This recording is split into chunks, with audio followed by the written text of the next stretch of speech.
don't need either of these drivers to go home this early in the championship. But unfortunately, one of them has to. So let's see what happens. As we wait, just a few cones to be picked up there by our OAA track team.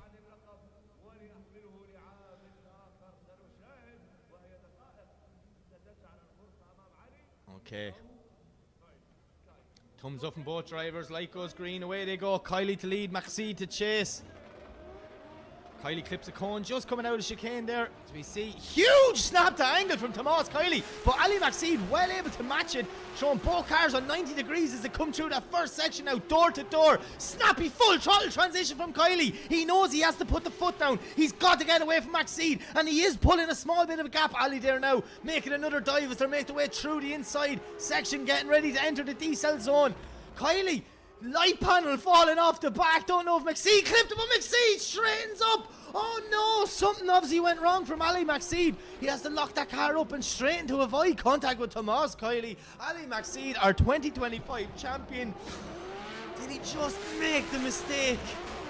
We were so close to having another one more time here.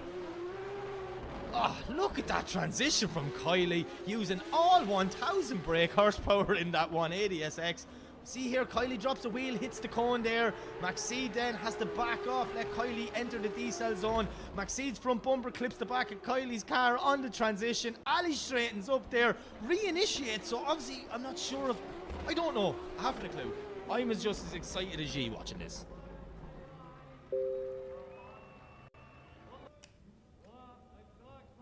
Handshakes all around, big respect between both drivers. Two of the top drivers in the world in a top 32 against each other. It's just crazy. Well, let's see what way the judges go. Ali shaking his head. He knows he made that mistake. Kylie looking at me. Poor car. It was mint this morning. We see, you can see it in Ali's eyes. Throwing the hands device in the car. He looks defeated. Unfortunately though, once you get two top drivers meeting in the top 32, one of them has to go home. But who will it be? The judges not getting an easy start to this 2026 season. Big calls from the start.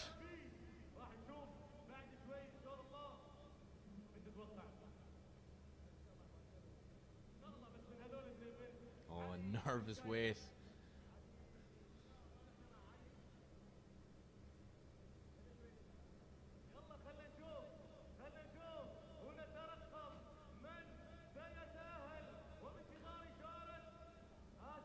Come on, judges, don't keep us waiting this long.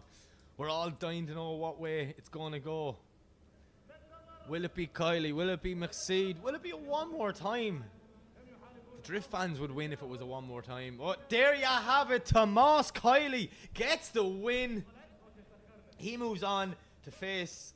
Oh, he don't know who he's facing. He faced the winner of the next battle. But unfortunately, our 2025 champion, Ali Maxi, is out of competition here. We'll see him back in a couple of weeks for round 2 at OIDC.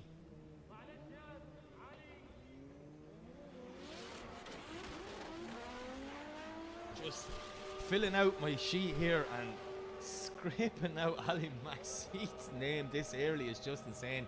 As we see the burnout of all burnouts, you know. Sometimes drifters, you know, they hide their emotions and then they take it out on the car. But that thing has been on limiter for a good 40 seconds there. Nice. Now he smoked the start line out of it as well. Crazy. Right, back to the line we go. Abdullah Hamada versus Sebastian Fontton. So I was chatting with Sebastian's mechanic Micah there just before the battles. He's saying they're having some heating issues, just trying to keep them temperatures down, but straight away they went in and they switched off all the safeties on the ECU. They're like, look, the temperatures are going high, we're not losing a battle by the car cutting out. So Sebastian's car only turning up yesterday, just hours before qualifying. Not much practice for him. He had a bit of work to do, but here he is, you know, in the top 32. He qualified in 20th position, but he's going up against an unformed Abdullah Hamada. This BMW is no joke. I was having a look around it on the break just before battles. Unbelievable car. Unbelievable car. So let's see what is going to happen when we send these guys off the line and into that first corner.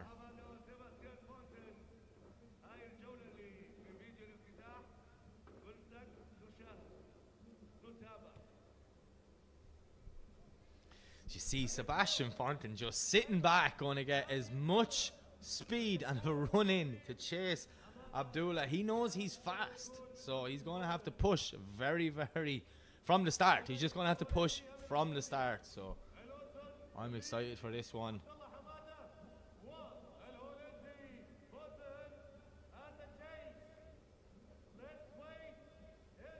Sebastian Fontton is so far back when you look at it from that angle. Big dive coming into the first corner. I can see it now. If you see a race drone ready to go, look, just hovering above the cars there. All the big things have been pulled out for this round of OIDC. Every year I come back, the guys here in Oman just keep upping it and upping it. You know what? I'm just excited to see where this season goes. Just having a look outside now, we nearly have a packed grandstand already. Many fans are very intelligent though. The sun is setting on one side, so the two grandstands in the shade are full, and the one that's in the sun, there's not many over there, but they all will be full by the top 16 because as far as I'm aware, this is a sold out event. There's not many more tickets left. It's crazy. Well, I suppose that's what happens when you bring the standard of drivers that we have this year to a grid. The world is watching. Everyone is excited to see what's going to happen in Oman this year. And I am just so excited to have the best seat in the house. Just sitting here, watching it all, taking it in and enjoying the show. Okay, anti-lag is switched on. Abdullah leads, Sebastian Fontton chased. Here we go, Abdullah clips a cone in the chicane, but Fontton tucks right in at the back. Abdullah dropping one wheel on initiation, washing wide in that zone, but Sebastian Fontton doing a great job in the chase position here, tucking the BMW right in beside him. Nice job from both guys on the transition. Abdullah just watching a small bit wide there before he entered that zone, but Sebastian Fontton knocking on his door going, hey man, I'm here to make a statement. Oh, what a transition from both guys. How did Fontton not make contact as he locks the front brakes, pushing the BMW right up on the door as they come through the last corner now. Abdullah doing a lovely lead line for the second half of that run, but Sebastian Fontton in the chase, putting on a masterclass for our entertainment. I love this sport.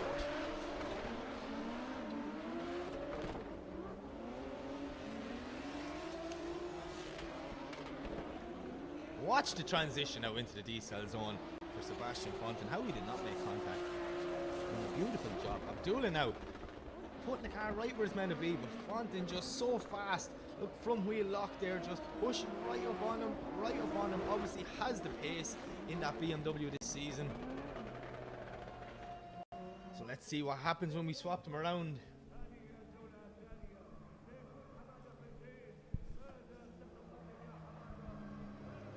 Abdullah Hamada is gonna, you know, he's gonna have to push. His spotter's gonna be in his ear right now going, dude, he was on your door, so you gotta return the favor.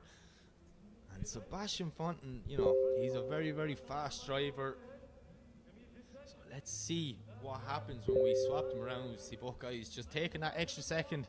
They were told in briefing they can, you know, take a minute to go back, and then see the teams now to spray. This is an option because, you know, temperatures are getting very high. We don't need guys to start breaking cars at round one because of the weather. So the old IDC team giving everyone a fair chance. See Sebastian's mechanics, Micah and George, they're frantically running around spraying with air and water everywhere it needs to be.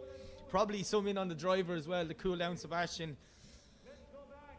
But yeah, here we go again. Fontton to lead, Hamada to chase.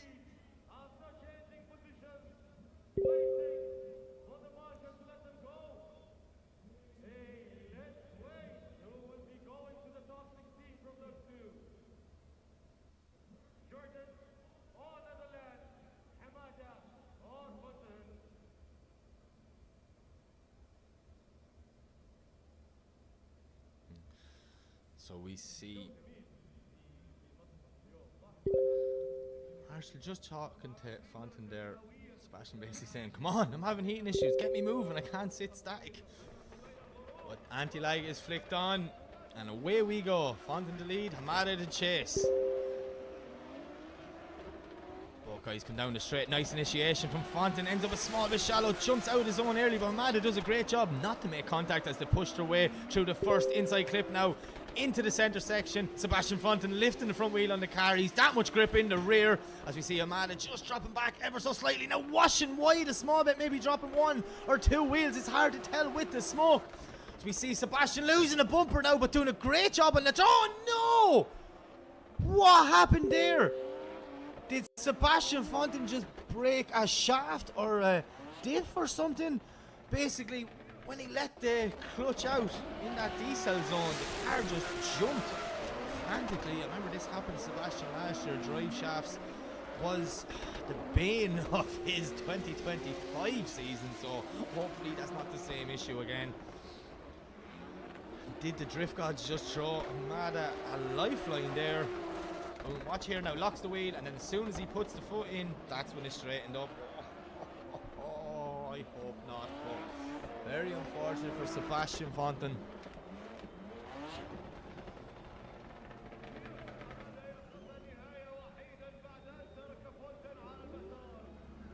As we see my co-commentator, the Arabic boys, having a time of their life outside. Oh, Sebastian, it looks like steam or smoke or something's coming from the bonnet. I'm not sure. He's like, come out of my way.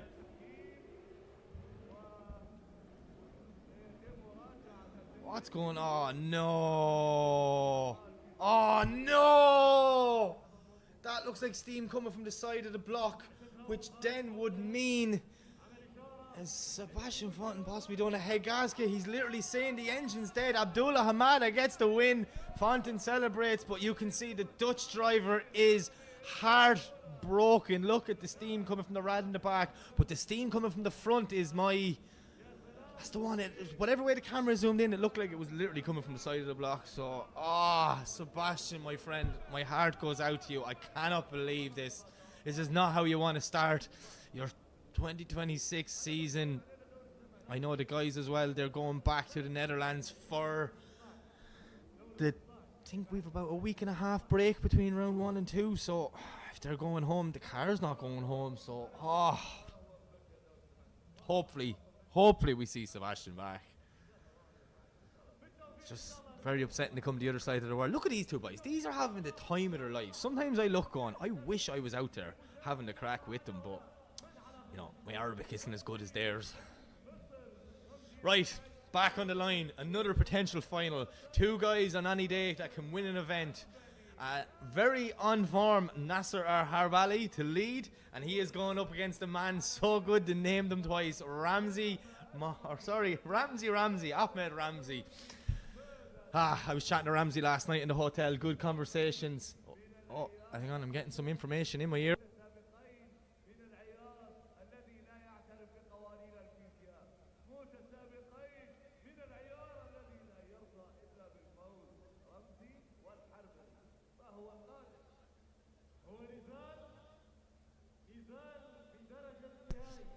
Okay, so I'm back. All the information coming in. People are telling me stuff's going to happen later on. I don't know what's going on. Is that cooling coming from Ramsey's car, or was it like the Purging and nitrous? Egyptian man showing how cool you can be on the line, looking like Vin Diesel and Fast and Furious. But yeah, Ramsey last night in the hotel was telling me in qualifying his car was overboosting and underboosting, and it was crazy. So they've got it sorted for today. He doesn't know what's going to happen, but he knows he has Nasser, and he knows he's going to have to push 110% as we see how far he's sitting back on the start line here. Anti-lag. Oh no, sorry, I thought the anti-lag was flicked on. Someone flicked anti-lag on near me because the floor started vibrating. Alright, thumbs up from both drivers. Okay, where we go. Nasser the lead, Ramsey the chase. Nasser making his way down the straight, throwing it in. Ramsey right there with him, pushing up tight. He knows Nasser's on form this season. He's going to have to stick with it from the start, but Nasser shuts it down. What's going on? Ramsey has just been through a lifeline as he passes Nasser on the track. Nasser Harali will be heartbroken with that. Obviously some sort of mechanical failure, but Ramsey doing a nice job at the rest of this run now. Screams at that Jay-Z in the S14. Oh, wow. I don't know what happened. Nasser looked like everything was going so well. Washed wide, and then here just boom, off power, straightens up and drives away. Car didn't cut out though because he kept driving, so I wonder. All I can do is speculate. I don't know. This is what kills me here. I'm dying to know. I might like a gossip and start texting people now to figure out what happened. But yeah, Ramsey getting a lifeline from the drift gods here. Unfortunately, Nasser Harali, something went wrong because he shut it down early in this first half of the battle. Will Nasser be able to continue? Will it be a 5-minute rule?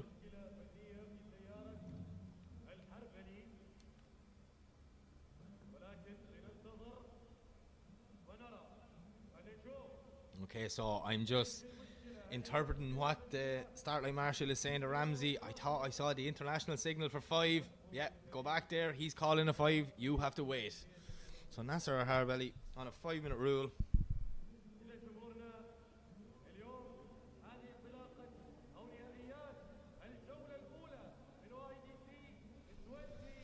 So we're going to have to wait and see what happens there.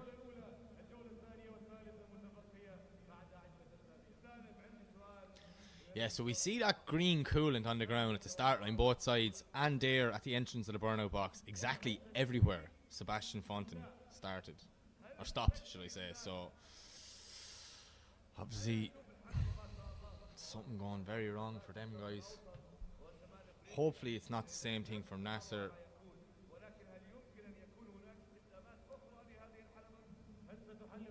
I'll have a look now and actually see what temperature we're at. Okay, so it's saying it's currently 24 degrees, so it is on the way down. With a 0% chance of rain. Would you believe it? I've never seen that, especially when you come from Ireland. We always have some sort of percentage. So we're going back to the line and we're moving on, and it is 2 teammates going up against each other in the top 32. Both of them unbelievably prepared, fresh XZs. So you see Demir Idulion in the lead, and we're going to see Anatoly Sherbach in the chase. So this is going to get very confusing for me. Pretty sure Demir's is the one warming up now, the blue one, and then Sherbach's is the pink one. We'll see. We'll know when they pull up to the start line. But yeah, these fresh XZs, they are weapons, absolute weapons, unbelievable builds. Credit to everyone involved with them. All built in-house, custom everything up in Dubai.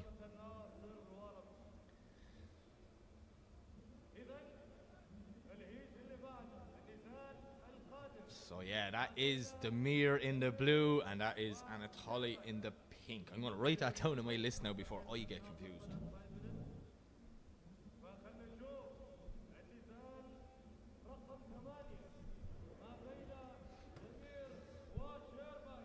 These guys would have found out last night that they're going up against each other and they're in the same pit area, ran by the same team, and they're in the same car. Surely there was some bit of slagging last night.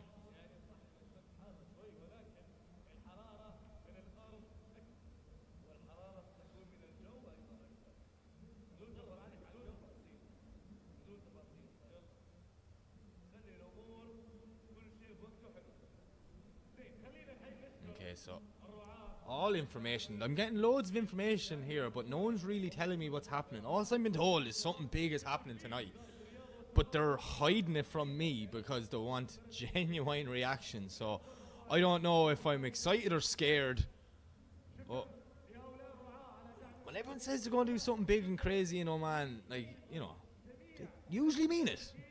I've seen a lot of things happening. Last year we were in Sohar.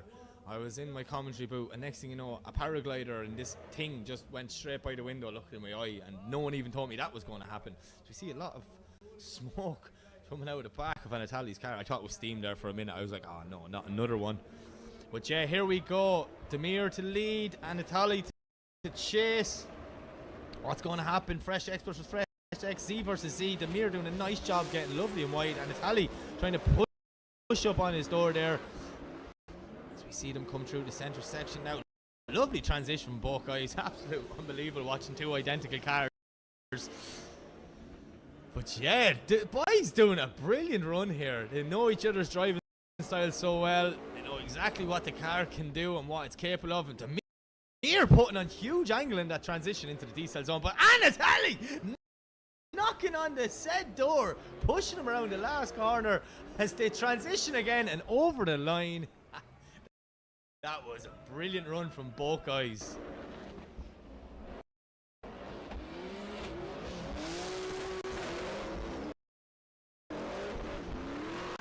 Really enjoying this here now. Lovely lead line from Demir, but Anatoly doing a great job in the chase.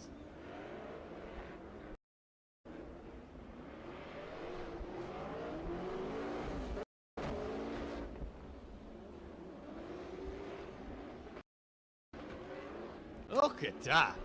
I forgot I was commentating here. I was just enjoying it. Masterclass in the chase for the second half of that run. But as we always say in drifting, have a good chase, you have to have a good lead in front of you. So Demir doing a great job there, but we're going to swap these guys around and see what happens on the second half of this battle. What a start to the top 32. Like, it's just been fireworks from the go. And this is only the first half of the top 32 bracket. We got more to go, and I'm just glancing over the other side, and we have some potential finals. Definitely one jumps out to me is Jack Shanahan versus Al-Haididi. Ireland and Oman being represented in that battle. That's going to be a good one, but we're going to have to wait, because now we have the second half of this. Anatoly is in the pink car in the lead position, and Demir is in the blue one. Way they go. Two good friends off track, but that stops for the next minute as they do this battle.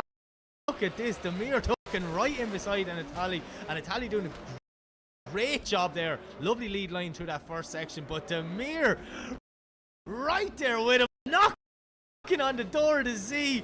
Brilliant driving from both guys as they make it into outer zone 2. Anatoly not too deep there, but Demir doing a great job to mirror him, doing exactly what the judges asked in the driver briefing. As we see Anatoly now filling that third outer zone, but Demir is just right there with him. Maybe Demir drop one wheel on the inside there as they come over the finish line and into the sunset. Beautiful sights here. What a battle from two teammates, two good friends, and two identical cars.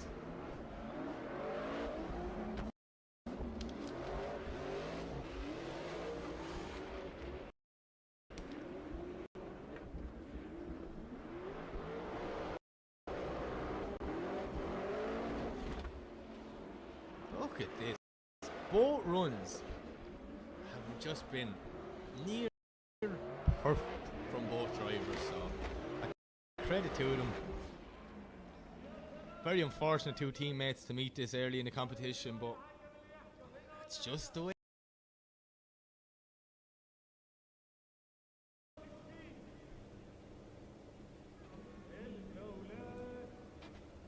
Right. I think I seen Ramsey making his way out to the start line. So do we have a Nasser or Harali? Right. I think I seen Ramsey making his way out to the start line. So do we have a Nasser or Harali? Or is it a night of mechanical gremlins? I'm not sure. I really hope we do. Nasser, one of the nicest guys on the grid, helps everyone else out, always puts a show on. His car is just insane when it's on track. The noise from it, like, you just feel it in your chest when it's passing by you.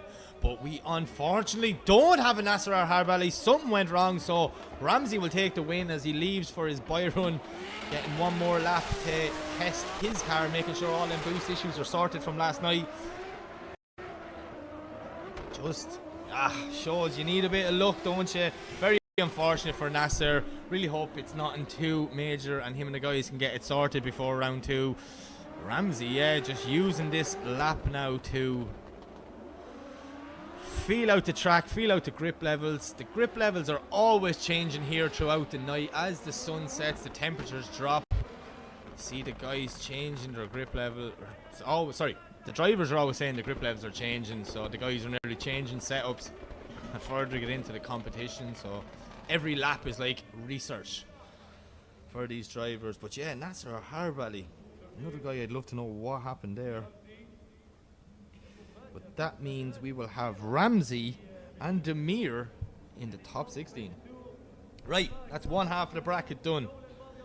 We move to the other side and we see our number 2 qualifier pull up in the lead position, Kevin Pisculti, and he is going up against Robert Babagulian, who qualified in 26th position. No, my apologies, qualified in 31st position. So Robert knows he has a big mountain to climb here, battling the Hungarian driver that is Kevin Pisculti. Let's see what's going to happen. Kevin getting second place in qualifying with only one run last night. Very, very impressive stuff. But what can Robert do to push Kevin around this round 1 circuit? First run about to go. Let's go. Kevin the lead, Robert the chase. Sylvia versus 350Z. Nice initiation, both guys. Look at the snap from Robert. You see Kevin now putting the foot down, trying to get a bit of proximity there, but Robert Babagulian's right there with him. Oh, just getting lost in the smoke on that transition. Ended up a small bit on the inside of the track. So we see Kevin now doing a nice job on that outer zone, pushing that car to the limits through the centre section as he entered the decel zone. Now small little dab of the handbrake from Kevin, but Robert getting right there with him, up on the door as they come through the last transition and over the finish line. Not bad from both guys, but Robert just making one mistake on that first transition. Kevin with a little bit of a wobble there coming into that first outer zone. He also has his passenger door duct tape closed. I'm not sure why that is, but yeah, there's the mistake from Robert. Just a bit of a straighten and a wheel drop, ended up on the inside of the circuit. Kevin Pisculti doing a great job. Nice from both guys there.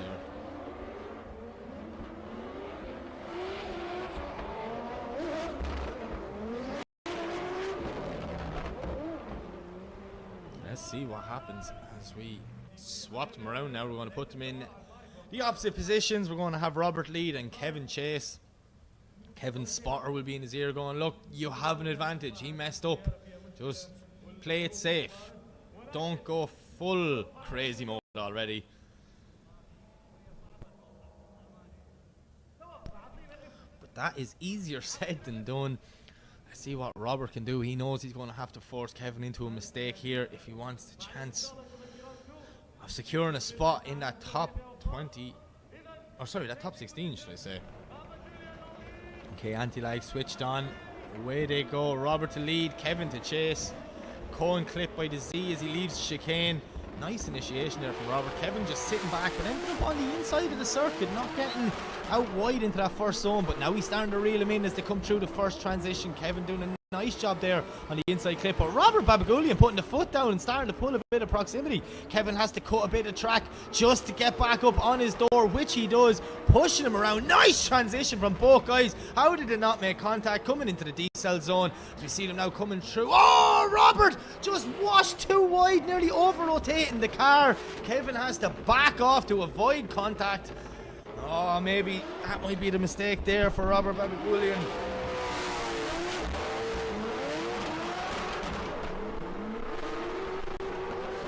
Lovely transition from both guys there for that first one through the centre section. But it's all going to come down to what happens just as they came out of this corner. So look, Kevin right there with him. Robert looks like he's over rotating, using all the lock straightens up, big clutch kick to get out of it, but yeah, Kevin has to just dial off angle and speed to avoid contact. I think, you know, I'm not a judge, but I'm a good guesser. I think maybe this could be going in the direction of Kevin Pisculti. Two guys shaking hands. Big respect there. Both drivers. Yeah, I can see by Roberts, he was like, yeah man, I was over rotating. I just had to straighten up to get out of your way basically and avoid contact. Well, let's see what way the three guys upstairs judge this one. Yep, there you have it. Kevin Pisculti gets the win. He advances on to the top 16, and unfortunately for Robert, that is the end of his day, but we will see him back in a couple of weeks for round 2. Kevin there, loving life.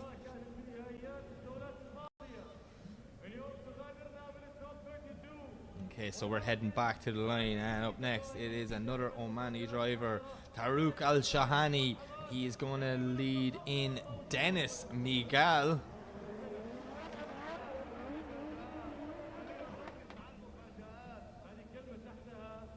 So on the third of these fresh XZs pulling up to the grid. Crazy build cars. But yeah, Tarouk Al-Shahani on form this weekend here in the Muscat Drift Arena. The Omani driver wants to get a good start to the championship and push up the rankings. So let's see what happens. Dennis Miguel now has a lot of work to do. Thumbs up from both drivers. Traffic light is set. Goes green, away they go. Tarouk to lead, Dennis to chase. Speed of Tarouk Al-Shahani, throwing it in. Nice initiation. Dropping maybe one wheel, but Dennis Miguel now puts the foot to floor. Starts to reel in the side of that 180 SX as a transition. Look at the speed of Miguel. Can he slow that car down on the transition? Huge speed as he gains all the proximity in that second outer zone. Doing a great job there. Right up on the door. Massive transition again from both guys. How did they not make contact? And there it is. What happened there now? Oh, Dennis with such a fast, snappy transition, but we need to look at the replay. Was Tarouk off throttle? That is a decel zone at the start of that clipping zone, should I say. So Tarouk is able to slow the car down. Did Dennis maybe come in a bit too hot and nudge him, or did Tarouk overshoot it? I'm not sure.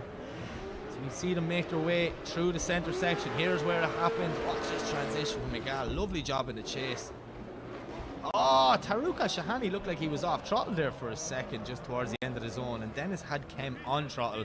So we will see it once on the replay, but our judges will be looking at that from multiple angles, multiple times, recording, fast forwarding, doing whatever they can to try and figure out what happened there. But yeah, both guys heading back to the line. We're going to swap them around. We're going to have Dennis Miguel lead and Tarouk Al-Shahani in the chase. It might all come down to what happened on that first run, but we will find out. The second half of this battle is about to go underway. Light goes green. Away they go. Miguel in the lead. Shahani in the chase. Nice initiation there. We see them doing a great job now. Look at Tarouk Al-Shahani knocking up on the door of that fresh XC. Doing a great job now. Dennis Miguel putting the foot down, going, how can I get away? I need to shake him off. I need to gain some proximity, which he is as he makes his way through the centre section one more time. Getting ready to transition into the decel zone. Little dab of the handbrake. Tarouk Al-Shahani makes the dive, putting on huge angle. How did he avoid contact? But straightens up just a little bit there. Drops a wheel and getting lost in Dennis Miguel's smoke. Ooh. Nice job to start that. Tarouk Al-Shahani though ending up on the inside of the circuit. Not where the judges want him to be.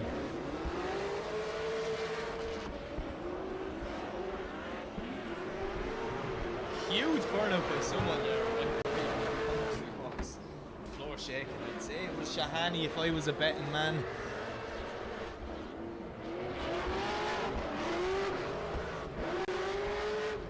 See what way the judges go. A messy battle from both guys, making mistakes on both runs, but obviously it'll come down to that first one, and yet Dennis Miguel gets the win. Judges obviously saying Tarouk Al-Shahani was responsible for that over rotation in the first corner. He was off throttle, but yeah, we will see Dennis Miguel go up against Kevin Pisculti in the top 16. That's another battle I'm really excited to see.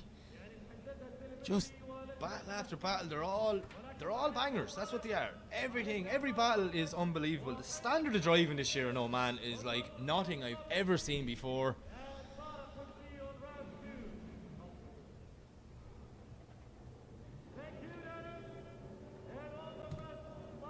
We see Dennis Miguel leave the circuit, and up next on the line we have Olski Holivana versus Hussein Miscellanei, but I only see one car. Hussein is on the line, we see the Corvette, but where is Holivana? As we see the world's strongest duct tape is out again. I don't understand why duct tape is going on a car before it leaves the line. Like, surely panels couldn't be falling off yet. Okay. No sign of Holivana, but Hussein Miscellanei's there. Must be some sort of mechanical issue, and maybe he's not coming out. And the reason I say that is that Hussein is meant to be chasing first. He is parked in the lead position. So mechanical gremlins, maybe? I'm not sure. We have the most on-point track team in the world here at OADC, so they're not going to make a mistake like that by putting them in the wrong place. So it would tell me that we only have one car on the line, which is a buy run now for Hussein Miscellanei. Drift Gods looking down on him, granting him a place in the top 16. He gets a lap of that track in a C6 Corvette just to feel it out, figure out what's going on. So we see the blue and purple flashing lights on the roof of Wally, taking in all that data of Hussein's run. Yeah, very, very upsetting there for Holivana. I'm not sure where he's gone, what happened there, but look, that's motorsport, you know. The car has to play ball. I don't think Hussein spun there. I think he just said, yeah, I've done enough and drive off. So technically in the rule book, you just have to leave the line and hit the scoring zones. You don't even have to complete the run if guys want to save the car or save the tyres. So yeah, Hussein obviously like, yeah, I got my few laps there. So we see Wally took off the roof of the Corvette. But yeah, we're moving back to the line, and this is the one that I'm excited to see. Jack Shanahan, the second Shanahan brother on the grid this weekend in that unbelievably looking S15 2JZ. Shanahan back in an S chassis, hasn't been in one since 2018, and he is going up against the local boy Haitham Al-Haididi. Two S15s, one 2JZ, one V8. Which way is this one going to go? I'm excited. This one's going to be fireworks from the start.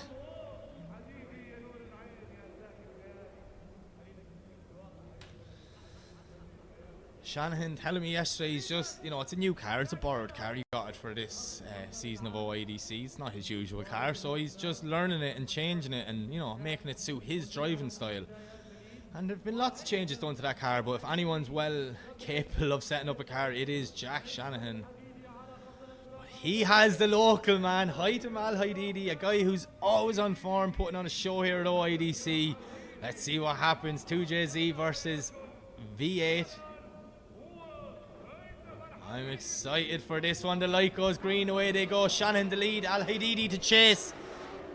Let's see, can Jack join his brother Connor in the top 16? Nice initiation from Shanahan, doing a lovely job. Behind him, Al-Haididi is right there with him, pushing up on the door. Jack Shanahan with one wheel in the air for that whole corner. And probably the fastest transition I've seen all weekend here at OIDC. But Haitham Al-Haididi is not intimidated by the drift masters and Formula Drift driver of Jack Shanahan. Haitham with a lovely transition there, getting right up on Jack's door. This is the battle I expected it to be. Brilliant driving from both guys as they come through the last transition, bringing it over the line. There we go. Shanahan, Al-Haididi, take a bow. This is what we tune in to see here at OIDC, and it's just the top 32. Watch Shanahan's front wheel coming through the inside clip there. That's a good 5-6 seconds that wheel is in the air, which means Jack did that transition with one wheel on the ground, showing the standard of driver that is Jack Shanahan. But Haitham Al-Haididi doing a brilliant job in the chase, and you know, Jack's got his work cut out here. Jack, a well capable chase driver, does some spectacular things in the chase position. So let's see what he's going to do here in Oman. One of these guys has to go home. Both of them can win an event on any day, but unfortunately, someone's leaving now. Who's it going to be? Is it going to be Shanahan or is it going to be Al-Haididi?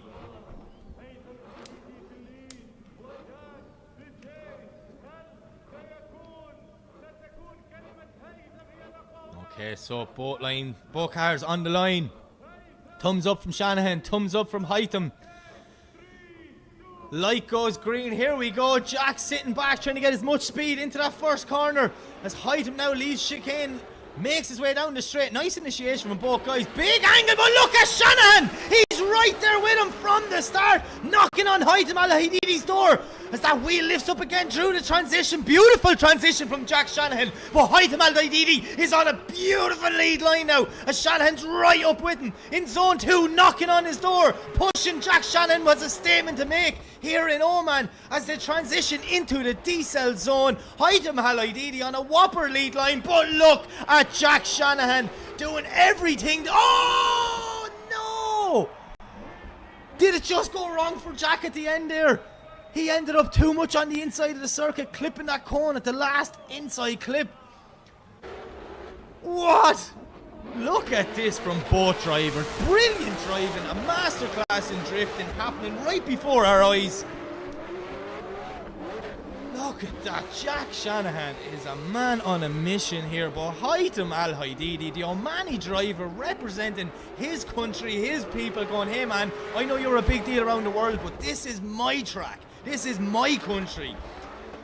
And then it all seemed to be going perfect until now. Oh, that's one wheel drop, I think, for Jack. Let's see what way the judges.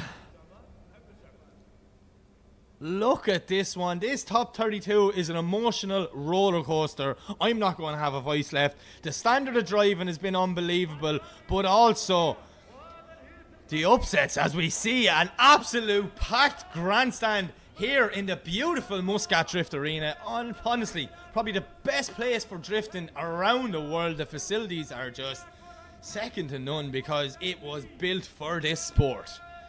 But yeah, look at that drone shot over the crowd, away from the public. The drift fans are out in force. They're excited. It's a sold out round one here. Let's see what happens. And they're still making their way in. But yeah. Woo. What's going to happen? Jack's shaking the head. I'm reading the body language. Haitham looks happy. No matter what, that is a brilliant battle from both guys. Masterclass in drifting. But there you have it. Jack Shanahan gets the win. Jack Shanahan gets the win. Obviously his chasing was enough to overcome just dropping that one wheel. Haitham did drop one wheel in places on the outside of the track.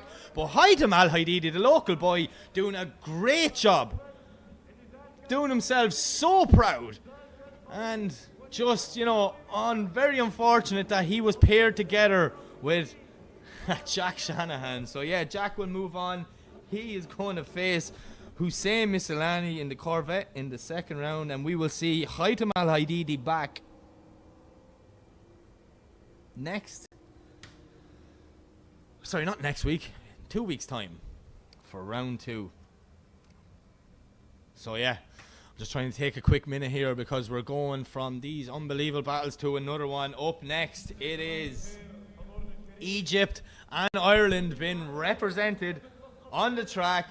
Kareem Rashed came third in qualifying last night in his unbelievable... It's just one of the nicest E46s ever. The look, how well the car is built, and he has 2 of them, by the way. And Kareem, he's going up against Alan O'Loughlin. Alan O'Loughlin returning back to IDC this year. He told me, oh, wait a minute, that's Kareem driving in. What's going on?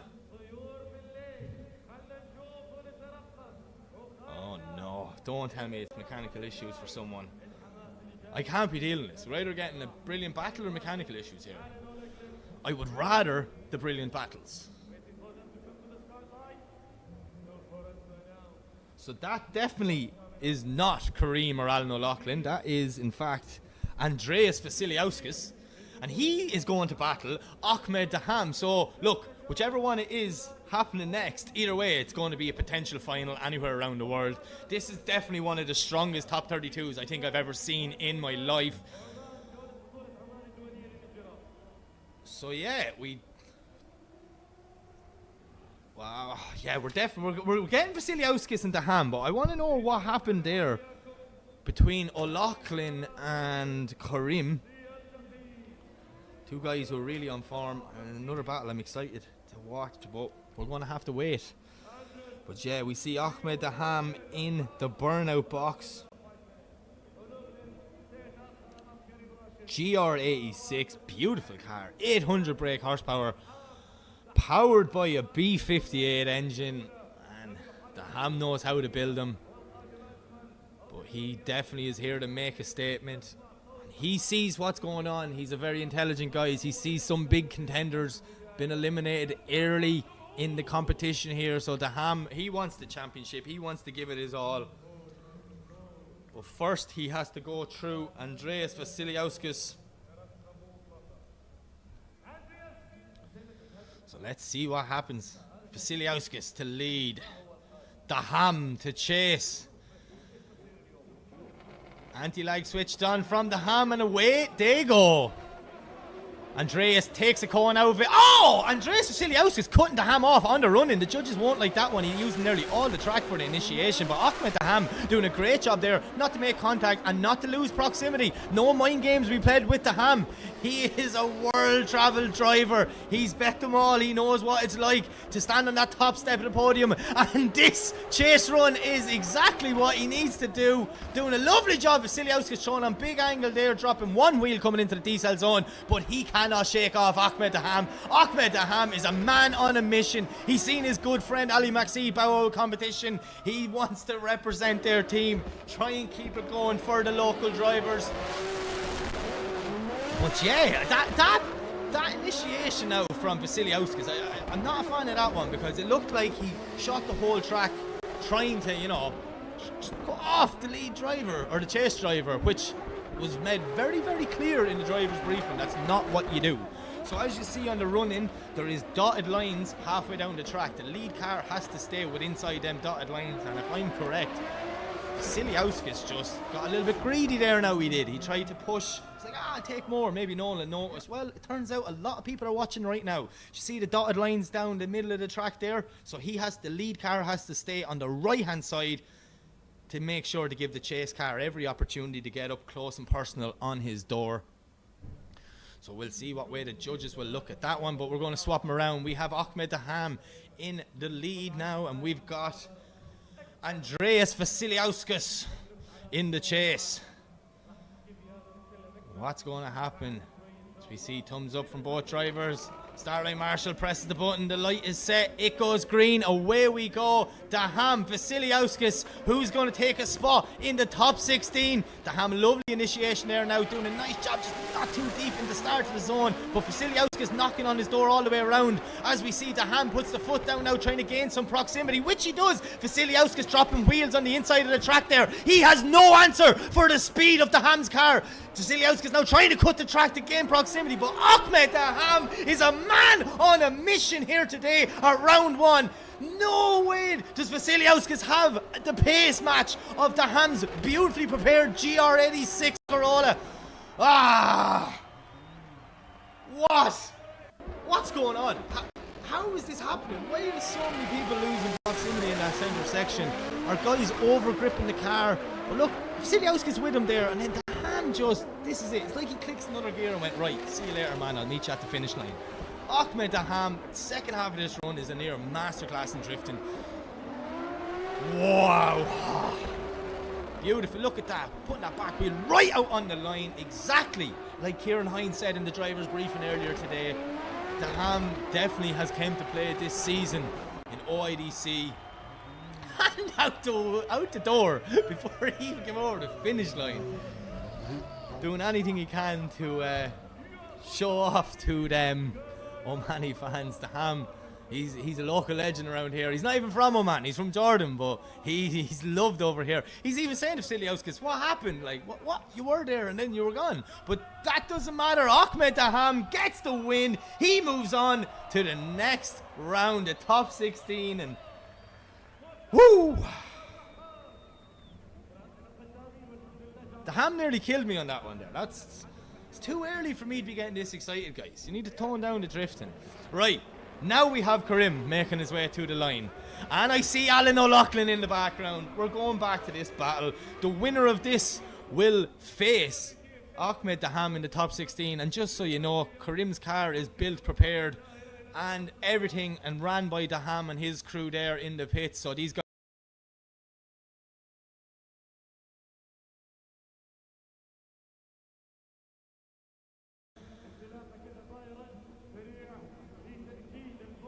Yeah, how beautiful is Kareem's car? The Egyptian driver has definitely got style, if you ask me.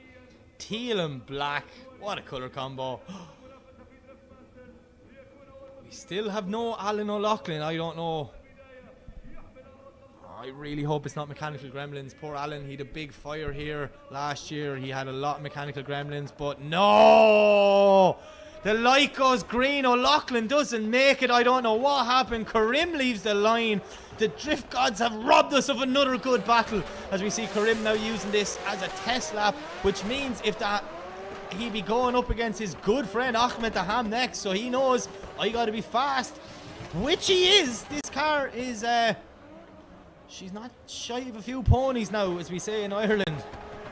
Big horsepower on this car, detuned down to nearly 900 brake horsepower for this weekend. I love the way they always tell me detuned, so like they're just letting me know it's well capable of more power, but very unfortunate we've no Alan O'Loughlin there. Wonder what happened.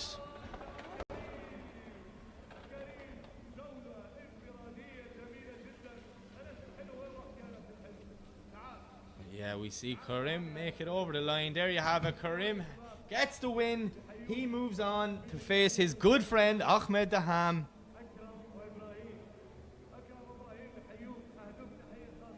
And very unfortunate for Alan O'Loughlin not getting a chance, but hopefully it's only something small and him and the guys can get that car fixed for the next round.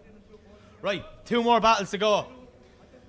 And they're 2 cracking battles, 4 talented drivers, but up next we have Valla making his way to the line there, and he is chasing the one, the only Benedictus Sherba. Sherba, man, killed it this year. In my opinion, he's built the nicest looking drift car in the world. There's just something about that BMW. I'm falling in love with it, that brand new 2 Series. But yeah, we see Sherba throwing it in. Valla, big angle, trying to stick up with Sherba. He knows what he has to do. As we see him now pushing through that first corner, just holding back for the transition. Look at the snapping speed of Sherba's transition. It's still about 20 laps in this brand new car, and he looks like he's been driving his whole life.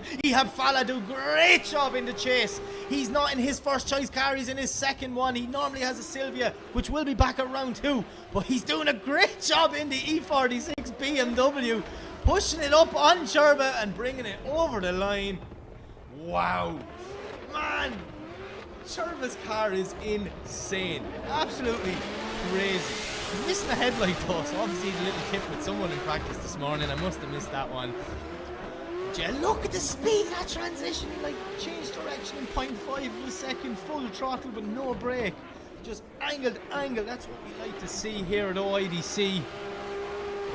Valla doing whatever he can to stick up with Sherba. Obviously would prefer to be in his trusty new Silvia, but unfortunately she is not with him this weekend. He promised me, because I haven't seen it in person, so I was promised I get to see it at round 2, and it looks like an unbelievable car, as we see a beautiful shot of the sun setting behind the mountains here in Muscat, looking out over a packed grandstand.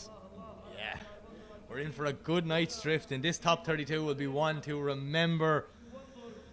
I don't know what I'm going to be like in the top 16. I don't think I've ever been this excited in a top 32 in my life. Normally a top 32, you know, we build up the speed, you know. Good battles really start kicking in from top 8 on, but no, not this year in OIDC. The guys have picked a driver's list that guarantees us no matter who qualifies where, it will be epic. As we see Valla now just driving off there, not sure what's happening. Maybe just taking a split second to bring down temperatures, it seems. Oh no, he's heading into the pits or the burnout box. Sherba's still sitting on the line. No, he's not going to the pits. It's just the burnout box. Ehab's just rewarming his tyres. I'm not sure why. Surely there'll be temperature. Well, they'll be up to temperature, shall I say. After doing, you know, exactly what just happened there. But Ehab's back on the line. Sherba. Mad Sherba. That's what it says on the spoiler. I said to him, what's that about? And the exact thing he said to me, man, a few words, you'll see. And I feel like I'm going to see Mad Sherba now in the chase. Poor Valla. He doesn't know what's going to happen as they leave the line, making their way down the straight. Throwing in nice initiation there. Ehab doing a good job. Sherba sticking back. As we see a fan putting her hand in front of the camera. Huge transition from Valla. Sherba now not with the proximity I was expecting, but maybe he'll spot her. Mad Sherba, let's just play it safe for the top 32 and save the car, but Mad Sherba's coming into play as he makes contact. Ehab pulls off the track. Sherba straightens up. What happened there, boys?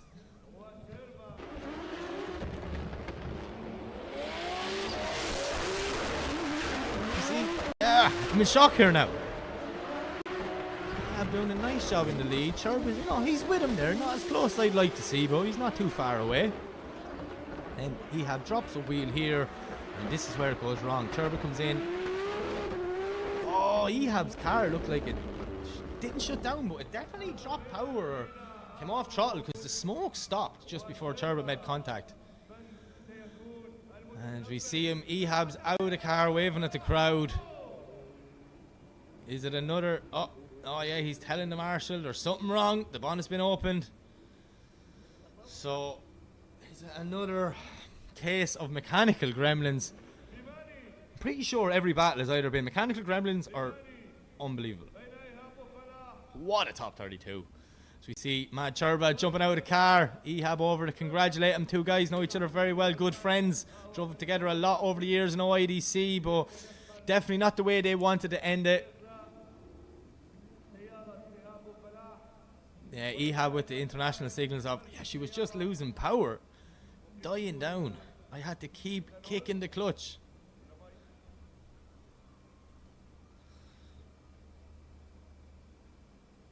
Oh, Sherba's found something on his car, look. And what I mean by Sherba's found something on his car, he found fluids. So he's like, is that oil? Is it oil on his window from chasing Ehab? Or, well, yeah, it definitely would be oil because with fuel it would be evaporated by now in these temperatures, so. Sherba's like, my new car, man, and you dirtied it.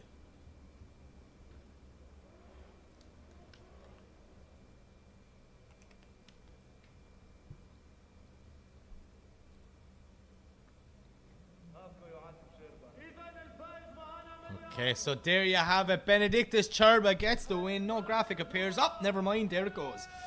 Sherba gets the win. He moves on. Unfortunately for Valla, that's the end of his day, but we will see him back at round 2 in his S14, I think it is. I could be wrong. I'm sorry. It's a Sylvia. I know that. So we'll definitely see Ehab back. But yeah, Mad Sherba moves on to the top 16.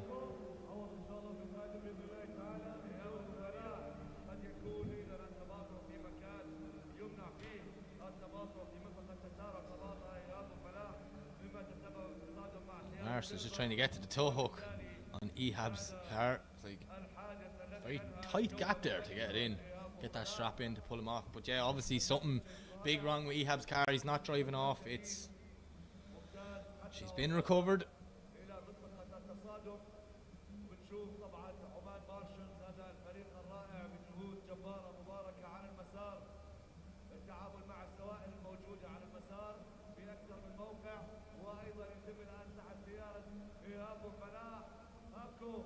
Okay, so we've got one more battle left, and it is Salam Alsarf and Ahmed Alamry Kuwait and Oman being represented in the last battle here. Two very good drivers, two crazy builds, but one of them has to go home and one of them's going to the top 16.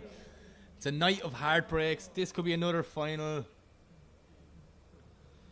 Two evenly matched cars as well. So Ahmed Alamry about 750 brake horsepower, and then here I had some information down. Oh yeah, Salam. Oh yeah, Salam's 800 brake horsepower. Salam twin turbo V8.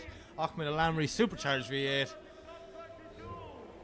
Let's see what happens when these two boys go on the track for the last battle in the top 32. This top 32 is just flew by. Some exciting driving. We've had it all. We've had big engine failures to unbelievable chase driving. And it's only going to get better from here. We move on to the top 16 next, and the top 16 is where it comes alive.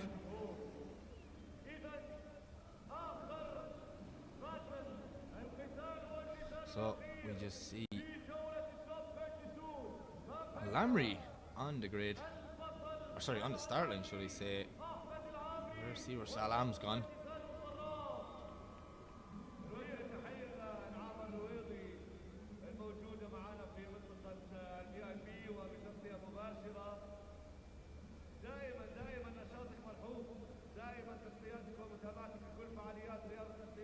Okay, so we've two cars on the line. Just waiting for the thumbs up from our start line marshal. Once the signal comes from the tower that everyone's ready to go. The last battle of the top 32. What's going to happen? Who's going to get that final spot in the top 16? Who's going home early? Only time will tell.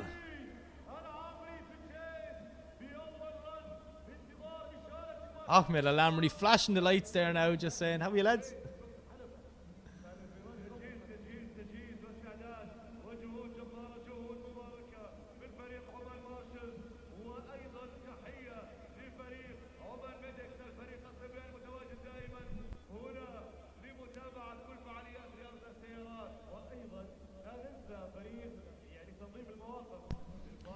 Okay.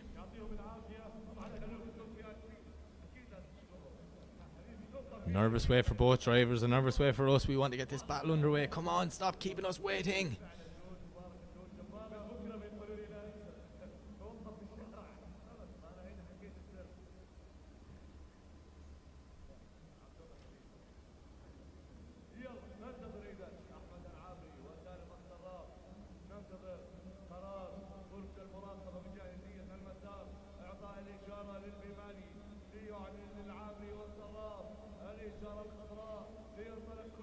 Okay, here we go. Thumbs up from both drivers. Start line marshal sets the light.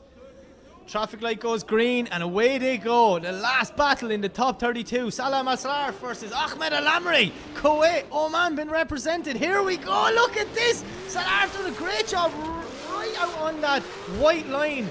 But Ahmed Alamry drops back a small bit. Now he's starting to reel into proximity. Alamry maybe dropping one wheel there on that inside clip.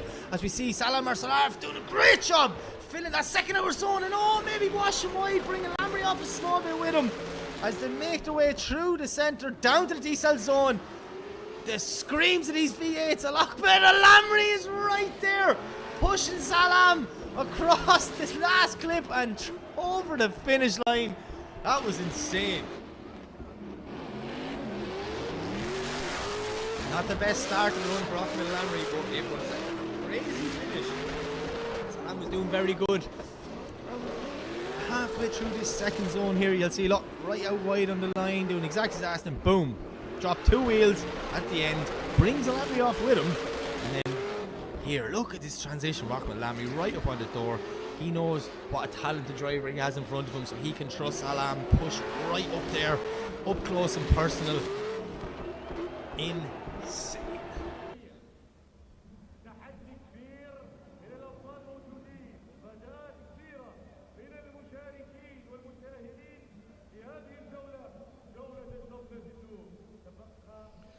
We see a smoky crowd shot there.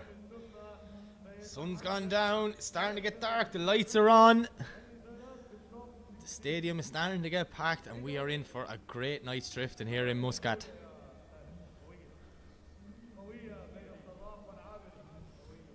As we see Salam now.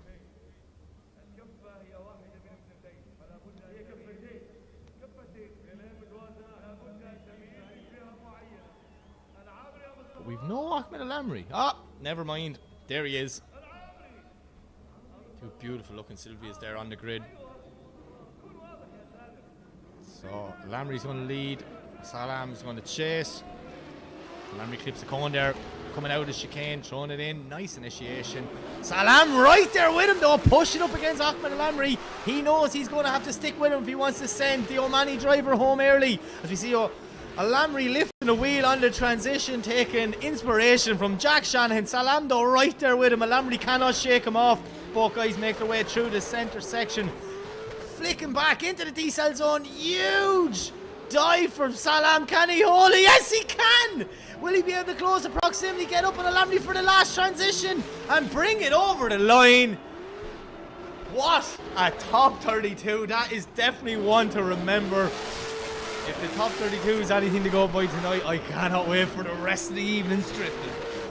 Brilliant driving from both guys. Standard of driving on the grid this weekend is crazy. OIDC bringing some of the best battles in drifting. Yet again, unreal. I cannot wait to see where the rest of this night goes. But we need a decision from our judges. One more spot in the top 16. Who will it be? Salam, Ahmed. One's going to battle Benedictus Sherba. The other's unfortunately going home.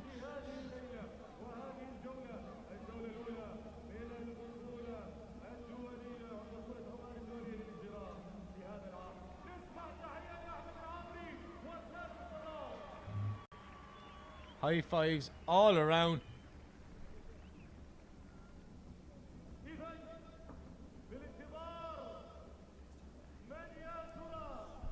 Okay, so I'm just waiting to get a result.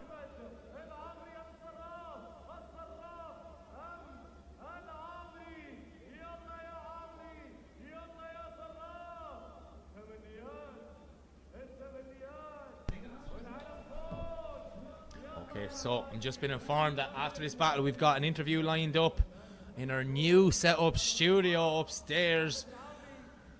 And then we'll be having a quick maybe 10-15 minute break just to reset our systems, get everything ready to go again, and then it's time for the top 16 parades. Now I love a top 16 parade, but trust me, a top 16 parade in Oman, it's a loud one. Nervous wait though for these two guys, Ahmed Alamry, Salam Alsarf. Who's going home? Who's going to the top 16 to face Sherba? The judge is keeping us waiting. Smiles all around though from both guys. Who's it going to be? And there you have it. Ahmed Alamry gets the win. He advances on to the top 16 to face Benedictus Sherba. And unfortunately for Salam, that is the end of his day. But we will see him back for round 2 in a couple of weeks' time. So yeah, we're going to go to an interview now up in the studio. And I'll be back in about 10 to 15 minutes for the top 16 parade.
26. اليوم معانا ضيفين من مصر والاثنين اتأهلوا لدوري 16. خلينا نحكي معاهم ونعرف كل واحد ايش صار معاه. خليني ارحب اول شيء بكريم.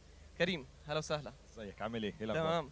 كريم كانت جولة أحادية بينك وبين حالك، طلعت على المسار وتأهلت الجولة بعدها، شو صار مع المنافس؟ لنكمل حكي.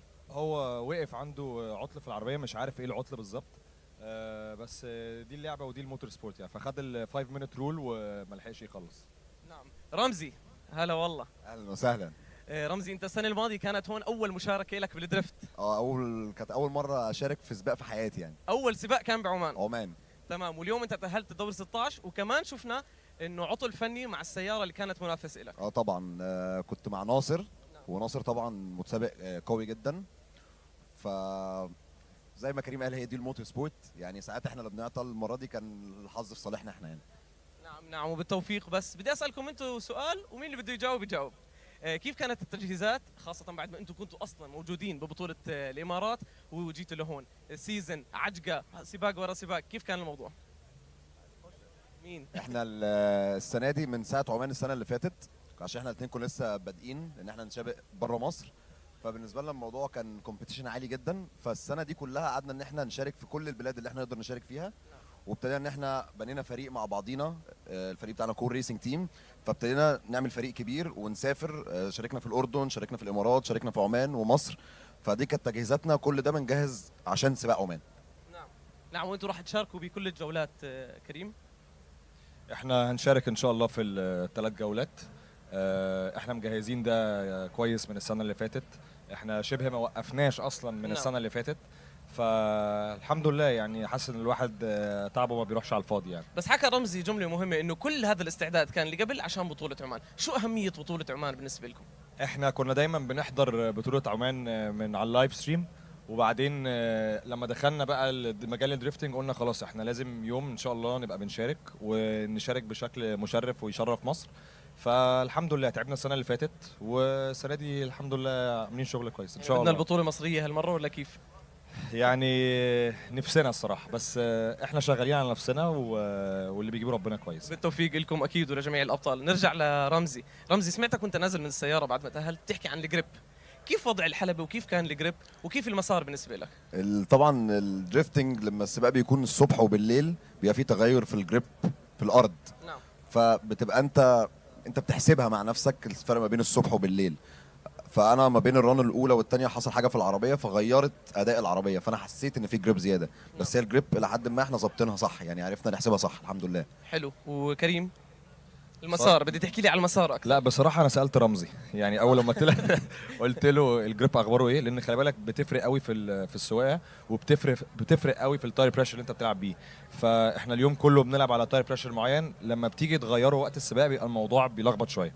فالحمد لله ربنا وفقنا، والمسار الصراحه المره دي حلو وصعب وتكنيكال. احنا عامه متعودين على البطولات بتاعتنا التراكات مش كبيره قوي وتكنيكال، فانا حاسس ان احنا المره دي ان احنا عندنا ادفانتج في الحته دي. حلو حلو جدا. طيب رمزي المشاركات الكبيره اللي عم بتقوموا فيها انتم بكل البلدان، هذا الشيء عم بيخلي انه تغيروا السيت اب الخاص بالسياره بالنسبه للجو بالنسبه للارض، فحاب اسمع منك. هو احنا كل سباق بنضطر ان احنا نجهز العربيه بشكل مختلف حسب التراك، كبير صغير، ترانزيشنز كتير او تراك سريع، فده كله بيبقى معانا تجهيزات ومعانا حد مخصوص معانا عبده هو اللي مسؤول عن الموضوع ده. هو بيجهز لنا عربياتنا، بيبص على التراك يقول لك انت محتاج 1 2 3 وبيبتدي يعمله لنا بالكامل. نعم نعم. طيب شو هو كور ريسنج تيم؟ كور ريسنج تيم ده سؤال كبير. نعم. كور ريسنج تيم ده حاجه احنا بنحلم بيها، ان احنا طول عمره كريم بيقول لك الناس بتقول عامه ان دي رياضه فرديه، فاحنا بنحاول نغير الموضوع ده ان لا هي مش فرديه، احنا مع بعض. نعم. لو في حاجه حصلت احنا مع بعض في اي حاجه يعني. وده حصل من سباق من اسبوعين، عربيه كريم باظت، نزلنا احنا الاثنين بعربيتي، شاركنا ووصلنا احنا الاثنين الحمد لله في السباق، والسباق اللي بعده نفس الحاجه برضه. وحتى شفت هون انتم جايبين سيارتين سبير معكم، صحيح ولا لا؟ ما عشان هذا اهميه عمان هيك خلت الموضوع. ده كريم للاسف يعني ليه؟ عشان نتجنب ان احنا نبقى بنجهز كل الوقت ده ونيجي هنا يحصل عطل يخليك بره السباق. فبعد الشر لو حصل حاجه قبل السباق معاك عربيتك الثانيه يلا انزل. نعم. عقبال ما دي تتصلح للجوله اللي بعديها ان شاء الله. نعم. طيب رمزي انت السنه الماضيه زي ما حكينا كانت اول مره بتسابق فيها هون، شو فادك بهذا الموضوع؟ فادني ان انت لما بتبدا بمستوى عالي جدا بعدين تروح لمستوى برضه كويس بس مش نفس الكومبيتيشن ليفل، بيبقى الموضوع اسهل لك شويه. فده ساعدني في السباقات اللي كانت بعديها في البلاد المجاوره يعني. نعم. طيب كريم، نبعد شوي عن الرسميه، مين تتوقع يفوز اليوم؟ اذا مش انت او رمزي يعني لانه اكيد انت بتتمنى انك انت تفوز او رمزي. لا بصراحه بص، عمان دايما فيها مفاجآت، يعني كل مره تبقى انت متوقع حد بتلاقي حد تاني هو اللي بيكسب. النهارده احنا شايفين في اسامي كبيره وقديمه طلعت من بدري، فبصراحه there is nothing to expect. مش عارف يعني. اعطيني اسم يا كريم. والله انا بتوقع احمد دحام. حلو. بقاله كتير مش موفق، وهو اخ كبير لينا الصراحه، نعم. وعزيز علينا السنه الماضيه نسيناها مع احمد دحام، وهي السنه جديده وخلاص. بس ده مش معناه ان احنا وهو ما ننزل في الباتل بتاعتنا انا هسيبه يكسب يعني. لا اكيد اكيد عندنا الران بتاعتنا هو في توب 16 ان شاء الله، واتمنى ان شاء الله وبالتوفيق لكم لجميع الابطال المشاركين واللي تاهلوا معنا لدوري 16. شكرا كثير كريم ورمزي، ويعطيكم الف عافيه. شكرا.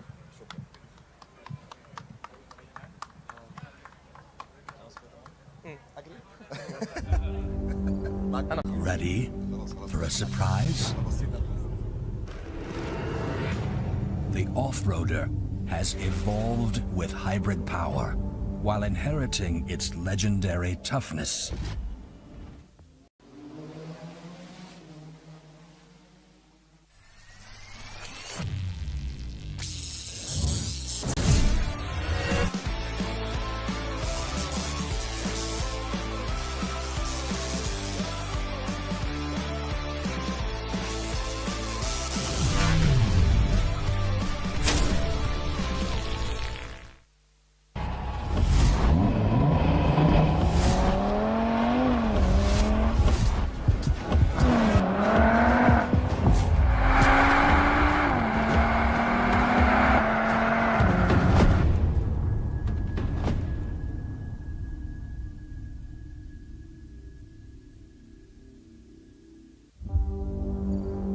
Ready for a surprise?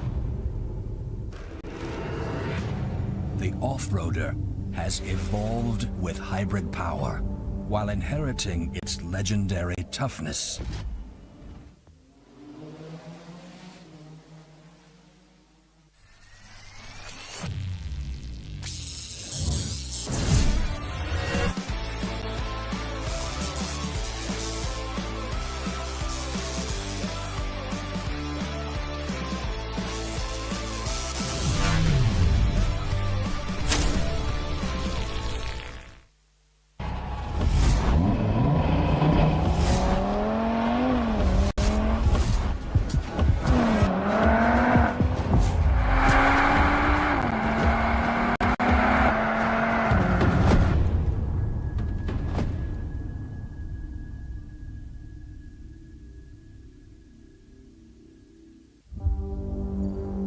Ready for a surprise?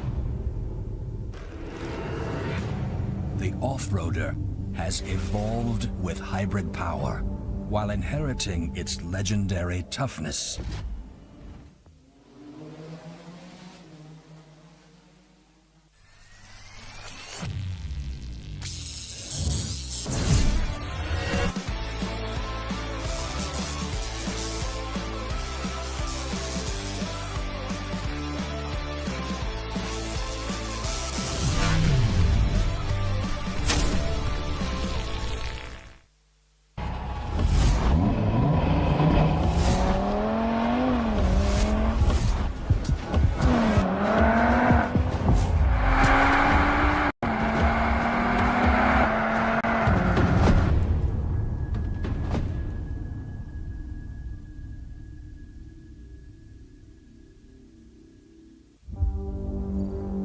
Ready for a surprise? The off-roader has evolved with hybrid power while inheriting its legendary toughness.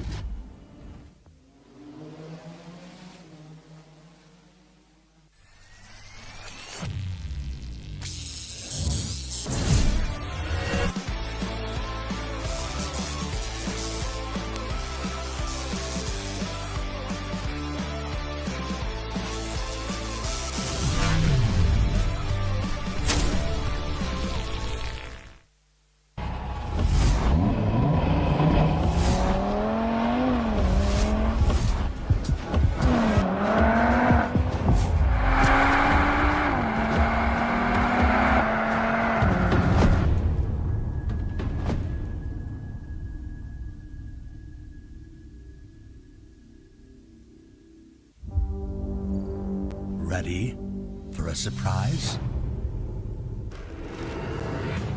The off-roader has evolved with hybrid power while inheriting its legendary toughness.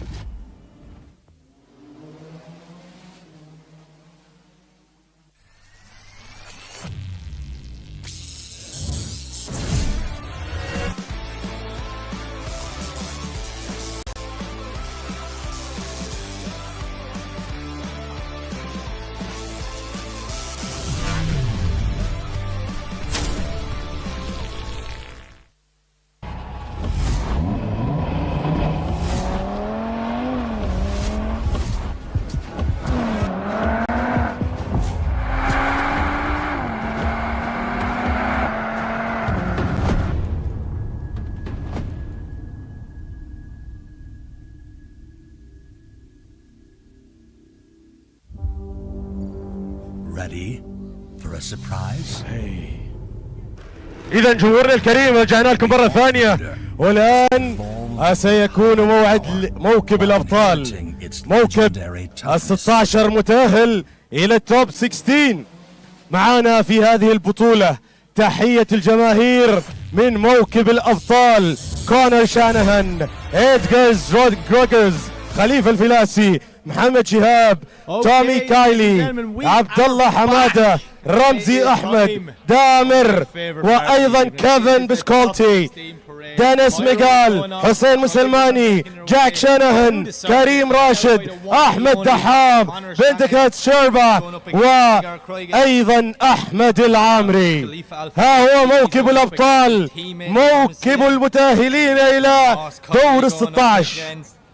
Abdullah Hamada, not Ahmed Dham, obviously in the wrong order there. Next up after that we have Idulion versus Ramsey. And then we've Kevin Pisculti versus Dennis Miguel, Hussein Miscellanei versus Jack Shanahan. Kareem is going up against his buddy Dham. And Benedictus Sherba and Ahmed Alamry to finish it out. That is a top 16 that, you know, it's a fantasy top 16. إذا ها هم الأبطال.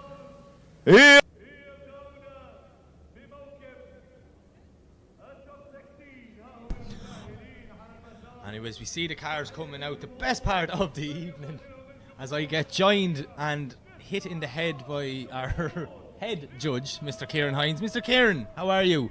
How's it going for you? What did you think of that top 32? No real surprises there, I think. Top 32 very often is a bit easier because the calls are a little bit more obvious, let's say. Heading into top 16 now, starts getting tougher. And the other thing, of course, the sun has gone down now, and weirdly, we find that over here in the Middle East, when the sun goes down, the track loses its grip, which normally it's the other way around. So expect a lot of mistakes in the top 16, a lot of wheel drops, things like that. Like, it's definitely going to be a completely different track than what the guys have just drove on in the last hour or so. But have you ever seen a top 32 with as much drama as that? It was either a good battle or just carnage. You know, you don't have to look back that far before you remember the top 32s that were just didn't get a good battle. But you can see the level. I mean, okay, what? The entry was close to 60 cars. You know, that weeds out a lot of the guys maybe who are still only on the way up, coming up through the ranks. So when you're left with in the top 32 is fairly good standard of drivers. We had a couple of tough ones. One thing we're looking for, I mean, in the briefing I went to great pains to explain the lead line is so important, because basically the lead driver on a really good line allows the chase driver lots of space to be able to twin with him. So we're very much focusing on what the lead driver is doing in the battles, and asking the question, was that an easy battle? Does easy lead to chase, or was it that difficult? And there was a few runs there now that, you know, looking at it, you nearly think it should have gone the other way, but it's really because of the lead that the other guys put in. So there you have it, Kieran. Thank you very much. As we see, probably one of the best top 16s I've seen in a long time lined up here. I'm going to lose my voice instantly. May try and save it. Who do you think is going to take the top step on the podium? If you were a betting man. I don't know. It could be in for a surprise, you know. Yeah, obviously you'll think of Connor and you'll think of Jack. You think of the Irish lads is what you're saying. Yeah, but it's not clear cut. I mean, to be honest, Tomas was lucky to get through his one. Jack had a really good chase, but the guy he was against, I can't remember who he is now, but put in a good chase on him, not enough to overturn. I mean, Jack did nail him, like, but the thing is, now we're moving forward, and if you look at, let's say, the obvious you just mentioned, you know, you have Maxi, you've got, well, Nasser is gone, unfortunately, in car issues, but you've got the FX team. Like, there's a lot of good drivers there, and you know, I've seen these guys in EDC. They're no joke. So I wouldn't be putting money on anything there.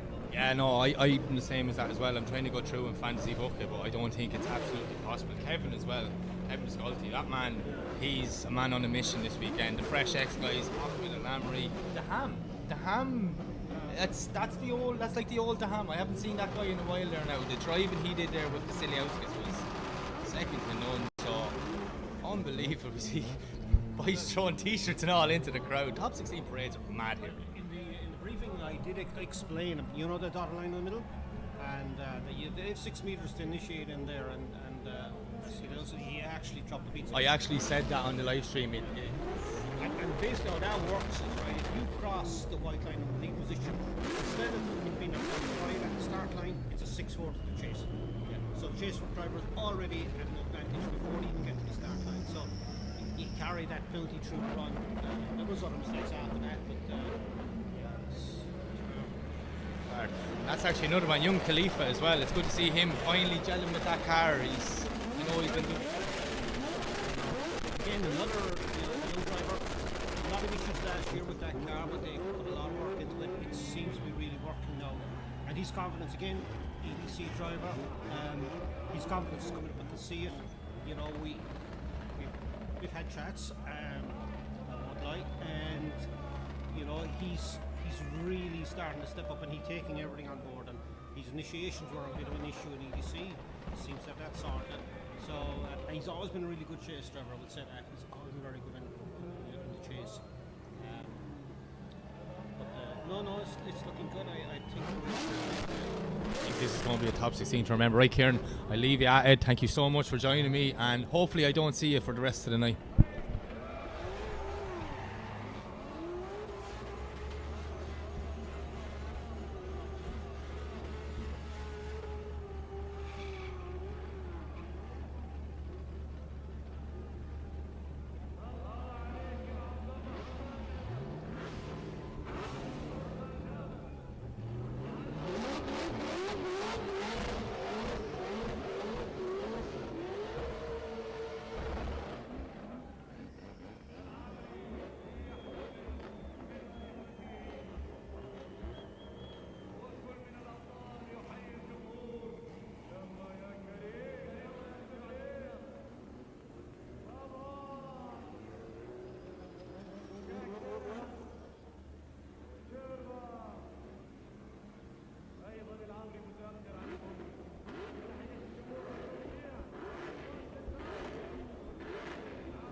Okay, so I am back. Just quick words there with Kieran Hines.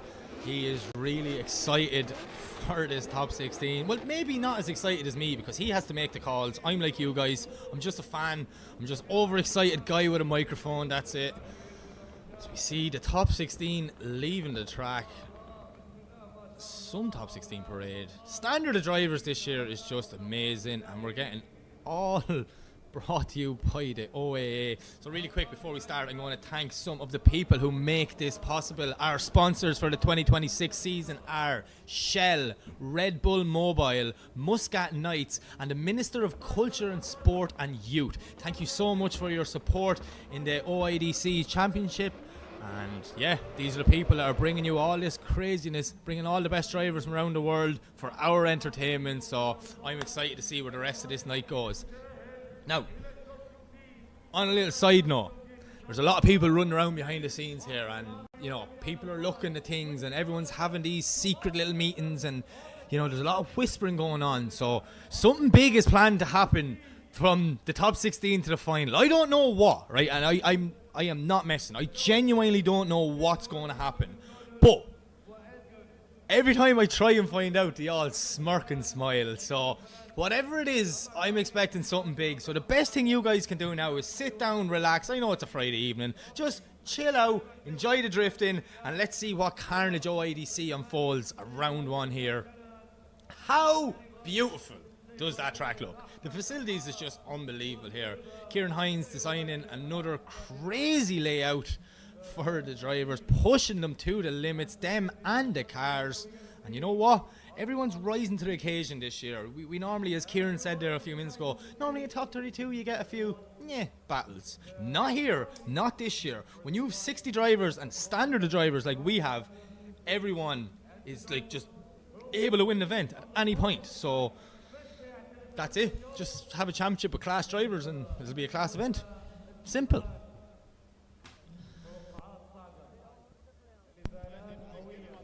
So we're getting ready now for the first battle. Conor Shanahan and Egar Craigas. So you see the drone just flicking through a busy pit. How cool, how professional, all the pit area, man. This whole season has just been stepped up by everyone. Staff, crew, drivers, cars, you name it.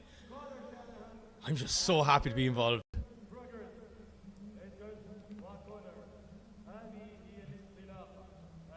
See Conor Shanahan's car there, sitting up ready for the first battle. Eggers is not with him, so we are waiting to see what happens. Looking at some people in the crowd waving an Ahmed Dham flag. There you go.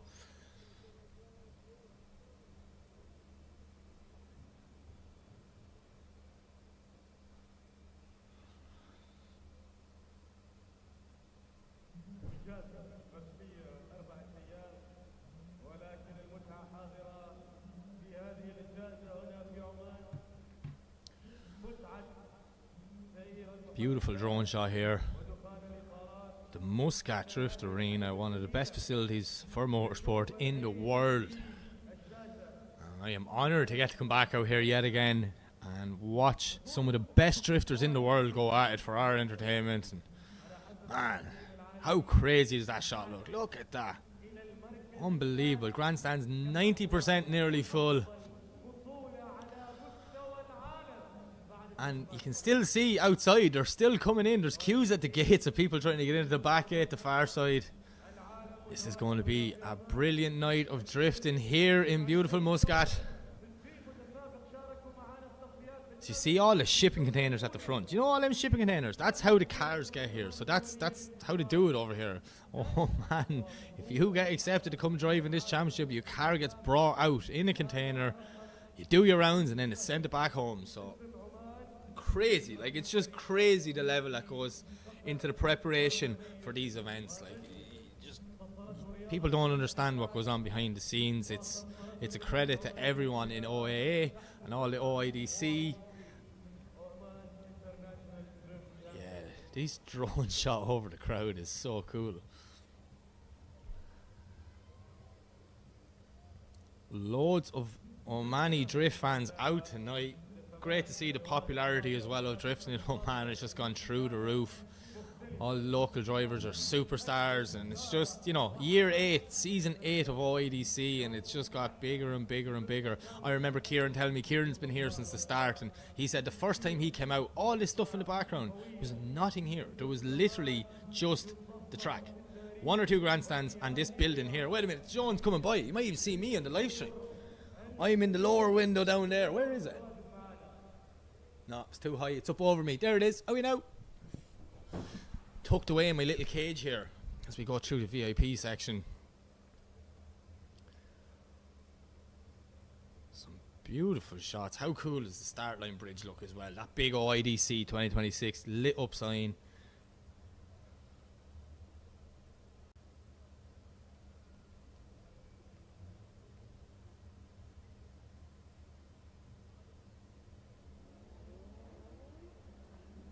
Okay, so we're getting ready to go, and we see the one, the only Conor Shanahan in the burnout box in that borrowed GT86. The Irish flag on the roof. Conor, a kind of last minute surprise to the grid. We all knew his brother Jack was coming, but it's good to see both of the Shanahan brothers here. It will be amazing to see both of the Shanahan brothers here in their own cars one day. I'm sure this won't be the last time we'll see these guys out here. But Conor is going up against an on-form OIDC veteran. That is Edgar Kreuges. And, you know, Edgar's has been here a good few times, so he understands. Sun's gone down, track conditions change. Maybe something like that might catch Conor, but I don't think so. Conor does have got that car from NMK Performance. The Dham and his crew there from up in Dubai. So them boys, you know, they've been around OIDC a good bit. They'd be like, Conor, it's going to be a different track than your top 32. And then when you get to the top 8, it's going to be different. And the final will be different. Always forever changing grip levels here in Muscat. But then it keeps it interesting, you know. It makes, like, it really makes the good drivers push through. You have to adapt in every scenario. It's very hard to fluke your way to a podium here in OIDC as we see Kreuges coming through the start line. The pyro going off. Shanahan's there already. Top 16's about to kick off. I am super excited. I am really excited for this one. Round 1 of OIDC is brilliant. And then we still have this unknown thing that's going to happen at some point that no one will tell me about. I thought I had inside information, but obviously not. Anyways, Shanahan, Kreuges, leave the line. Conor the lead. Edgar's the chase as they make their way down. Nice early initiation from Conor, getting lovely and wide in that first one. But Edgar Kreuges is right there, pushing up on that GTA 6 of Conor Shanahan. These guys would have known each other very well from driving together in Europe, driving the other side of the world now. Conor not even in his own trusty car, but Edgar's doing a great job sticking that BMW right up on Shanahan's door as they make their way into the D-cell zone now. Little dab of the handbrake from Conor as he settles the back end of that GT86 6. My apology. Edgar still doing on. What happened? Edgar was just ready to make the dive of the year, it looked like, and then just shot off the wrong direction on the track. Oh, this night is going to break me, I think, because it's an emotional roller coaster. Don't want to see anyone fail with mechanicals, but you know, Eggers didn't stop drifting for no reason. So what happened there? I'd love to know. As they come in here now, watch. Boom! Look at the Kreuges there. Right, I'm going to get up on him. I'm going to push him over the line. Right there with Conor, and then now just shut off and went. Either something broke or temperatures. It shouldn't be the temperatures though. The sun's gone down. You're thinking the temperatures will be going down, but look, car temperatures is a different story. Cooling temperatures, things like that. But it's obviously not a big problem because Kreuges is straight to the line. So this will be a Latvian man driving in anger. Conor Shanahan's spotter will be in his ear going, relax, don't go too mad. Just take it home and we shall go on to the grade 8. What can Eggers do here? Still leave the line. Kreuges doing a good job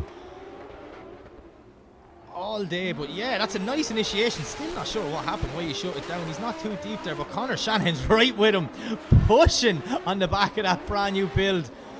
Getting up close and personal with Kreuges as they come through the second outer zone. Getting lovely and wide. Look at this from Shanahan, just playing with him, pushing him through the centre section as they transition into the D-cell zone. Lovely line from the lead driver, but Conor Shanahan is putting on a masterclass in the chase as he transitions through the smoke and over the line. That was such a cool shot. Brilliant run from Conor Shanahan. Eggers, what a lead run. I'm just so upset at whatever happened in that first half. Obviously the incomplete will come into play with this result. But yeah, Conor Shanahan making sure everyone in Oman knows he is here by doing exactly what he does best: drifting.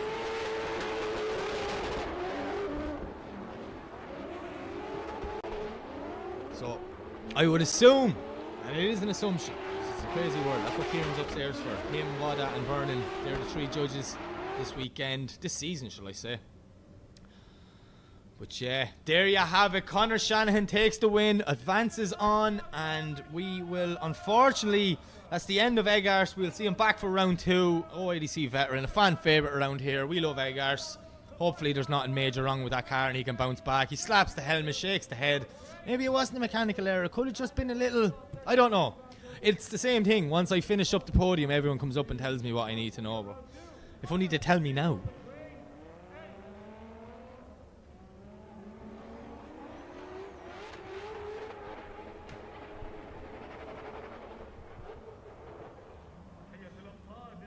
Okay, back on the line, two teammates that know each other very well. Mohammed Sieb to lead, Khalifa Alfahassi to chase, GT86 versus 180SX, two V8s, two unbelievable drivers, but unfortunately only one spot in the Grade 8. Who's it going to go, Mohammed or Khalifa? Lebanon, UAE been represented in this battle here in Oman. And away they go. Mohammed tearing down the straight. But look at young Khalifa. He's right there with him. Shit. The flame. Oh, contact. Mohammed Sieb just straightens up. I don't know what happened there. Oh, no. It's a top 16 of mechanical gremlins, it looks like. Young Khalifa did very, very well not to make contact with Mohammed.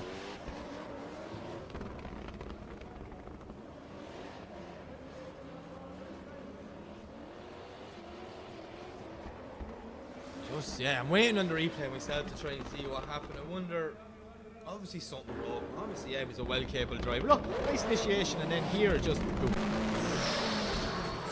He did very well to get out of Khalifa's way, and Khalifa did very well not to make contact.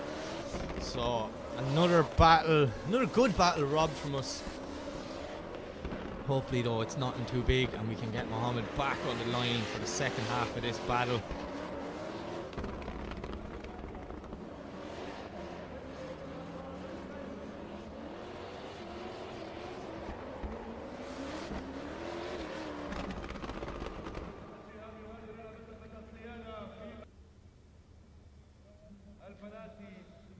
Let's see what happens.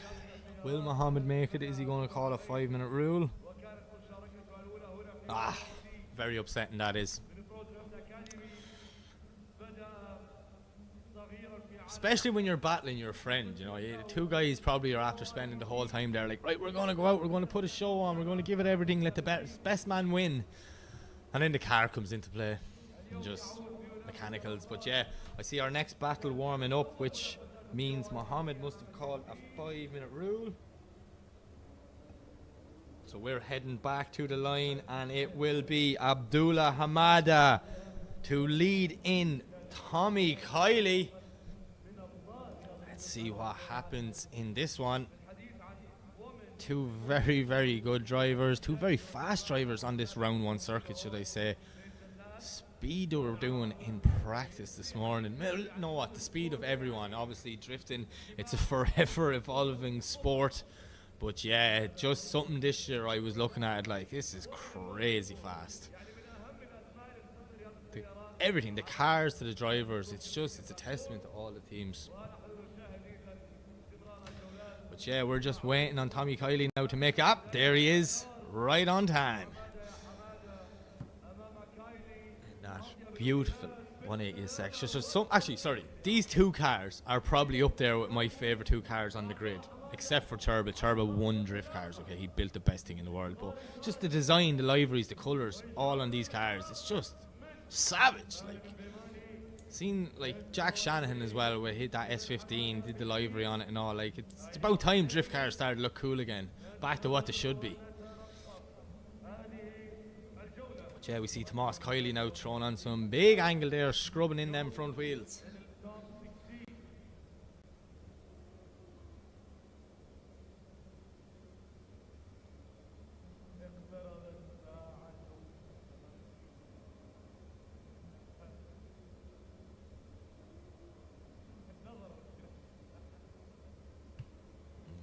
Kylie now just making sure there's heat in them front tyres as he now makes his way out to the start line and pulls up to the chase position. So Hamada in the lead and Kylie in the chase. What's going to happen in this top 16 battle?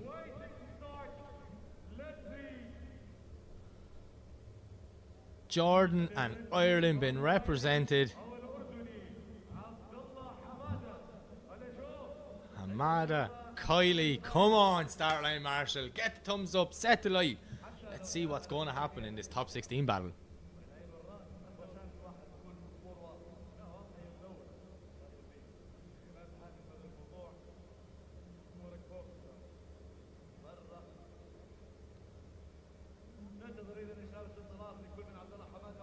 Nervous way for both guys.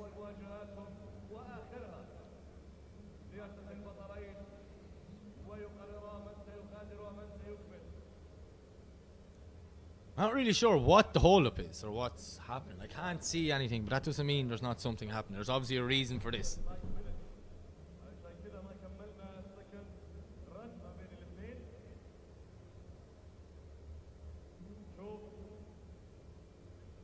I even just stood up there, had a quick look outside the window, and I can't, off the top of my head I can't see anything. Maybe Kieran fell asleep upstairs and they're trying to wake him. I'm not sure.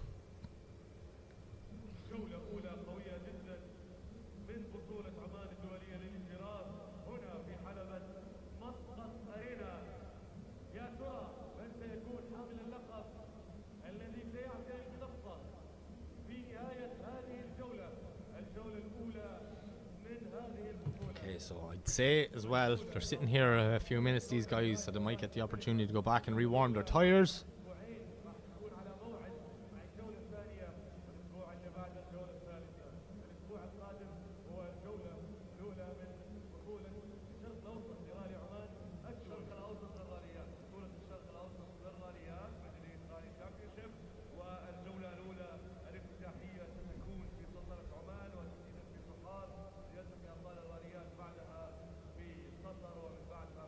Yeah, I'm still looking out the window here. I really don't know what's going on. And I'm sure both drivers sitting in the car thinking the exact same thing. So hopefully we get this underway very, very soon, because I am excited for this battle. These two guys really, really driving unbelievable all weekend. So let's see what happens.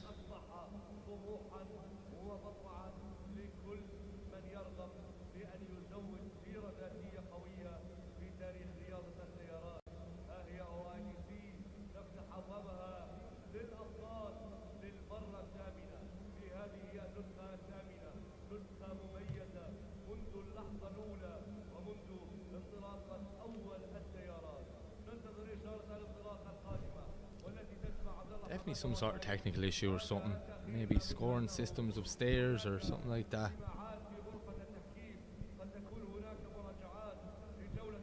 We still wait to get a signal. I'd be very confident as well that both cars are going to go back to rewarm the tyres. You don't want to be sending them into that first corner full speed on cold tyres. Want to make sure the drivers have maximum grip so they can perform to the highest standard possible on the run.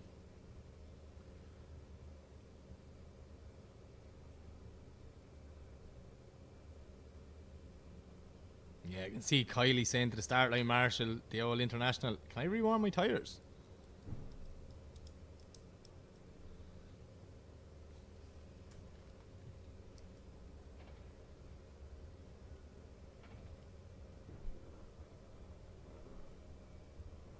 Okay, so we see Hamada heading back there now.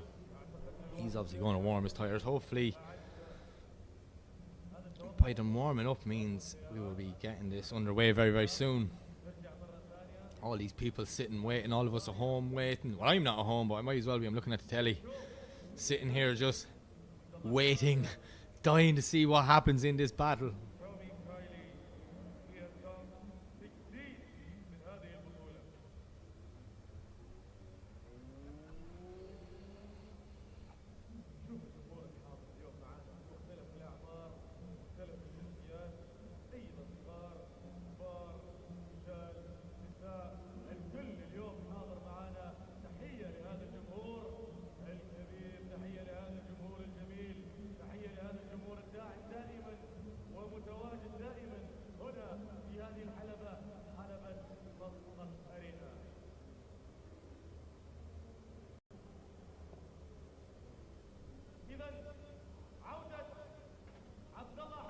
Okay, 2 cars on the line. Now we get the thumbs up. The light is set. Anti-lag is on and away they go. Hamada to lead, Kylie to chase. They make the way down. Kylie tucking lovely in right behind Hamada. Doing a great job in the chase. Look at Tomas Kylie now. He's so close. He's nearly going for a passenger spin with him around that first corner as the transition now for the first time. The speed, the snap, the angle of both cars there on that transition was absolutely epic as we see Kylie now starting to push in close to Hamada. Getting right up close and personal through the centre section into the diesel zone. How did Kylie not make contact as they're going around? Bumper to bumper, pushing him over the last clip and over the finish line. Now that was worth waiting for. Tomas Kylie with the absolute beast mode chase run there. That was epic. But I'm saying it all the time, you cannot have a good chase without a good lead. And Abdullah Hamada, that was epic, my friend. But look at this from Tomas Kylie. The second half of this run really came into his own. He's like, I'm not losing this battle. I want to go to the Great 8. Bang! Look at that. So close all the way around. Absolute just perfection in the chase there from Kylie. Just to go over the finish line. Woo! Right, we're going to swap them around now. And let's see what Hamada can do.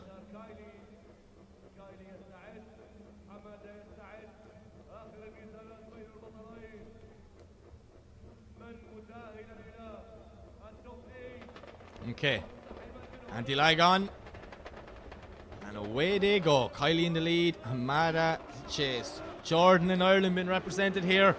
And look at this huge initiation from Tomas Kylie. Hamada's right there with him though, nearly mirroring what Kylie did. And the first one as Kylie does another snappy full throttle transition. Them transitions are absolutely perfect from Tomas Kylie. But look at Abdullah Hamada. He is right there with him, pushing the Irishman through the centre section as they enter the diesel zone. Hamada slowing that BMW down to avoid contact with Kylie. But Kylie doing a great job in the lead as they make their way through the second last inside clip and over the finish line. Woo! That's what we came to see. Brilliant driving from both guys, and I'm just going to say it, Tomas's Kylie splitter flapping looks like the bumper's talking when he's coming up the run-in. That's just hilarious looking. Man, what a battle. Tomas Kylie, Abdullah Hamada, just take a bow, boys. That is what we want to see, and this is only the top 16. It's all going to come down to who had the most proximity. See little wheel drops there from Kylie on the inside. Hamada did similar in his lead run, so the judges will be going through this with a fine-tooth comb just to make sure that the right call is made. As we see both guys standing outside the car, nervous, waiting.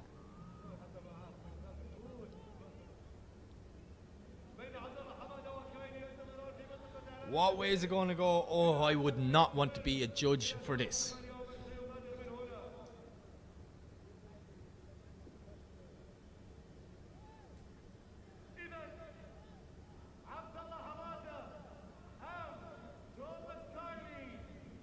Who's it going to be? It's a one more time!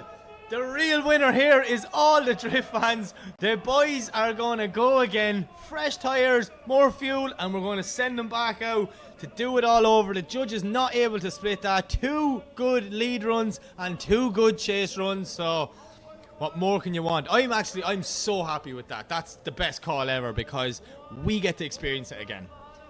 Now, back on the line, Mohammed Sieb has made it back from his 5-minute rule and he has to chase in young Khalifa Falassi. So as you remember in the first half, Mohammed shut down in that first corner, pulled off circuit. So huge advantage to Khalifa. So let's see what can happen. 2 teammates, 2 good friends. But there can only be one winner. Okay, thumbs up from both drivers. Light goes green and away they go.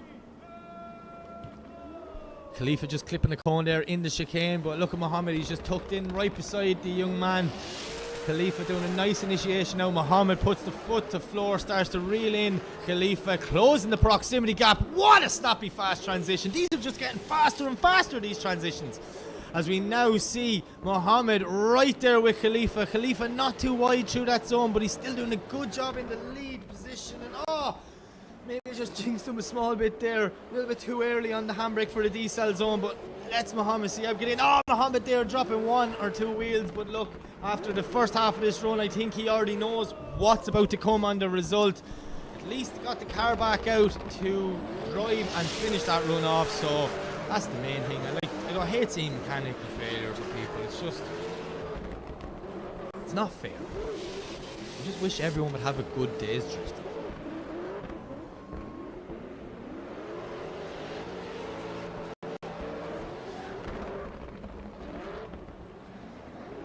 Enjoying this replay here, yeah.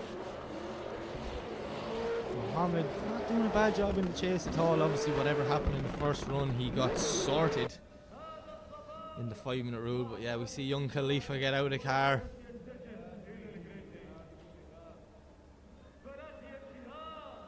He's calling the cameraman over. What? Ah! Pointing it out. Pro Drift boys representing here. Friends, Khalifa gets the win. Unfortunately for Mohammed, that's the end of his day. But look, you know what I mean? They're teammates, they're buddies. It doesn't matter. The real winner there is their whole pit area. So I'm sure Mohammed will be rooting Khalifa on for the rest of this competition. But we will see Mohammed back in a couple of weeks for round 2.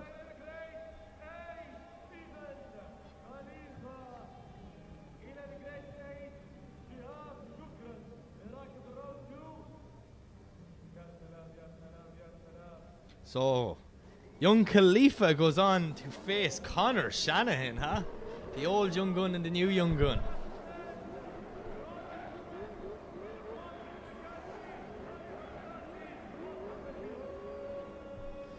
Okay, so we still have the one more time between Hamada and Kylie, but up next it is Ramsey, Ahmed Ramsey. So good, they named him twice. And he's going up against Idulion in that crazy Fresh XZ. Ramsey, 2JZ, S14, 900 brake horsepower. Still new enough to drifting, but he doesn't look. I couldn't believe when he told me last season was his first ever time competing, and now he's just sitting here keeping up par with all the big boys. But look at Damir, lovely initiation through that zone. Ramsey's right there with him though, stuck to him as they come through the first inside clip, getting ready for that first transition. Now fast transition from both guys. They put foot to floor now, pushing them cars out wide, trying to get in and fill that outer zone. Ramsey's right there with him, knocking on the door, pushing him around, getting ready for one more transition into the decel zone. Ramsey goes a small bit wide, drops maybe one wheel there, but he is nudging that beautiful Z of Fresh X around the last corner and over the finish line. Damir Ramsey, take a bow. That was good. Great driving from both guys. This is still only the top 16. This is brilliant.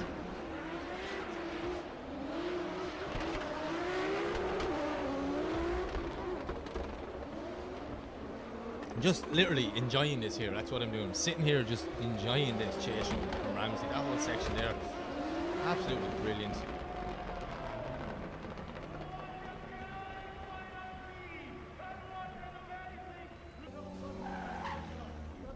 So we're going to send them back to the start line, swap them around and get ready to go again.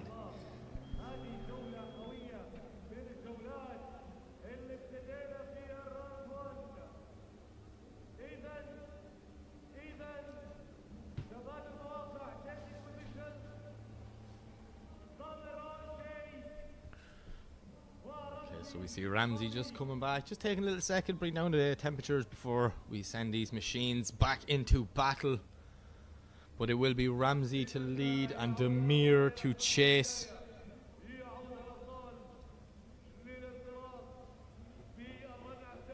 What's going to happen when we swap them around? Damir sitting back, trying to get as much of a run in as possible. He knows Ramsey's fast.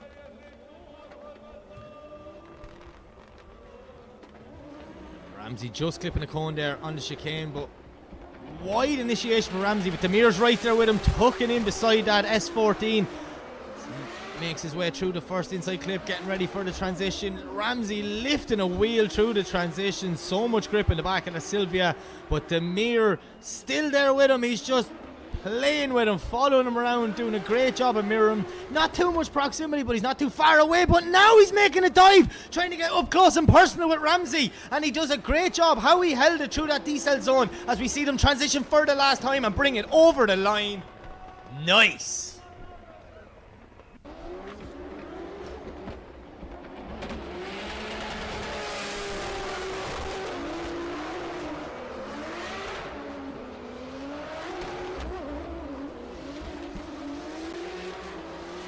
Yeah, it's going to be another tough call for our judges. What way are they going to go? Who's going to advance to the Great 8? Will it be Ramsey? Will it be Demir? Oh, I'm just so happy I don't have to make that decision. Poor judges. Like, they really have their night cut out for them.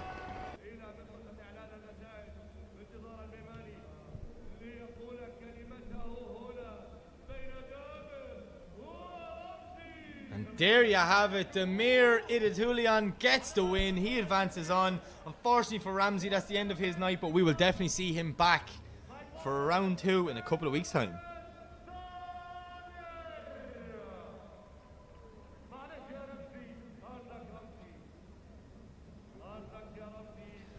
Okay, so we have to wait for the one more time to see who Demir is going to face in the Great 8. Will it be Kylie? Will it be Abdullah Hamada? That's not the battle we're getting next. We're going to the other side of the bracket. Up next on the line, it is Kevin Pisculti, and he is going up against Dennis Miguel. So, yeah, that's another one of them Z's making his way onto the track. 3 of them things here this weekend, all identical, just a little bit of a colour difference, so help us spot whose car's who, but man, there's some builds, like really are. Definitely check out Fresh X and have a look at them. Such nice cars.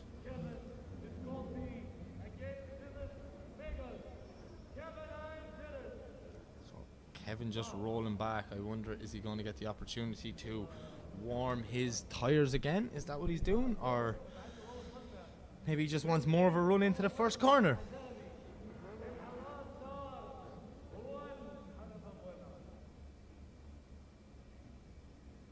Okay, 2 cars on the line.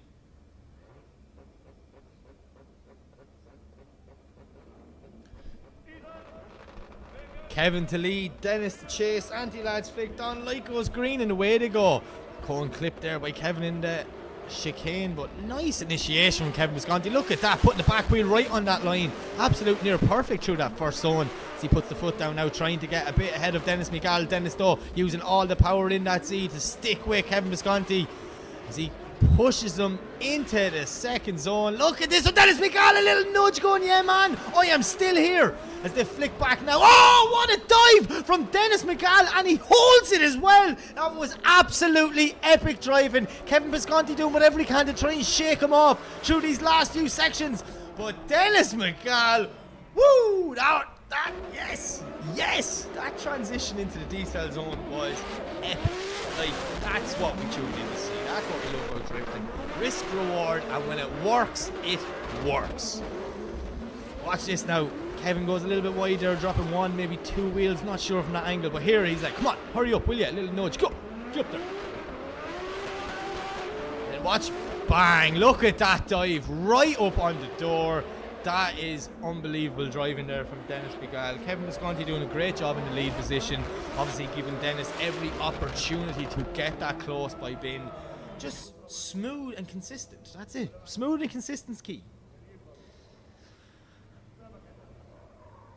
So we're going to swap them around now and see what happens. On the second half of this battle, I can tell you what's going to happen. I'm going to lose my voice if they keep driving like this, because it's just a pleasure to watch.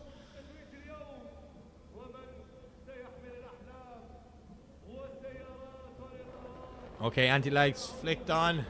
Light goes green and away they go. Dennis Miguel to lead, Kevin Pisculti to chase. You see them coming down the bangs from that Sylvia every time he put This is just insane driving. What? Dennis Miguel doing a near perfect first section, but look at Kevin Pisculti. How did he not make contact? Maybe he was just a bit too aggressive there. Now he's falling back, losing the proximity. Dennis can smell the blood in the water. He puts the foot down, trying to keep the gap, keeping as far ahead as possible. We see Kevin now trying to make a huge dive in there, but Dennis Miguel doing a lovely lead line, putting that back wheel right exactly where the judges want to see, bringing it over the finish line. Wow, did Kevin just go a bit too aggressive? Watch here now. He's like, I have to be close from the start, which he definitely was. Just there. Now he over-rotates a little bit. This is where Dennis starts to get the proximity, look.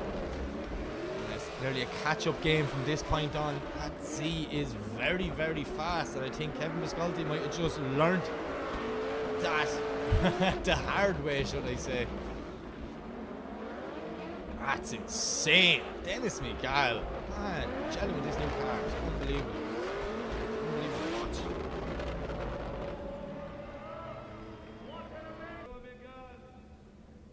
See smiles and high fives, them boys enjoyed that battle. The heart rate is definitely elevated after that one. Kevin smiling away. I think he understands what's about to come. He's been around a while. He knows you make a mistake like that at this level of drifting, and unfortunately, you could be going home. But let's see. Maybe I'm just overexcited and the judges saw something completely different, because that has definitely happened in the past.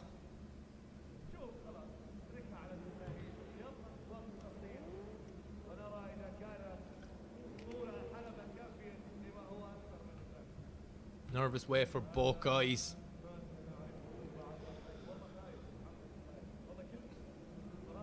Did Dennis just pat the car in the back and say, good girl there? That's what that looked like to me. She served me well.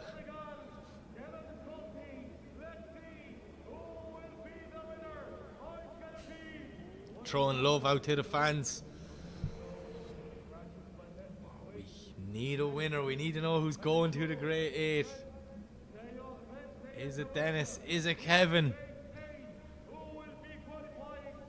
They're definitely keeping us waiting. Come on, who's won? We're dying to know. Show the graphic on the screen.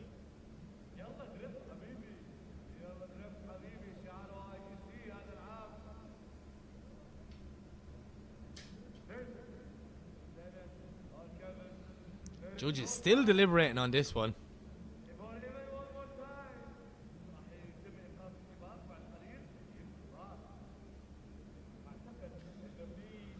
It's a nervous way from both drivers to just, come on, tell us who won. We're all dying to know.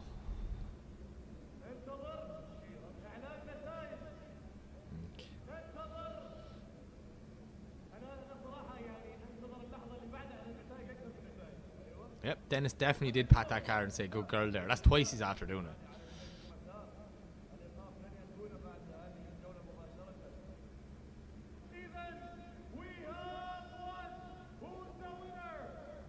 Oh, it's a one more time. One more time. Judge is not able to separate these lads. I don't know if that was anger or happiness from Kevin, because it seems like he's just been through a second chance. So I'm sure that was a, oh, thank God moment, you know. But yeah, we're definitely going to see them boys go one more time. They'll head into the pits, fuel and fresh tyres, and away they go. Right, back on the line. In the lead position, Jack Shanahan. And he is going up against Hussein Miscellanei. So, S15 Sylvia versus C6 Corvette. Hussein probably knows what sort of driver is ahead of him. He's like, I'm going to throw everything at it and just see what happens. But Jack Shanahan on form here this weekend. So let's see, can he keep that momentum going as he leaves the line, banging through the gears up the straight, throwing it in. Nice initiation, Buckeyes. Shanahan there, right out wide on the line, but Hussein is right there with him. Shanahan now doing the signature, lifting a wheel all the way through that section as he transitions nice and wide. Hussein still there with him, maybe dropping back just a small bit, getting a little bit lost in the smoke, but Shanahan doing a great job through outer zone 2 as he makes his way through the centre section as well into the D-cell zone. Nice lead line from Jack Shanahan. Hussein doing whatever he can to stay there, but just not really having the pace to keep the proximity. As we see Hussein get a little bit lost in the smoke, pick up a cone there at the last inside clip, but they're over the line. Lovely run from Jack Shanahan, and in fairness, Hussein, that wasn't a bad run at all, my friend. You did do well, you tried your best. So let's see what happens when they swap them around.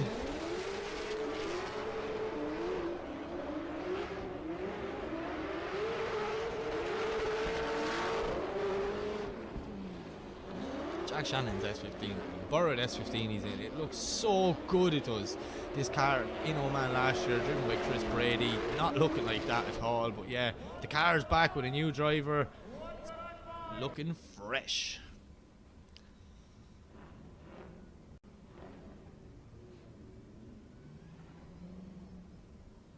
So we're going to swap them around now and put Jack Shanahan in the chase position. Hussein Miscellanei in the lead.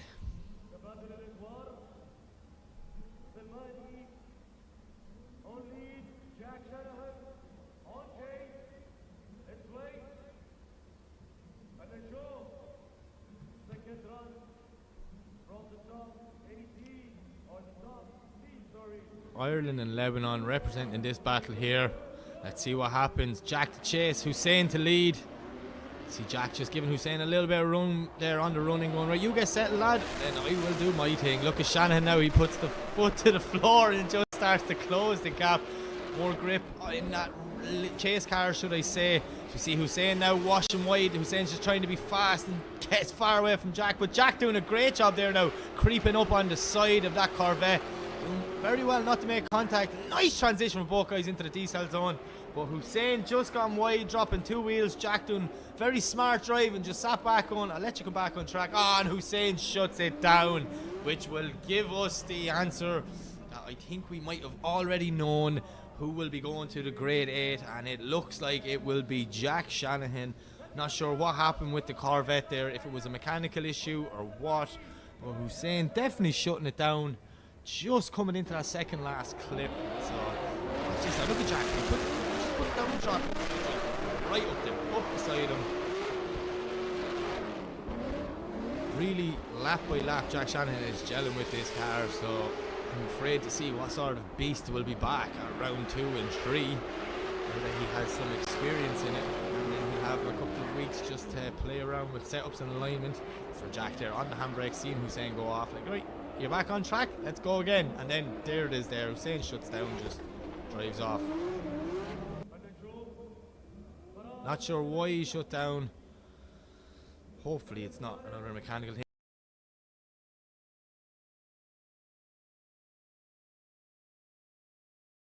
Fortunately for Hussein Miscellanei, that is the end of his day, but we'll see him back in a couple of weeks for round 2.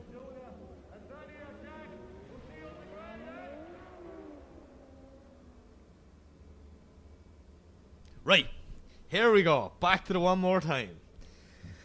Tommy Kylie, Abdullah Hamada. They've already had a lead in the chase each. They understand what the other one's capable of. I can only imagine that there might have been a small change to cars in there, maybe a little bit more grip put in the back, try to find a bit more speed. But only one person can go to the grade 8, and they will face the mere Idulion. We'll see. Oh yeah, no, definitely something wrong with Hussein's Corvette. He's been recovered off the track, so hopefully it's just something small and silly.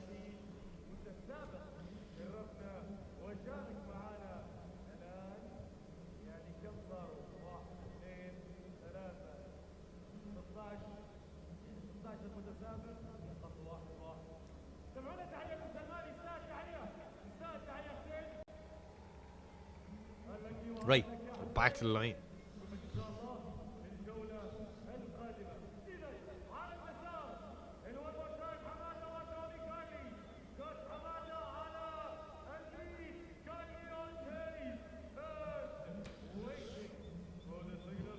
Ireland and Jordan have been represented in this battle this one more time. We've seen it before. It was epic. What's going to happen the second time round?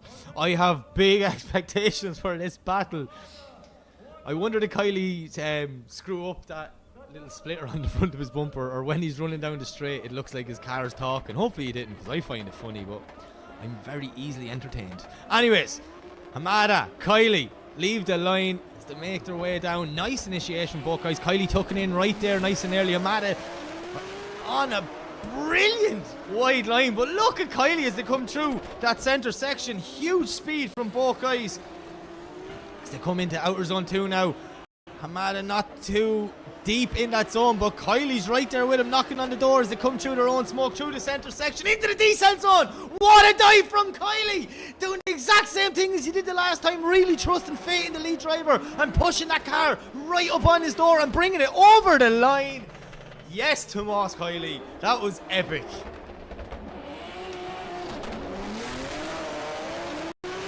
Abdullah Hamada as well, brilliant lead run. You can't have a good chase without a good lead.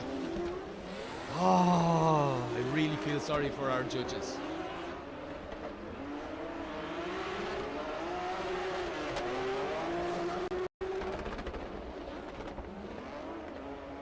Look at this from Kylie, a masterclass in the chase. Brilliant job as they come through them last few clips there. Savage.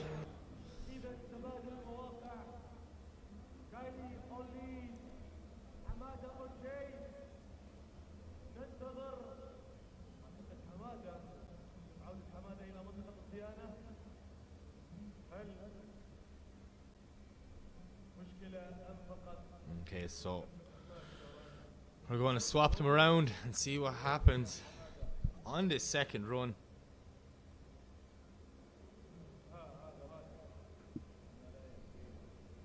Two cars there. Tomas will lead.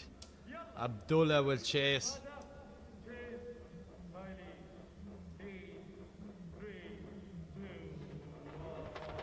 Anti-lag switched on. Light goes green, and here we go. Kylie, Hamada, for the second time, throwing it in. Nice initiation yet again from Kylie. Lovely lead right. But look at Abdullah, he's right there with him. This is a mirror of the last time these guys battled. Huge snap from Kylie. How does he hold that? The speed of that transition. But Abdullah's not letting him get away. He's using every bit of grip in that BMW to push his car right up on the door of Tomas Kylie as they drag the handbrake into the decel zone. And oh! The first mistake between the 4 runs just happened there. Maybe Abdullah a little bit too aggressive, coming into that decel zone, washing too wide. But wow, look at that for Kylie. That is brilliant. Abdullah Hamada making a name for himself here. Made a huge impression last year on me. This car was yellow and it was brilliant all season long, but Kylie as well.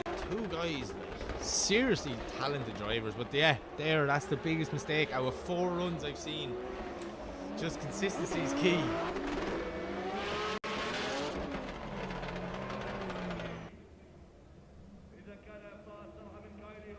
Hugs all around from the guys as they're out of the cars. That's a tough battle, but I know just the two of them really enjoyed that. Why wouldn't they? Epic driving from 2 drivers. Okay, so we're waiting on the result. Is the result going to drop in? Who will be going on to the Grade 8? Will it be Abdullah? Will it be Tomas Kylie? Oh, I'm nervous waiting for them. Let's see what happens. Come on, judges. Put us out of our misery.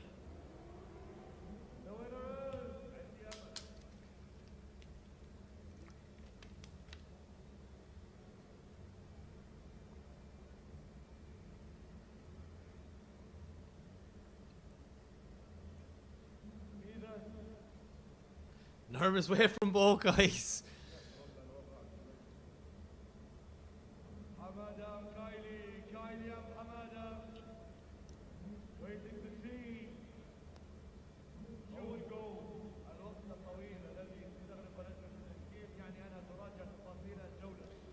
Who's it going to be? In my opinion, I thought it was kind of obvious, but I am not down to the technical stuff. That's the 3 guys upstairs, so maybe there's something more that we're missing.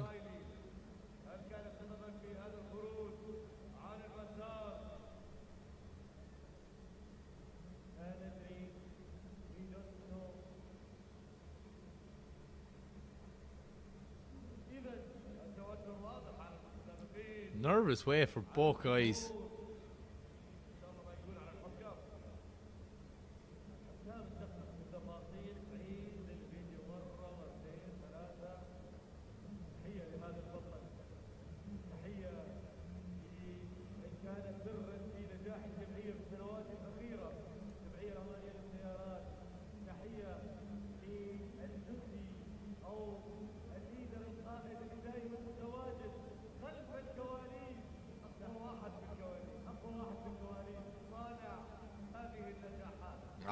Judges, what is going on up there?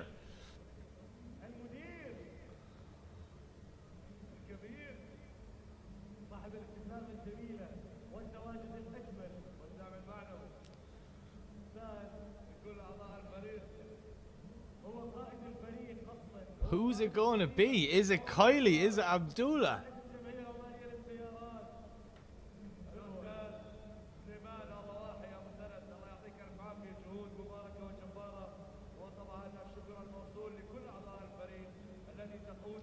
Come on. What? Why? What's happening here? Did Kieran fall asleep again? I wonder. I'm not sure. Yeah, judges definitely going through something anyways. As I said earlier on today, what we see here is the live stream. What they see upstairs is completely different. They have every camera angle. They actually have camera angles that we don't even have on the live stream. They can control the speed, rewind, just changing angles and put in slow motion. So they're definitely divided on something, or they're just analysing something to make sure the right call is being made. But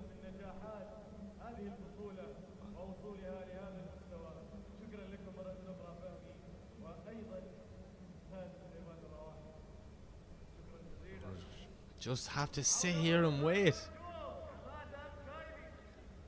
Even the drivers now, you can see it in their body language. They're like, what's going on? Tomas's eyes nearly said, like, what are they looking at? Like, what could they be looking at? I don't know. I thought that was an epic battle bar. One or two little mistakes, but like, yeah, it's hard to know. It really is.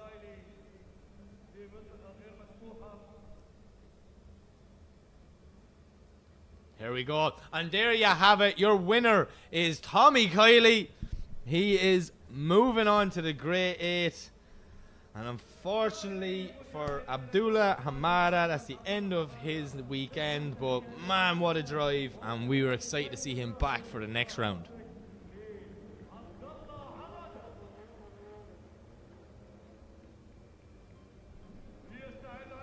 Okay.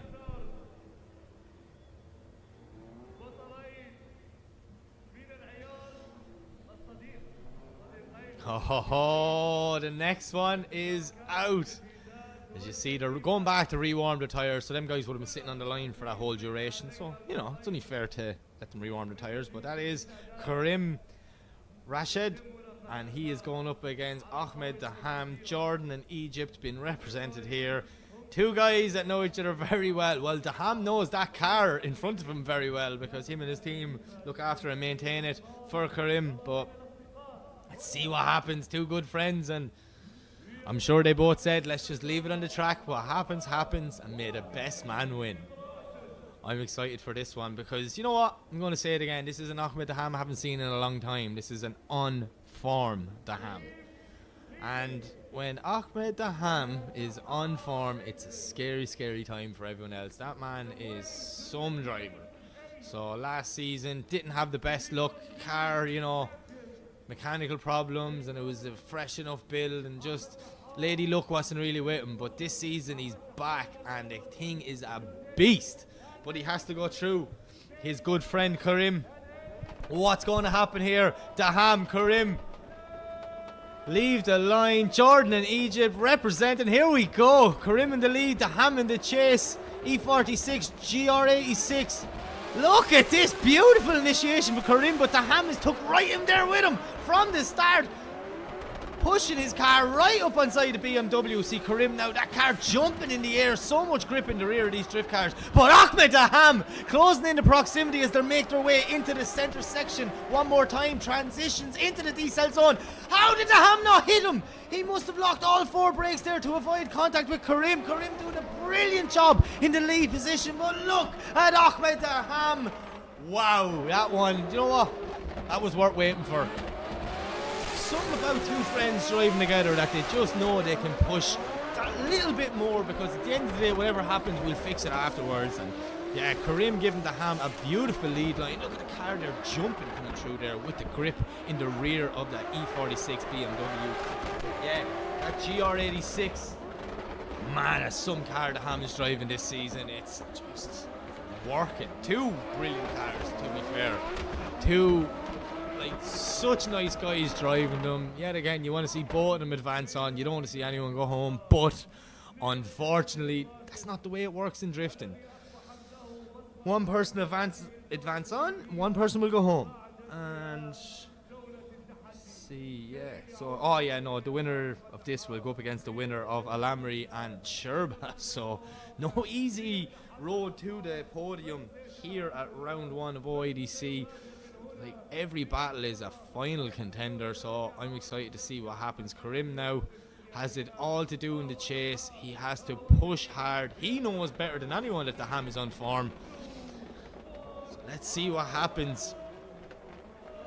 Ahmed Dham leaves the line, throwing it in. Nice initiation there from Ahmed Dham, but Kareem's right with him now, pushing through that first section as they line up to head through the first inside clip. Snappy transition from Dham. Kareem just getting a small bit lost, ended up the inside of the track and dropping back. There's the mistake that we did not want to see as Ahmed Dham drives off into the night in the GR86. Kareem in the back. Oh, there's loads of sparks underneath that car. Not sure what's going on. The E46, if something's after braking, but look at this from Ahmed Dham. Literally has that B58 screaming all the way around the circuit. Man, that was epic. I feel so bad for Kareem. He really, really tried, but just unfortunate here something went wrong. Oh. Not sure if I've seen sparks in the car. Just from the wastegate. As he comes through the centre section, look underneath Kareem's car. Oh no, something's dragging down there. That's not wastegate, that's spark. Hopefully it's nothing too major, but I think we don't have to be a mind reader of the judges to figure out what happened there. Ahmed Dham, man on a mission. He's a pep in his step this weekend, and see a little twinkle in his eye. Dham looks like he is back where he belongs, comfortable and heading to the Great 8. Look at that, hands in the air. He literally, what happened to him? But yeah, there you have it. Ahmed Dham gets the win. He advances on. I feel so bad for Kareem, driving like a champion all day long. But unfortunately, we can only have one winner. But we will see Kareem back next, or in 2 weeks' time, for round 2. Okay. We have 2 places left in the Great 8. Here is our official last battle between Benedictus Sherba and Ahmed Alamry. And then we have the one more time between Dennis Miguel and Kevin Pisculti. So 2 more battles. And then we're heading to the Great 8. What a top 16. There's been so much drama in this one. The night is still going on. This one now, I'm excited for this. These 2 guys know each other very well. Sherba, obviously a veteran out here in Oman. Huge crowd favourite, but he's going up against the local boy. That is Ahmed Alamry. Alamry is just, the last 3 years, this lad has become a beast in the chase position. So let's see what he can do as he chases in Benedictus Sherba. Down the straight they go. Nice initiation, both guys. But look at Ahmed Alamry. He's right there with him, basically saying, I don't care if I mark your new car to Sherba, as they make their way through the centre section. Huge snappy transition from both guys. How was there not contact as we see Alamry's car jumping up and down in the background? So much grip in the rear of that S15 as we see Sherba now making his way through the centre section, throwing it back. Huge transition into the decel zone, but Ahmed Alamry's right there with him. He puts the foot down now, reeling in the proximity as they make their way through the last transition and over the finish line. Yes! That is what we came to see. Benedictus Sherba, Ahmed Alamry. What a run, boys. Brilliant driving. It's exactly what I wanted it to be.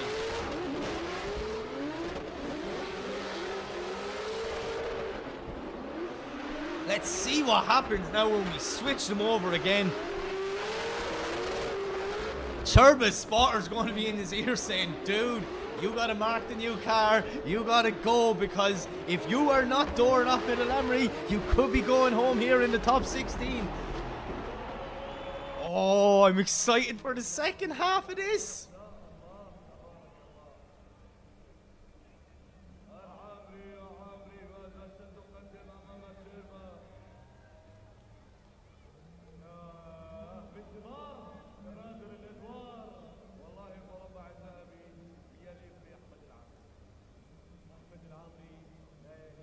Right, so both guys got in. It looks like just to get a little spray of water on the rads, bring down the temperatures. I'd say they need a bit of spray of water on themselves, because that was a hot battle. But yeah, Sherba making his way back out. His spotter be like, dude, just do it. Just, this is it. This is why you have the sticker on the back of the car. We need to see Mad Sherba. You should never go full Mad Sherba until now.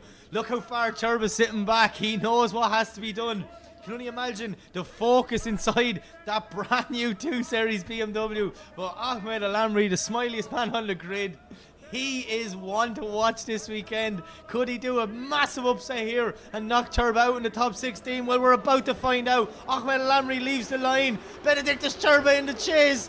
They throw it in, the speed of Alamry down the straight, but Sherba's right there with him, nearly making contact through that first zone, and there it is, making contact, pushing Ahmed Alamry.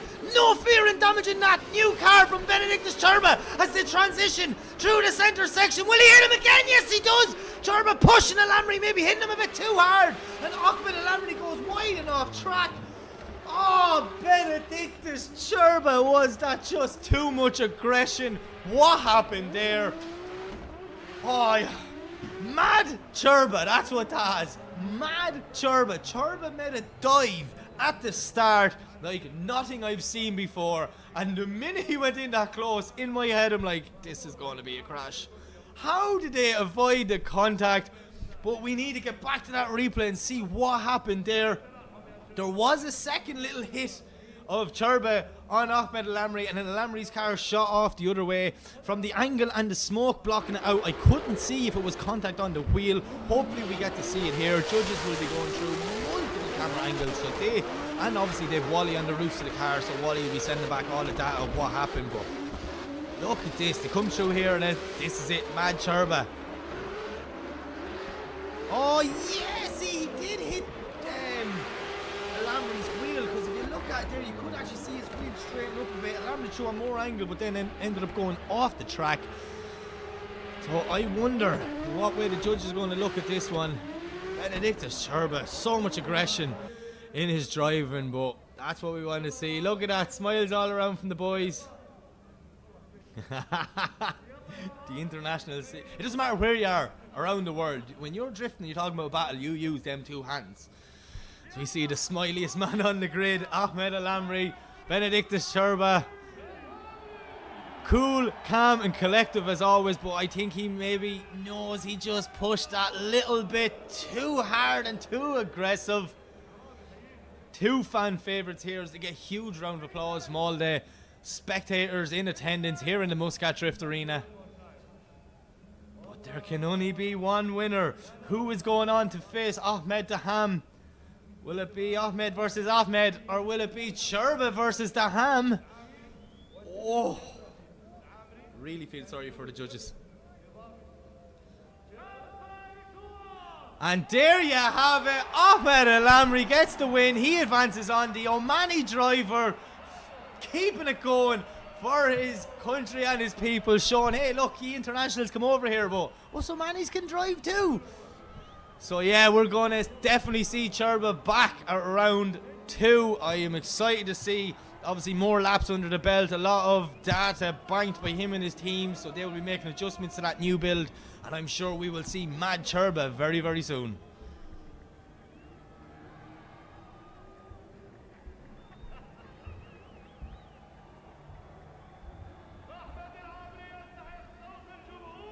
Okay, one spot left.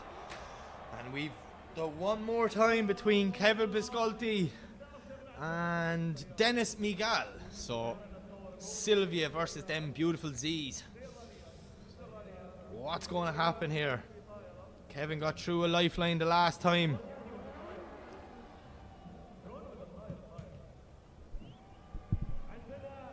One more battle, one more spot in the grade 8. Who is going to get it?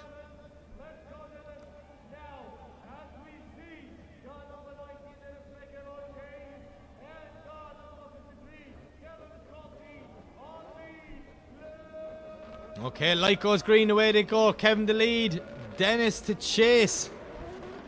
Pisculti, Miguel throwing it in for the second time. Nice initiation from Kevin there. Perfect all the way around the outer zone, but Dennis Miguel's right there with him, not letting him get away, using all the power in that Z to try and get up close and personal as they make their way through the second zone. Dennis Miguel closed the proximity. How did he not make contact as they head back through the centre section and transition into the D-cell zone? Massive dive there from Dennis Miguel in the chase, but Kevin Pisculti doing a great job pushing his car to the limit through that last section, transition for the last time and over the finish line. Yes, just yes.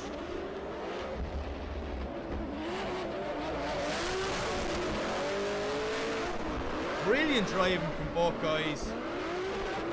Pisculti doing a great job there. Dennis Miguel, look at this here. How did he not make contact? Precision driving. Just unbelievable chase. That dive, same as his last time. Throwing on big angle to scrub off the speed and still avoiding contact with the lead car. That's exactly what the judges want to see. Unreal driving from unreal drivers.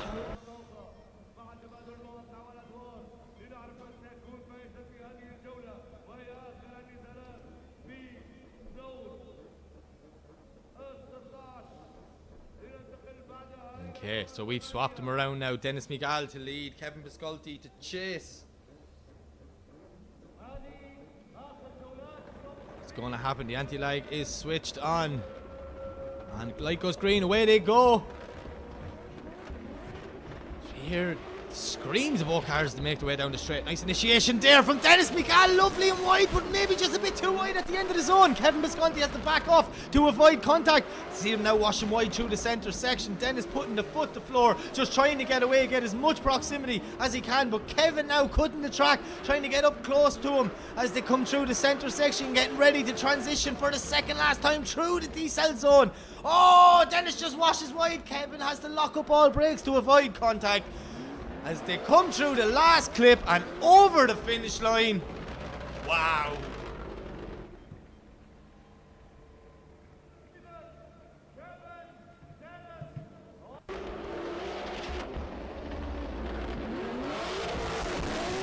Brilliant driving from two guys. Had to take it through the water there. Genuinely thought it was going to pass out. This is some drifting tonight here at round 1, and this is just round 1. Let's just clarify that. We got 3 rounds this season.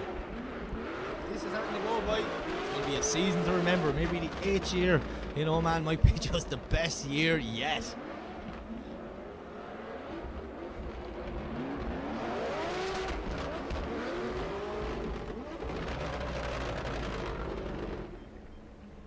Okay, so let's see what way the judge is going to call this.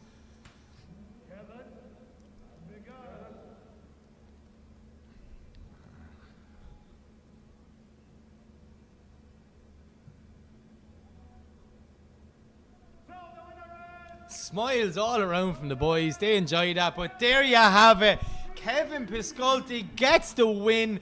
Obviously, just few wheels drops at the end from Dennis Miguel. But honestly, they were 2 unbelievable battles. Brilliant driving for both of them. I cannot wait to see Dennis Miguel back the next round. He is looking so comfortable in that new Z from Fresh X. But yeah, Kevin Pisculti making his way to the grade 8 and his first time ever in Oman, and he is going to go up against Jack Shanahan. So yeah, 2 Driftmaster boys going to war in Oman. Let's go.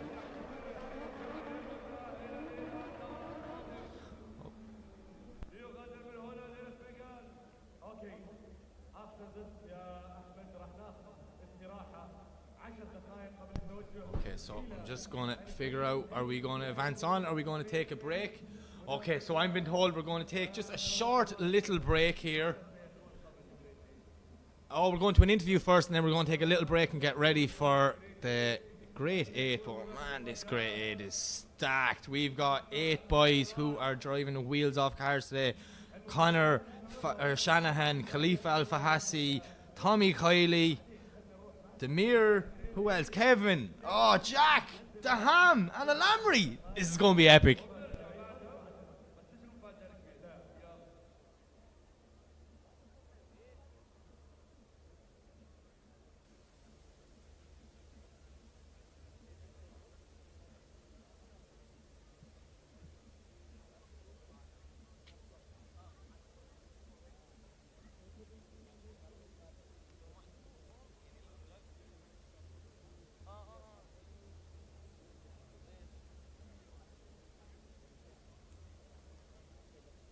نرجع الآن للمقابلات هون عندنا بالاستوديو، وبنرحب مع بطلين ما حلفهم الحظ اليوم. هارد لك للاثنين أكيد، بس أبطال ريد وأبطال عمان والكويت. خليني أرحب بهيثم الحديدي وعلي مخصي. حياك الله.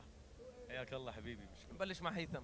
هيثم، السنة الماضية كان في أعطال صحيح، بدناش نتذكرها صح. هاي السنة كان الأداء ممتاز امبارح وكل الأمور تمام، بس اليوم ما حالفك الحظ. إيش اللي صار معك بالضبط؟ طبعا السنوات الماضيه ما حالفنا الحظ. يعني السنه الماضيه كانت اول تجربه في السياره الجديده، ما حالفنا الحظ. هذه السنه غيرنا في السيت اب، جربنا السياره كثير، واثقين كنا في السياره وفي نفسنا، تطورنا كثير، طورنا السياره معانا. بس في التوب 32 طبعا دخلنا مع واحد من الابطال والاسماء المشهوره. كان it was a very close run صراحه بيننا، بس ما توفقنا، وان شاء الله في الجايات باذن الله. ان شاء الله ان شاء الله. علي صاحب المركز الاول السنه الماضيه، هاردك اول إشي. شو اللي صار معك وشو فرقت السنه الماضيه عن هاي السنه؟ قبل ما اقول لك شنو صار معي، تحيه كبيره حق الجمهور. هذه من اكبر جماهير اللي شفناها احنا في IDC ما شاء الله. شباب مو مخلين ولا كرسي فاضي. هالسنه يعني احنا كنا متفائلين خير ومجهزين نفسنا، ولكن نفس ما يعني هيثم اعطاكم بريف، في امور مو بيدنا تصير، فاعطال ميكانيكيه تصير واحد ما يقدر يتفاداها. بس الحمد لله اهم شيء السلامه. احنا بالرن التوب 32 كان رن قوي مع واحد من اقوى المنافسين، مع توماس كايلي، وصار عندنا عطل ميكانيكي في الرن الثاني وطلعنا من السباق بهالسهوله. عطل بسيط ولكن يعني القادم افضل ان شاء الله. نعم، والبطوله لسه مولعه وشغاله. البطوله دائما مولعه. نعم. والشباب فيهم البركه. يعني انا واحده من الحسنات اني انا اقدر اطالع الحين انبسط على قولتهم اروق وانبسط باداء الشباب. وبس عليكم بالعافيه الشو الحلو. نعم. ونعوضكم ان شاء الله انا وهيثم الجوله الجايه وعد ان شاء الله باذن الله. ان شاء الله. نرجع لهيثم. هيثم من عمان، كيف تنظيم الفولنتيرز، الجهات المعنيه؟ حابب كثير تحكي لي عن هاي الامور، خاصه انت واحد منهم ومن زمان معاهم. صحيح. طبعا نحن كل سنه نتكلم عن نفس الموضوع، بخصوص طبعا نشكر الجمعيه العمانيه للسيارات. هذه يعني فرصه كبيره لنا احنا كعمانيين، ان ابطال من كل دول العالم تجي لعندنا. الموضوع بالنسبه للعمانيين احنا كمتسابقين الموضوع صار اسهل. نحتك في المتسابقين، نتطور، ناخذ افكار منهم، نشوف سيت اب سياراتهم، نطور سياراتنا مثل ما يعني هم طبعا ادفانس قديمين في هذه الرياضه، فنحن نكتسب منهم خبرات، نكتسب خبرات منهم. ف يعني الحمد لله. وطبعا بما ان نحن قريبين من الجمعيه، نشوف الجمعيه كيف يعني تبذل مجهود كبير. الاداء العالمي هذا صحيح، تبذل مجهود كبير طبعا. يعني هذه من اقوى البطولات اللي تصير في العالم، فشكر كبير للجمعيه العمانيه. اكيد اكيد شكر. علي، قبل شوي قلت انه انت تحضر برواق، هلا ما في توتر ما في شيء. هل حجم البطوله هاي الكبير بخلي عند المتسابق توتر كبير على نقطه البدايه؟ 100% في نسبه توتر ونسبه ضغط، ولكن تفادي هذا الضغط بعد الخبره. انت يعني الجمهور ما شاء الله بهالحجم لابد انه يشكل ضغط على المتسابق، ولكن واحد مع السنين، مع خبره سنين، يوقف على الستارت لاين، يحاول ينسى هالامور ويحاول يؤدي اداء اولا يرضي الجمهور، وثاني شيء يفوزه. يعني فانا اشوف ان هذه حسنه مو شيء مو عائق يعني. الواحد لازم يكسب هالطاقه الايجابيه هذه. نعم سؤال لكم انتم الاثنين، بعد الهارد لوك نرجع بنحكي بعد الخساره بهاي الجوله الاولى، هل بتتبع استراتيجيه معينه مشان الجوله الثانيه والجوله الثالثه عشان ترجع ترفع امالك بالفوز بالبوديوم؟ هو بطوله نفس OIDC مكونه من 3 جولات، التعويض فيها صعب، تعويض نقاط فيها صعب، خصوصا لما تطلع من المنافسه في دور 32. لكن هذا مو معناته ان نهايه العالم، احنا لحد الان عندنا فرصتين ان نوقف على البوديوم وناخذ نقاط. يمكن في ناس وايد ممكن تقول احلام البطوله راحت ان نفوز بلقب بطل موسم، لكن مو معناته ما نقدر نفوز. فالاستراتيجيه الجايه انا وهيثم حد الدوسه، ما في رحمه، و all or nothing على قولتهم. نعم هيثم. طبعا خسارة اليوم أتوقع أنها يمكن حفزتني وخلتني I'll try to push more في الراوندز الجاي، ونحاول نتجهز أكثر في الراوند الجاي. طبعا مثل ما قال علي، هذه البطولة يعني فيها فوز وخسارة، بس طبعا كل جولة عن جولة التجهيز يكون أقوى وأقوى، طبعا والسواقة راح تكون يعني to the max بإذن الله. حلو شكرا. بدي أسأل سؤال وبدي جواب، سياسة ودبلوماسية ما بدنا. مع مين اليوم علي المقصيد بعد ما طلع؟ مين بيشجع؟ بدي اسم قدام الجمهور.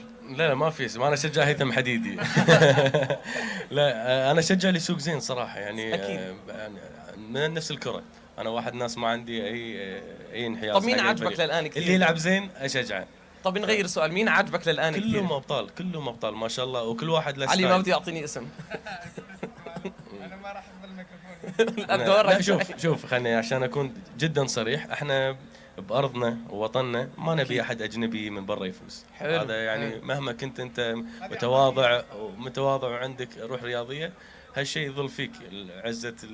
عزه الوطن والعروبه والامور هذه بالنهايه يعني موجوده. فودنا احد عربي. اليوم توب 8 عندنا البطل احمد دحام، البطل احمد العامري. نعم. فاحنا متوكلين عليهم ضغط صراحه يعني. نعم.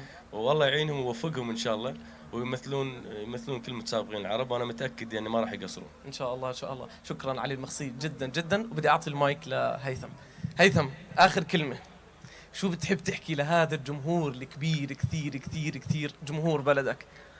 طبعا جمهوري العزيز، خلنا نقول يعني آسفين للي صار اليوم، ما كنا متوقعين، يمكن شوية خذلناكم في هذا الراوند، بس إن شاء الله وعد مني ووعد من الفريق إن شاء الله التجهيز راح يكون أقوى وراح ننافس بشكل أكبر بإذن الله.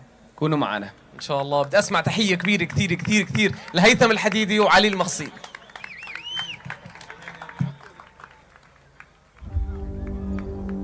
Ready for a surprise?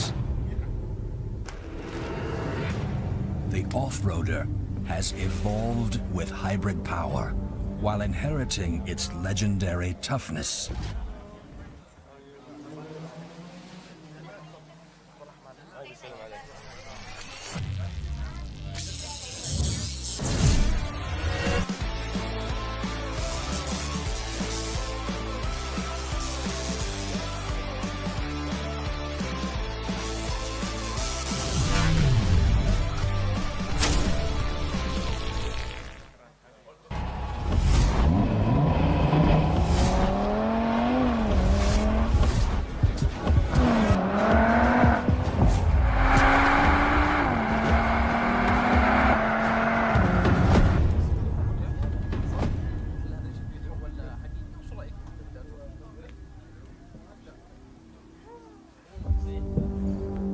Ready for a surprise?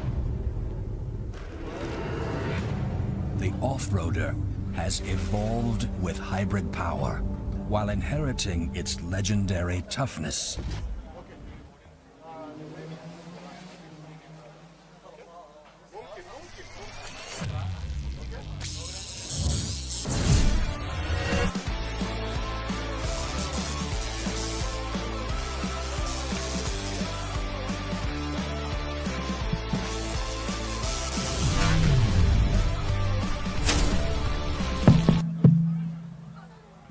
والآن مع صناعة المحتوى بالوطن العربي، صناعة محتوى أنثوي في السيارات وفي رياضة السيارات، كلنا فخر بهذا الإشي. خليني أرحب ترحيب كبير جدا بجنات. هلا والله، وسهلا، نورتينا اليوم، منوري عمان. شكرا جزيلا. هيا عم نسمع تحية كبيرة كبيرة كثير من الجمهور. جنات، كيف فكرتي محتوى السيارات؟ بنت ومحتوى السيارات، كيف طلع الموضوع؟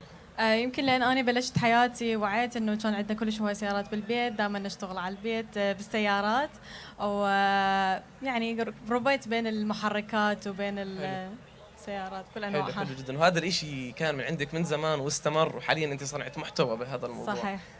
موضوع ثاني، صناعة المحتوى، بس سمعت في إشي موضوع درايفر ما درايفر أو سيميوليتر درايفر، سمعنا إنك عم تتدربي تدريب صحيح. قوي جدا على السيميوليتر، وشاركتي حتى ببطولات سيميوليتر. نعم، أول شيء احكي لي عن هاي المشاركة، بعدين راح أسألك سؤال ثاني عن السيميوليتر. بما أنه أنا كنت دائما محاطة بالسيارات وكل هواي أحصنة، كان دائما عندي حلم إنه أسوق هاي السيارات وأكون متمكنة بسياقتها، لحد ما جربت موضوع السيميوليتر وبديت أتعلم كيف أسوق هاي السيارات. وحابة أشكر الجمعية العمانية للسيارات، دزولي دعوة حتى أحضر ال OIDC، ومن عندها بلش كنت حابة أدعم النساء اللي موجودات بال OIDC، وهم اللي انطوني الحافز إنه أيضا أدخل بعالم الدريفت، وممكن حتى أبني سيارة وأبدي بالدريفت. نعم نعم، حلو كثير. شفنا كثير لك فيديوهات، واكيد كلنا حضرنا جنات وشفنا لها فيديوهات بسيارات دريفت، وعم بتكوني انت ككو درايفر جنب السائق بسياره دريفت وعم بتشوفي الشعور. قديش بتحبي تحكي لهدول الجمهور وللمتسابقين اللي كثير بيعطوا اولويه للسيميوليتر على الدريفت، انه السيميوليتر هو سبب حقيقي في تدريب السائق انه يبلش دريفت؟ قديش الموضوع قريب من بعض؟ صحيح، يمكن الناس ما تصدق انه سيميليتر كيف ممكن انه هي يشوفوها لعبه ما تعطيهم قوه، لكن بالحقيقه سيمي ريسينج هو مثل التشيت كود للناس اللي يحبون يتعلمون الدريفت. فاكيد انصح انه السيميليتر هو البوابه اللي حتخليك تدخل عالم السباقات والدريفتنج باكثر طريقه امنه وممكنه. حلو حلو جدا. طيب كيف رايك بالبطوله؟ نيجي للدرفت الحقيقي ونشوف الابطال ونسمع عن رايك بهذا الموضوع. البطولة رهيبة، تنظيم رهيب، السيارات أكثر من رائعة، والأداء همينة كلش حلو ويحمس. فبصراحة حتى إنه الشخص اللي مني يشوف السيارات والقوة والدريفت يتحمس إنه هو همينة يبلش بهذا العالم ويبدي مسيرته. نعم. طب مبهورة زيي بالتنظيم؟ صراحة جدا، شكرا جنات. بدي آخر إشي منك، في هون عندنا مدرج كامل للإناث، بدي تطلع عليهم وتنصحيهم نصيحة، خاصة إنك أنت صناعة المحتوى بمجال السيارات، وهم موجودين هون أكيد لأنه بيحبوا السيارات ورياضة السيارات. هاي بنات. بنات استمروا قد ما تقدرون بعالم السيارات، وما دام تحبون السيارات انتم ما تسوون شيء غلط، جربوا السيارات، درفتوا، سوقوا سريع بس بأمان، ويس شكرا لأنكم موجودين هنا. شكرا شكرا كثير جنات. بدي اسمع تحيه لجنات مش بس من جمهور البنات، من كل جمهور الحلبة. شكرا كثير. شكرا يا زن. الله يسعدك. Ready for a surprise? The off-roader has evolved with hybrid while inheriting its legendary toughness.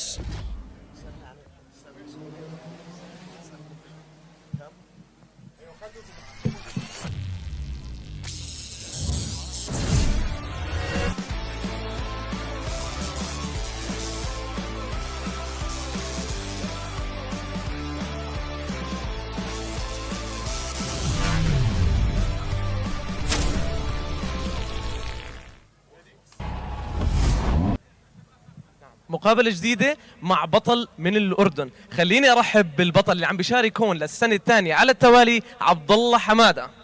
عبد الله يزن، هذا حبيبي. عبد الله، قبل ما نبلش نحكي عن موضوع السباق بدي أحكي موقف صار بيني وبينك. قبل ما أجي عمان، من أكثر الناس اللي نصحني لازم تيجي تشوف البطولة من كامل نواحيها، سواء السباق، سواء تنظيم، سواء الجمهور، سواء السيرفس. شو سبب حبك هذا الكبير لعمان؟ يعني يزن انت جيت امبارح شفت شو يعني بطولة عمان، فاتوقع انت انصدمت. نعم. كل شيء حكيت لك اياه كان موجود، طلع الجمهور، التراك، الدرايفرز، التنظيم، صراحة يعني فخر للعرب. واكثر دولة بحب اشارك فيها صراحة هي عمان، يعني بنتعلم منها خبرة، بنكسب محبة الناس، فبالعكس اشي كثير حلو واشي يعني بيرفع الراس صراحة. نعم، بمعرفتي فيك الكبيرة انه انت من زمان، من لما بلشت بالاردن كنا صغار كثير كان عندك هدف هو مشاركة بعمان، هاي تاني سنة لك بتحقيقه. صح. كنت احضر الدرايفرز كلهم على اللايف، اقول شو بيعملوا يعني، كيف بيعملوا هيك يعني. ان شاء الله اصير بدي اعمل زيهم. الحمد لله صرت اشارك معهم يعني بالاخر. طبعا شكرا للجمعيه العمانيه اللي بتتيح لنا الفرصه وبتعطينا الاولويه انه نشارك معهم، وشكر كثير كبير لهم وللجمهور طبعا. اكيد اكيد. عبد الله، شو اللي اختلف من السنه الماضيه لهي السنه؟ هل يعني خوفت او وهرت او البدايه هاي لما تبلش انت ببطوله فيها ابطال من كل العالم، هل راحت هاي السنه ولا لسه موجوده؟ طبعا راحت، بس في خبره كثير عاليه يزن.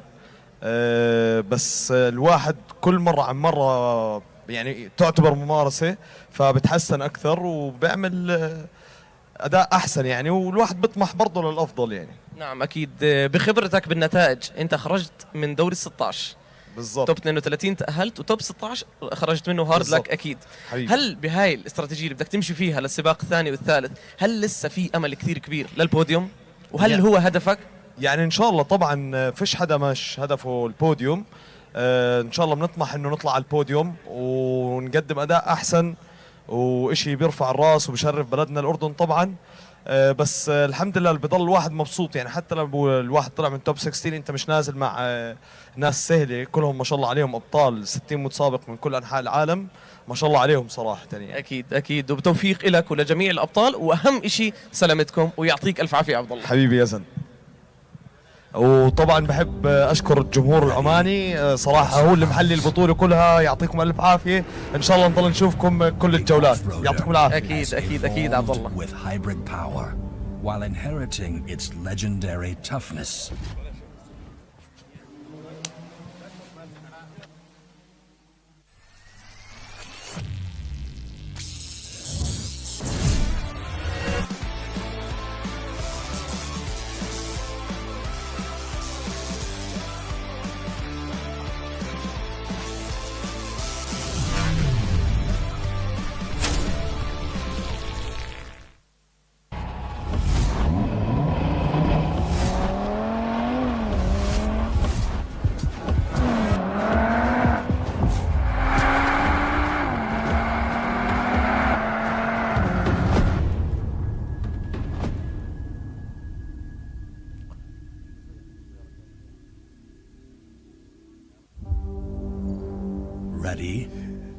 إذن عودة مجددا جمهورنا الكريم من بعد الاستراحة البسيطة ومن بعد المقابلات الجميلة اللي سمعناها مع الأبطال في هذا البادوك اللي موجود، وسمعنا توقعاتهم.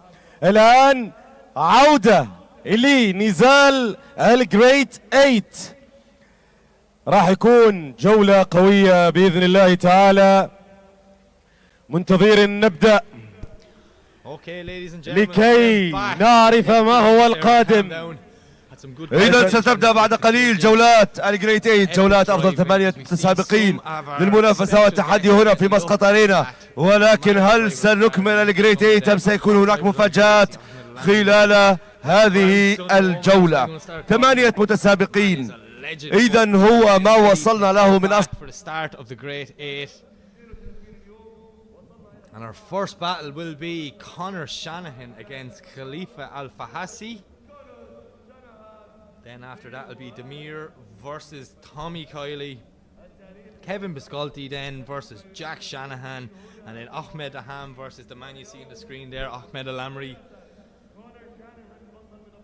If you ask me now, that is 4 crazy battles with 8 unbelievable drivers. So I'm excited to see what's going to happen here. Everyone is going to be pushing hard to try and get that top step on the podium. But there can only be one winner. Well, the Grey 8's about to kick off. We see Shanahan in the lead. Khalifa rocking into the chase. Ireland and the UAE been represented here in this battle in Oman. Let's go. I'm excited. This is definitely one to watch. Connor Shanahan is Connor Shanahan. He is 2-time Drift Masters champion for a reason. Okay, unbelievable driver. But young Khalifa Alfahassi here, man, I've seen him, he got that car last year, right? And he really struggled learning that car. But consistent practice, you know, learning your car and just see time. And now here he is in a grade 8 going up against Conor Shanahan. Maybe could Khalifa put the biggest upset of the night? Let's see what's about to happen. So we see the thumbs up to the drivers. Our start line marshal sets the light. It goes green. Shanahan lead. Khalifa in the chase. Here we go. Grade 8 is begun as we see Shanahan with a lovely initiation. But look at young Khalifa, he's right there with him. He knows he can trust Conor Shanahan, that he can push hard through that first zone, get right up on his door as they transition now for the first time, hitting that first inner clip, making their way around the second corner, pushing wide outer zone 2. Shanahan not deep in that zone at all, but Khalifa Alfahassi is right there with him, flicking back into the decel zone. Lovely line by Shanahan, but Khalifa is right there with him, pushing hard up against Conor Shanahan as they transition for the last time and over the finish line. Yes, that was absolutely brilliant driving from both guys. Young Khalifa, man, he has just came into his own this year. Love watching drivers just progressing and improving and learning. And as Kieran said earlier on when he was down here talking to us, Khalifa asked 101 questions because he wants to know, he needs to know. This is how you're going to figure it out. And he's only 17 years of age as well, so very good calculated driving. Now, don't get me wrong, Conor Shanahan, he's still young himself. But yeah, two young guns of the sport putting an epic battle on for our entertainment.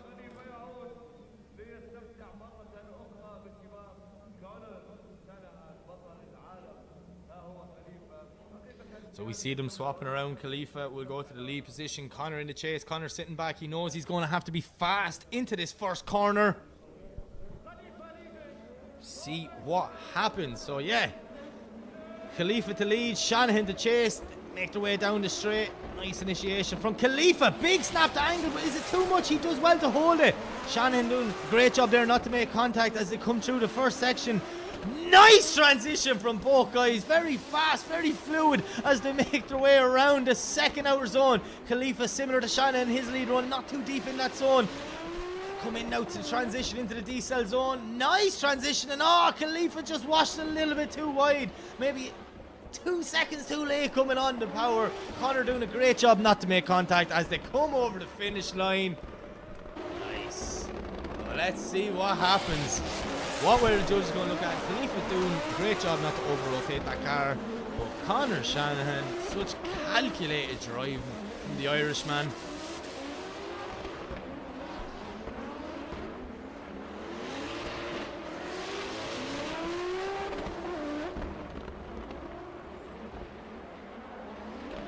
There you have it, just the only mistake Khalifa really made, just pushing a little bit too hard into that decel zone, not able to scrub off enough speed.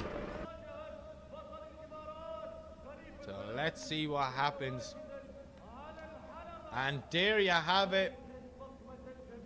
Starlight Marshall pointed to Conor Shanahan. The graphic is up. Conor Shanahan and his OIDC debut is going to the Final Four.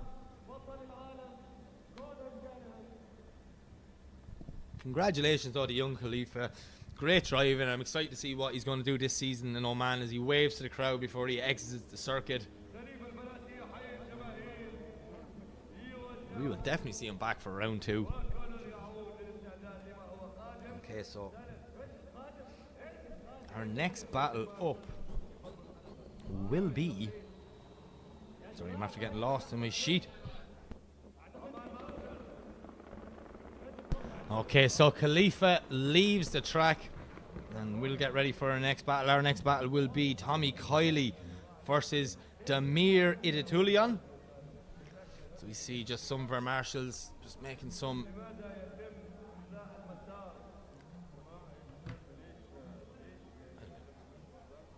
Kieran Hines looking in the window here now trying to distract me.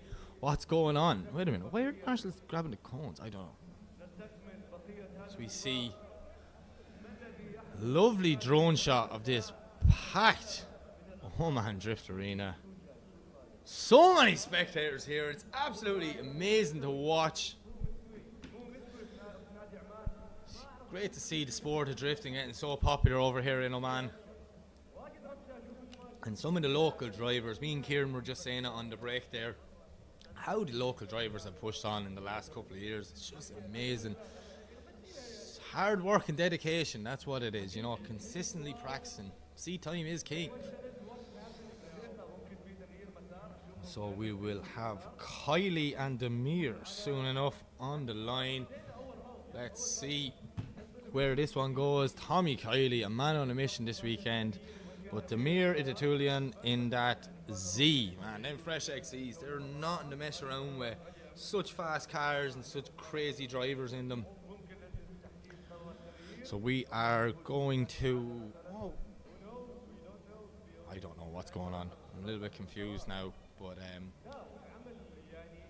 it looks to me like they're repainting the track. Maybe the judges aren't happy with the run-in line there or something. They might be straightening. I don't know. I'm a little bit confused now. But no matter what, it's going to be an epic evening of drifting here. You see, look out the back. It's such a busy area around here at the Muscat Drift Arena. Everyone trying to get in for a look at this sold-out event. Crowd shots are unbelievable.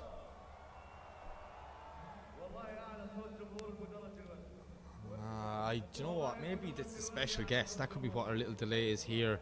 Special guest could be just meeting drivers and things like that. So we're going to have to just sit and wait. And yeah, like, why are they painting the lines of the track?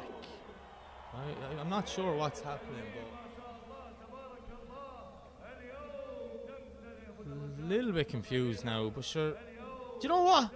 That wouldn't be a drifting event if you weren't confused. I'm going to take every opportunity I can to drink water and save my voice because it's been a tough one. It's been all go from the top 32.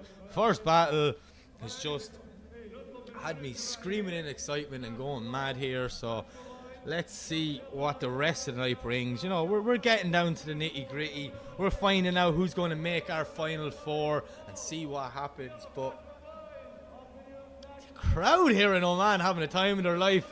Obviously, Damu and Salman just trying to get the crowd going with the torches on. Will we see a wave maybe? I love an old wave with torches at night drifting. That looks class. Just happy people enjoying drifting. You know what? I'd look at this for a while. Looks like great fun. So we see.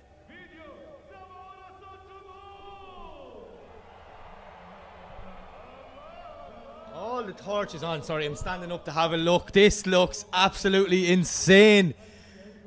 Muscat is coming alive tonight.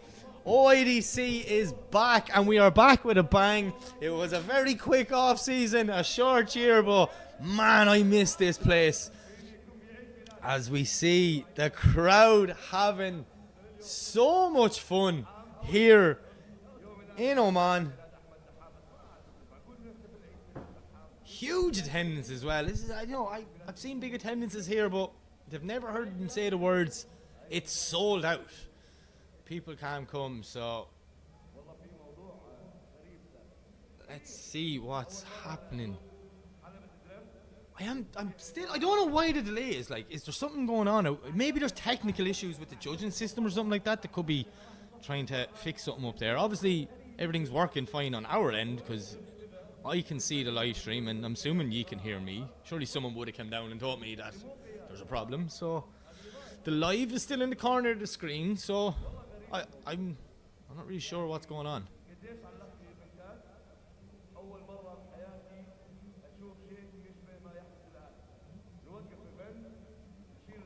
Just looking out the window here, a lot of people walking around frantically on radios and phones and things.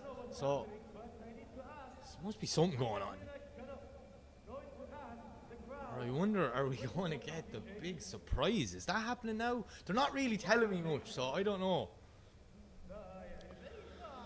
But you're just going to have to sit here and wait, guys. Unfortunately, there's no drifting. You're just going to have to listen to me ramble about, I don't know what's going on here. But yeah. The crowd, anyways, they're happy to sit and wait. They're obviously enjoying the night's drifting that they've seen so far. Some of the best drifters in the world, all in one location.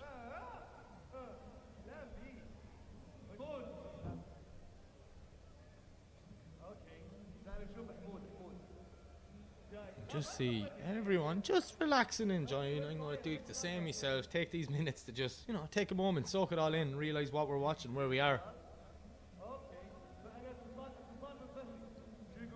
I think I hear a car in the background as we see our studio up above there. There's the moo.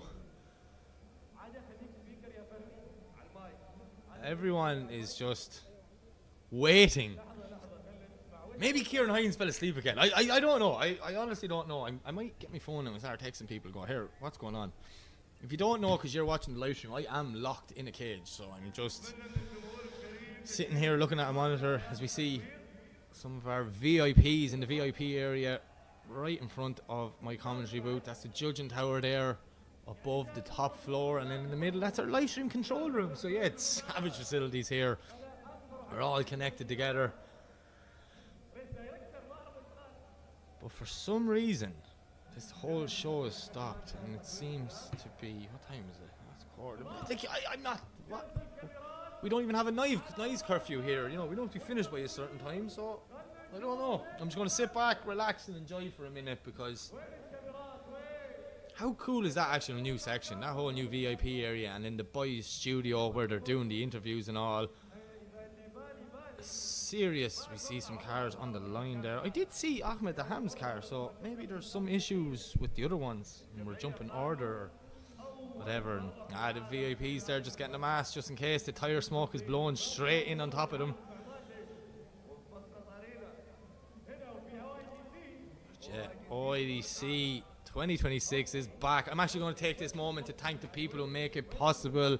Big thank you to Shell, Red Bull Mobile, Muscat Knights and the Minister for Culture, Sport and Youth. Thank you so much for supporting the championship. Without them, these events wouldn't be possible, so thank you. So we see a steady camera shot. We're still live. The live is in the corner, so I'm going to send a message now up to the live stream crew to see what's going on.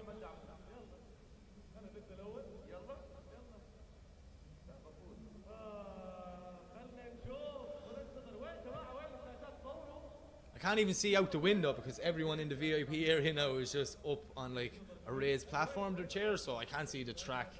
Maybe they don't want me standing up and looking out, so that's why they did it this year. But I'm sure we will have cars very, very shortly, or something. I've never seen it go so dead. No, my look now, I'm probably talking here and I'm not even live. We could be on a break or something, but it says live in the top screen, so I'm confident that it's still going out. So let's see what's going down. So we hear roars from the crowd. They're having fun out there. That's the main thing.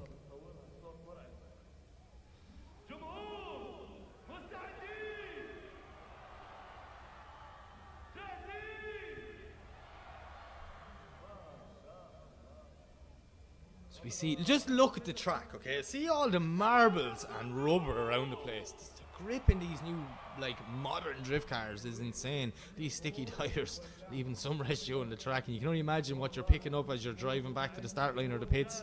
I've heard a lot of drivers saying that they were nearly scraping the rubber off their front tires after nearly every run in practice, just as it was picking up so much that, the heat here and the heat of the tarmac as well, it's just mental. Absolutely mental. But we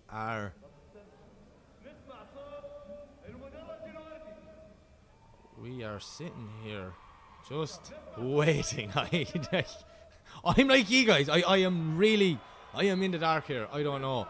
But they were keeping me in the dark about something, saying it was a surprise, so I'm just wondering, am I sitting in the middle of the surprise? Maybe the surprise is there's no drifting to see how I react. And everyone's just laughing outside at the Irishman going, I don't know what's going on.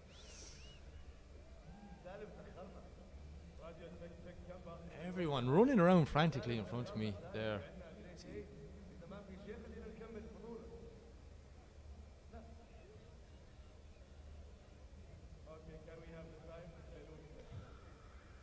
I'm sure whatever's going to happen, it will be epic, because it's just one of them nights here in Muscat. We have been just blessed with some unbelievable battles. the standard of driving is just through the roof this year. The standard of drivers, like, I remember before I even got on the plane to come over here, I looked at the drivers list and I was like, wow, like that's like a fantasy championship. You're picking the best from all around the world, dropping them in one place here and go, right, let's see what's happening. So huge congratulations to the whole OAA and OIDC team. You guys are putting on another phenomenal championship this year, and I'm super excited to see where this season brings us. We've had some big spills and drama, and you know, Sebastian Fontton going out early looked like some engine trouble, and then we also had Ali Maxi, our 2025 champion. He got knocked out in the top 32, so like that's just a big upset with drivers of that caliber not advancing on. And then we've had some new heroes arrive. Obviously the Shanahans, Kevin Pisculti, making their debut this year, and they look like they're the ones to watch. They are the big players on the field, but yet again, some of the Middle East drifters like the Dham, Alamry, you know, these guys putting on a show, really doing this side of the world proud. So I'm just so honoured to be involved in this. I'm super excited, and I just really want drifting to start back on this track again, because I'm like getting withdrawals here. I need a good battle now to get me going again. Be like half asleep by the time the cars come back out, but I won't be asleep for long, because Demir and Tommy Kylie are definitely going to give us an epic battle.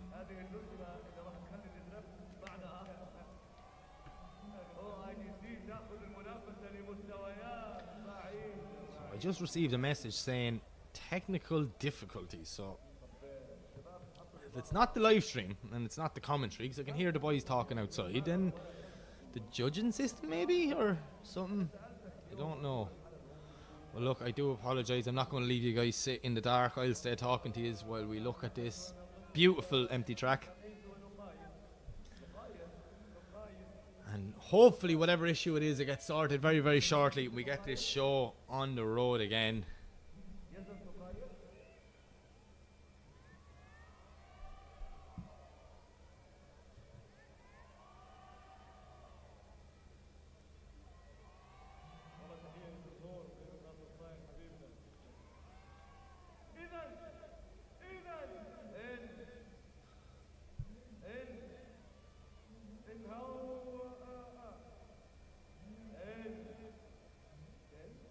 Yeah, get no more response. Technical difficulties, all I've been told, so that's as much information as I can give you. But man, we just had some unbelievable battles tonight. I'm just going through some of them here, looking at my sheet, and they've just been crazy, absolutely crazy. I think whoever gets top step on this podium tonight is going to deserve it. And I did notice one other thing. So we do have both Shanahan brothers still in competition, and they're on different sides of the bracket, which would tell me they can only meet in one place, and that is a final or a third and fourth place playoff. So that might be a cool final. Imagine the two Shanahan brothers for the final here at round one. Be insane. But definitely Alamry, Dham, Kylie, Demir, they probably have something to say about that. I think any one of them drivers I just named on any given day can win an event, so it's going to be crazy to see where the rest of this night goes.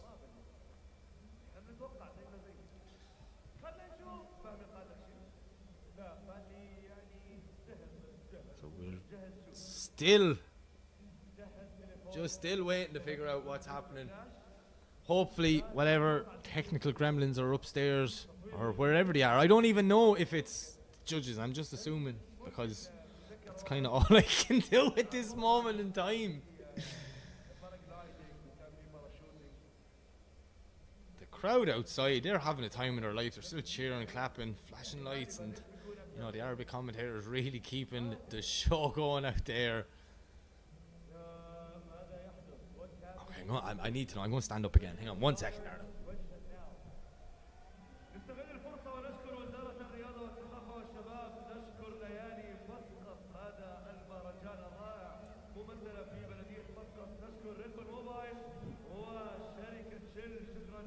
Still can't see anything. Good look around there. Just exactly what we see here on the screen. A big empty track. That's all I can see.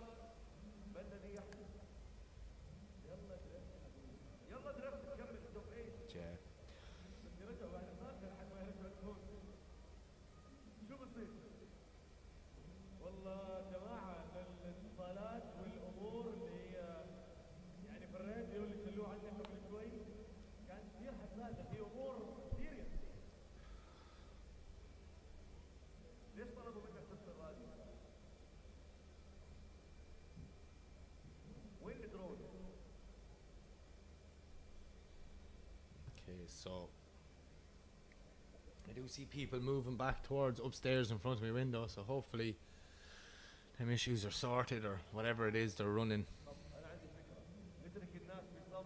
It's not too bad though. I think we all needed this break. It was just such an action-packed mornings from the go here.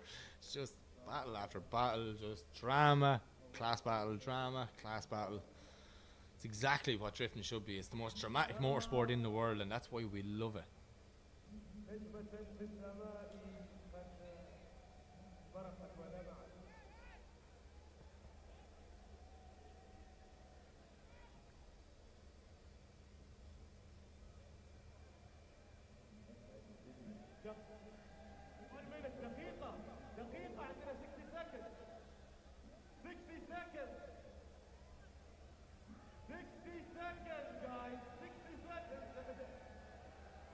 The crowd is pumped anyways. They're having fun. I hear the Arabic commentator saying 60 seconds. So I'm assuming whatever technical gremlin, we probably just have it fixed. And we're going to be going. Wait a minute. What's that? That's an airplane. What is going on? No, it's not an airplane. It's a drone, is it? Is that like a huge... What's going on?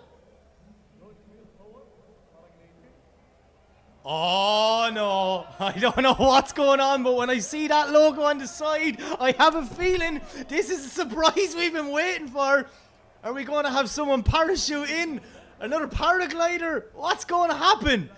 There's a Red Bull plane in the air just over the Muscat Drift Arena. Genuinely, I have no idea what's about to happen here, but all day there's been so much secrecy to saying there's something going to happen, and they really kept hiding it from me. Are we going to get someone parachuting in? Imagine James Dean just parachuted into the middle of the track. How cool would that be? Obviously, I don't think that's going to happen because I'm pretty sure he's in America on FD duties. But don't know what's going to happen. There is a Red Bull plane circulating above the area. I'm just looking out the window here. He's floating. No way. How low is this plane? Where is it? I don't want to take my eyes off the monitor. He's not going to land on the track. No! No! What? They just landed a plane in the Muscat Drift Arena!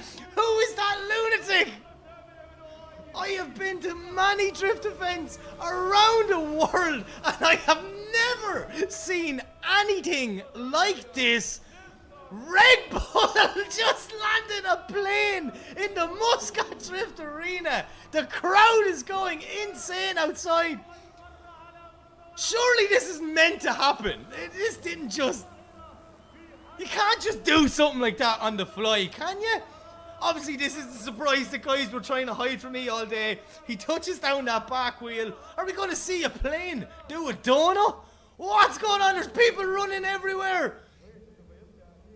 OIDC are up in the game this year. Ladies and gentlemen, a Red Bull airplane has just landed in the drift arena, and now he's doing like stoppies, putting the back of the plane in the air. Ah, what? We're seeing a plane do some rings in Oman. What more can you expect from this place? These people blow my mind every time I'm here. This is insane. The plane is smoking the Muscat Drift Arena out of it. What? It put out more smoke than some of the drift cars. Ladies and gentlemen, where else in the world would you see it? Only in Oman would you see an aeroplane land on a drift track midway through a grade 8. I really hope that, you know, Kylie and Demir aren't sitting in the car waiting going, what's going on?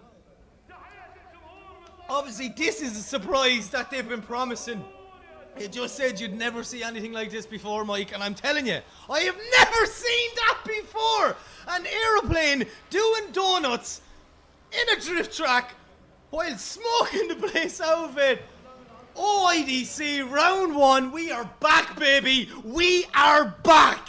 Yes! How are they going to top this? The organisers here, man, they just keep going above and beyond to entertain the people in attendance, to entertain the staff, because we didn't know about this, and obviously entertain all you at home watching around the world. Oh, this is so cool. I'm actually getting more excited over the plane than the drifting, and I didn't think that was possible. As we see a look there, the plane right in the middle. But honestly, man's after touching down in a plane.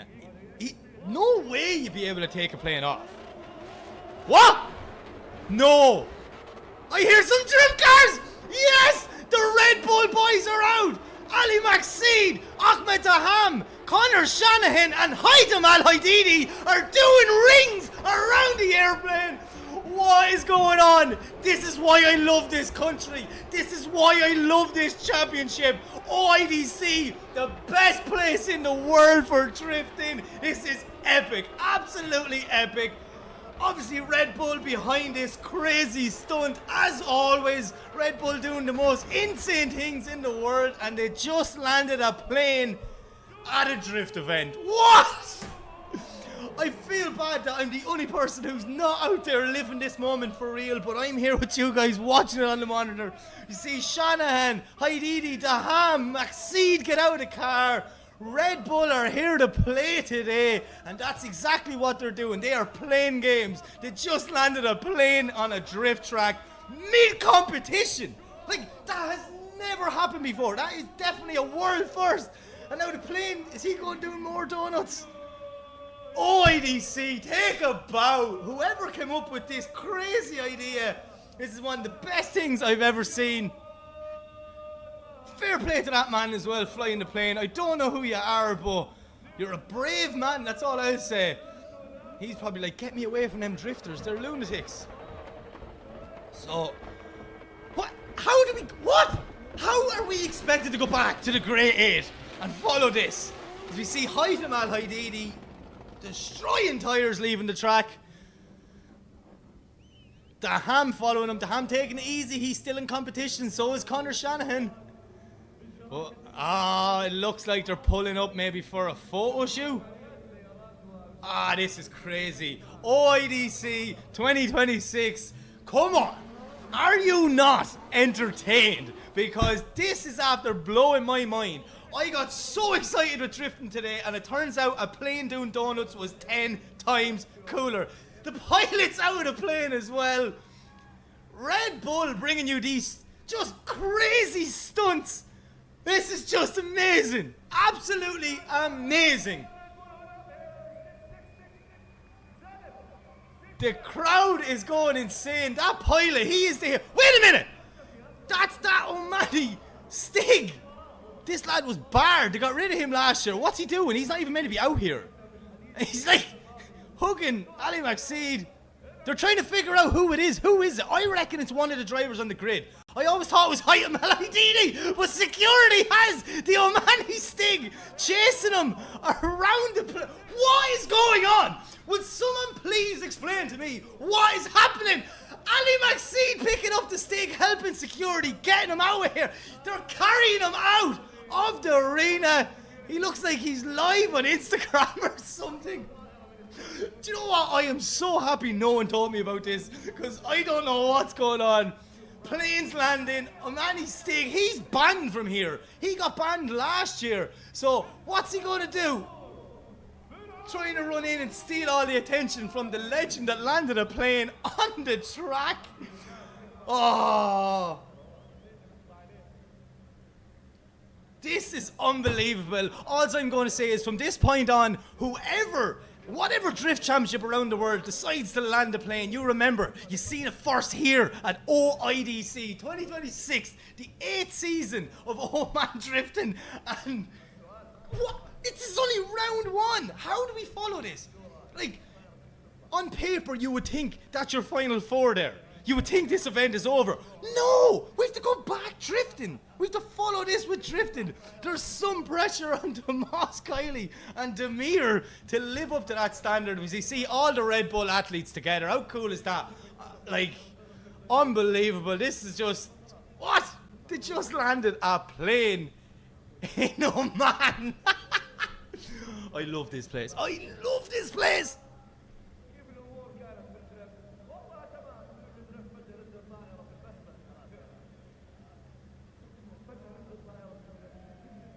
Go on, boys, you just have to give it beans. That's all you can do now. Send them cars home. But I'm more curious of what they're going to do with an airplane. Like, surely, I don't know, is there one of them things we see in the airport, hooks onto the front, tows it off? Or is a drift car going to tow it off? This is just mental. This is just crazy. Like, OIDC setting the standard yet again. As we see the pilot running back to the... No, he's not. He's going... No. I don't know what's going on, but I know for a fact he's not going to take off out here. Can't take off out here. There's grandstands all the way around. This is just insane. As we see Ali Maxi, 2025 champion, out having fun. Doing some rings, finishing off a set of tires. Can we do twin rings with a car and a plane? Is that even allowed? That'd be another world first, I would say. Man, Red Bull just keep upping and changing the game.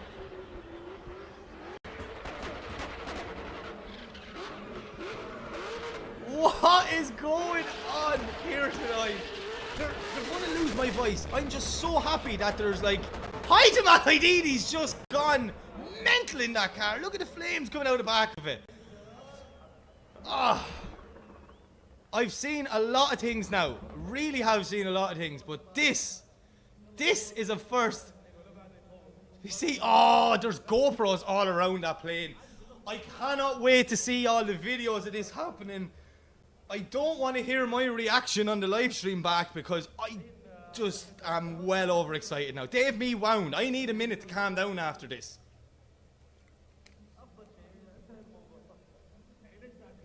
That man there, I don't know his name, but he is a legend. That man just landed a plane in a very, tight area that's surrounded by grandstands that are full of public. What is going on here? Whoever's idea this was, congratulations, because, I think we might have just broke the internet. My phone is going mad. Everyone thinks I actually knew about this. I swear, I had no clue about this. Does this sound like the voice of a guy that knew a plane was going to land? I was more getting irritated, like, why is there no drifting? What's going on? Clearly I know why now, because there was an airplane coming onto the track.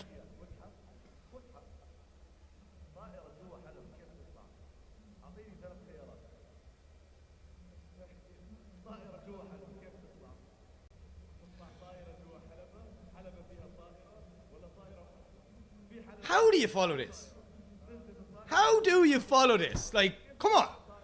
I just stopped for a minute there to take water, and then I look back up, and I'm like, there's an airplane right at the middle of the track. Surely this airplane now, when he landed, he did, I don't know if you've just tuned in, maybe you heard there's a plane after landing in Oman, and that caught your attention. Definitely would catch mine.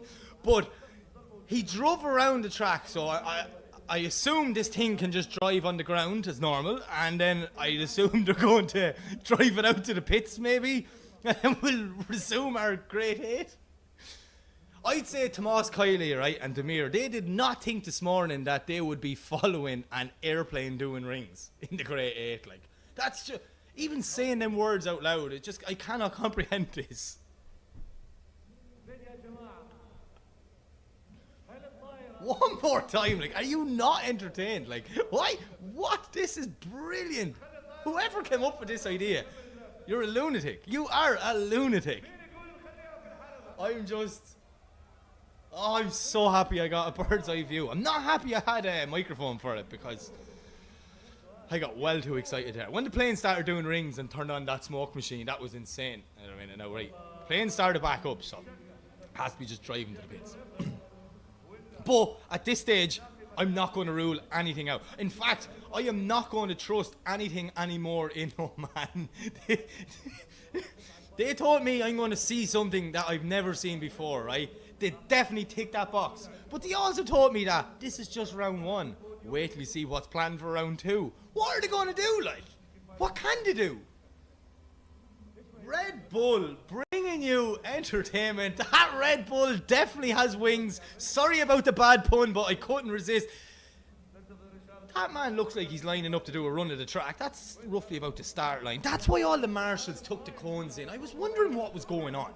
I was so confused for a good bit, and I was trying to act professional for all you guys at home. Be like, look, it's all right, technical. And then they text me saying technical difficulties. What was it? A plane landing? But yeah, what? He can't take off. He's literally, there's grandstands in that corner. That's not possible. He's not even going fast. No. He's just doing a lap at arena, is he?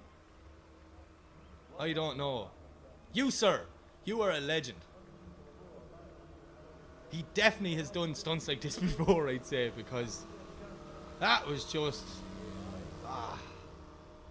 OIDC. Expect the unexpected. That is the slogan for this year. Expect the unexpected. Whether it's good battles, big drama, or airplanes landing on the circuit, I don't know. What more do you want in a drift event? What else is going to happen? Is this better be just it? You can't keep doing all these crazy things. And what are they going to do with the next 2 rounds? No way. That joke's going to take off. That joke is taking off! What? It's smoking the Muscat Drift Arena out of it as the plane takes off. Has to be one of the coolest things I have ever seen in the world of drifting. Oh, yes! OIDC for life!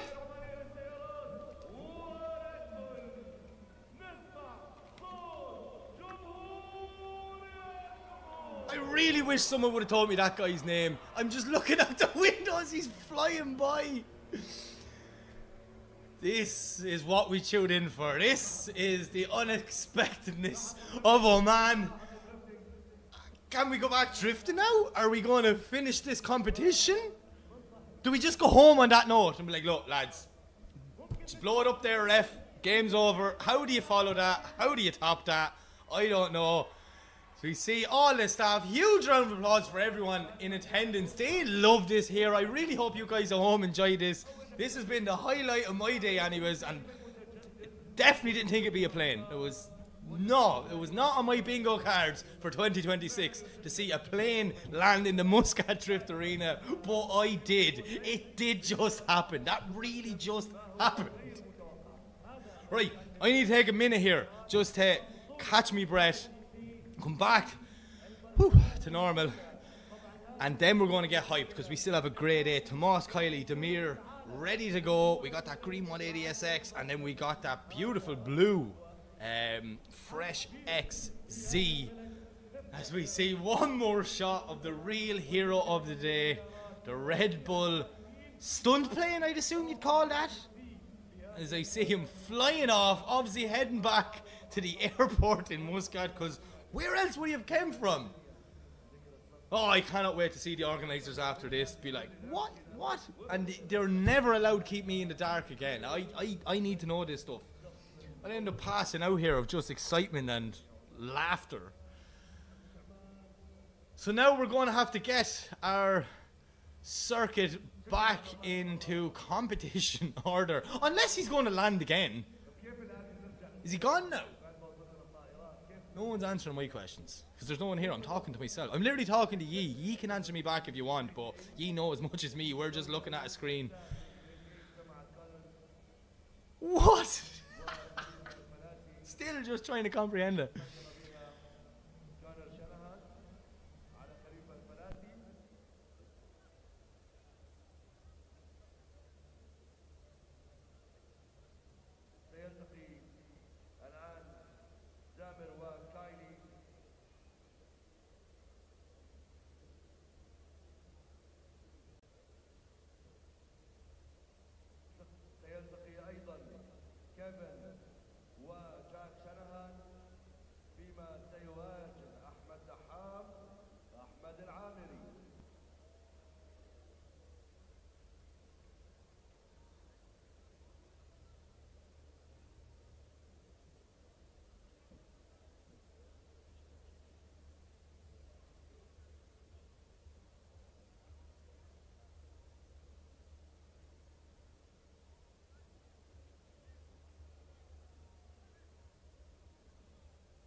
Ready for a surprise?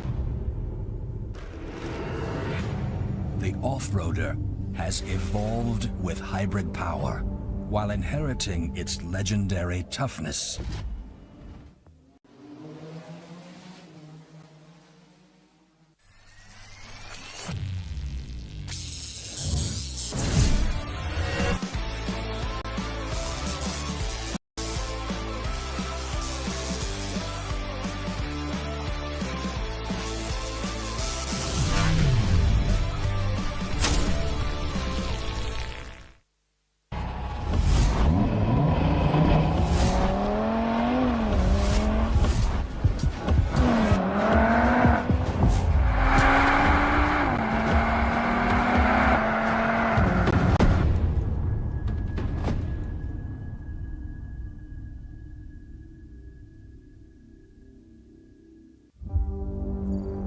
Ready for a surprise?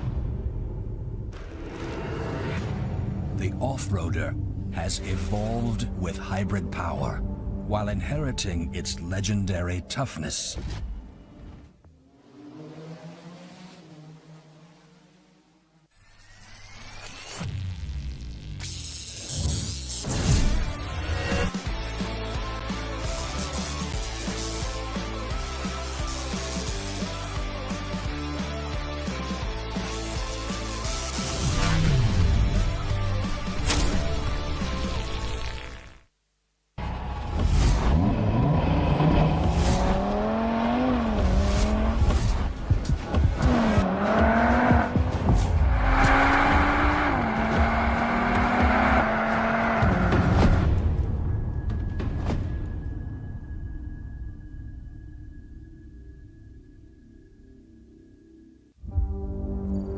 Ready for a surprise? The off-roader has evolved with hybrid power while inheriting its legendary toughness.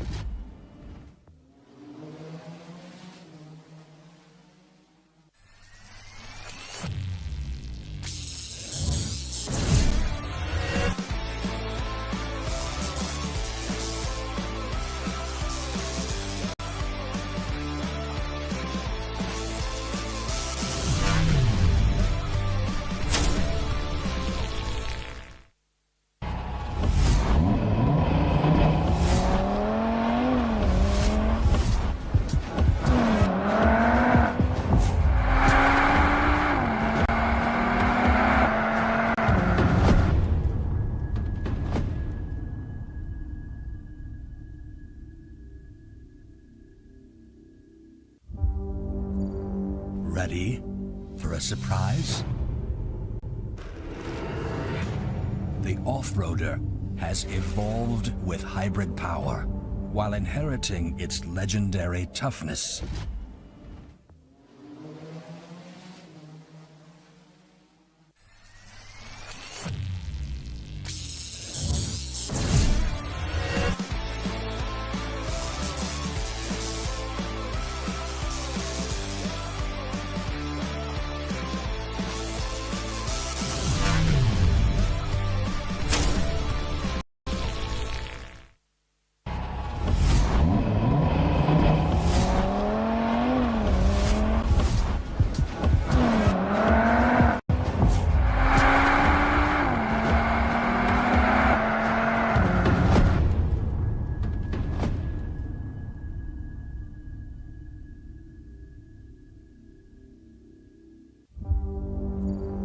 Ready for a surprise? The off-roader has evolved with hybrid power while inheriting its legendary toughness.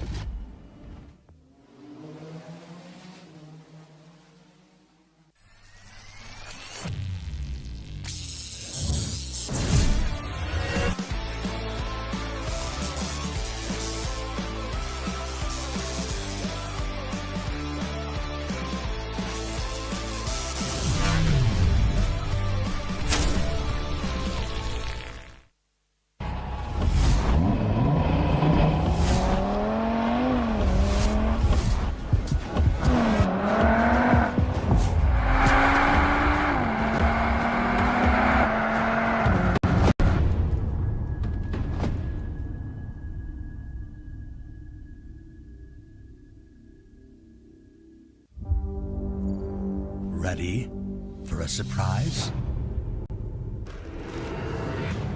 The off-roader has evolved with hybrid power while inheriting its legendary toughness.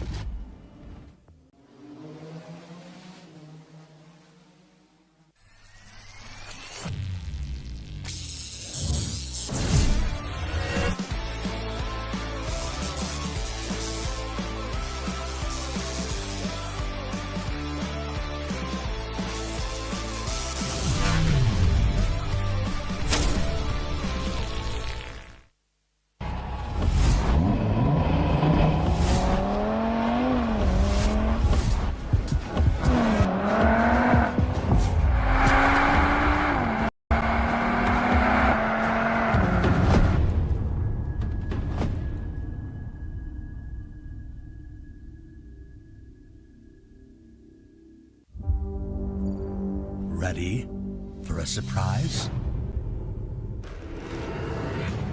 The off-roader has evolved with hybrid power while inheriting its legendary toughness.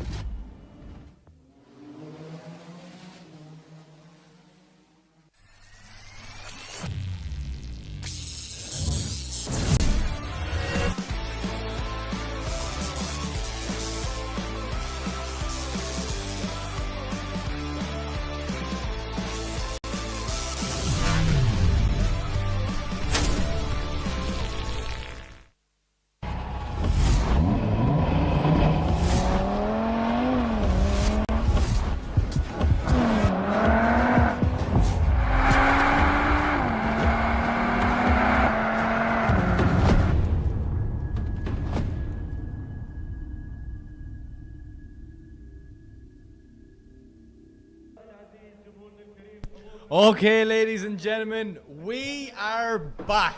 I definitely had to take a minute to myself. We've cones on the track, and we do have drift cars. I really hope this lives up to the expectations now following the plane. Whew. Right, settle down before we get all hyped. So, back on the line, we're going back to the Grade 8. We do see Idulion. My apologies, Idiot. Demir and Tomas Kylie. See Kylie in the burnout box there, warming up the car. And we're going to get the drifting underway, but still, I'm in shock that I just seen the plane land in a drift arena. But that's it. From this point on, I will never expect anything less in Oman. In fact, I want a plane landing at every round of OEDC from now on. But we're not here to talk about planes. We're not here to watch it.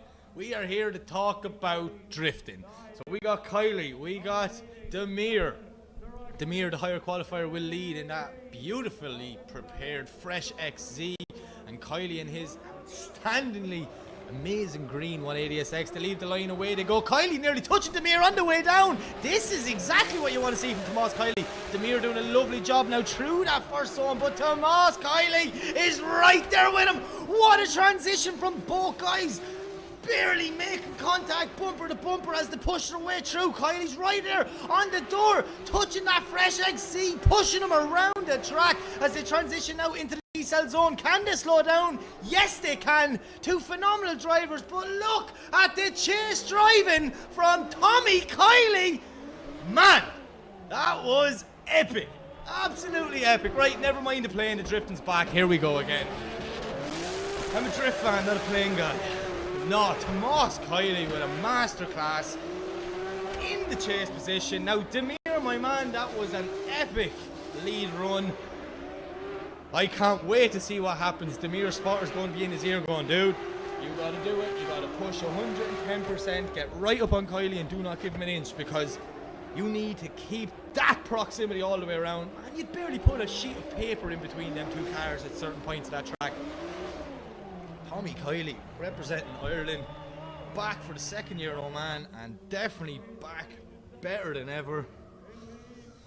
We're going to switch them around, see what happens. Kylie is in the lead position. Demir just taking that extra minute, probably more than likely talking to the spotter going, what do I do? How can I do this? You can see Demir sitting that little bit back, trying to get more of a run in for a little bit extra speed into that first corner. If an airplane can take off in it, a drift car can enter in it. That's the way I look at life now. Okay, so we're just waiting on the smoke to clear. As you can see, the run in straight away. The guys can't even see the grandstand down the bottom. The wind is blowing here in Muscat, so you can see it pushing off over there. One corner.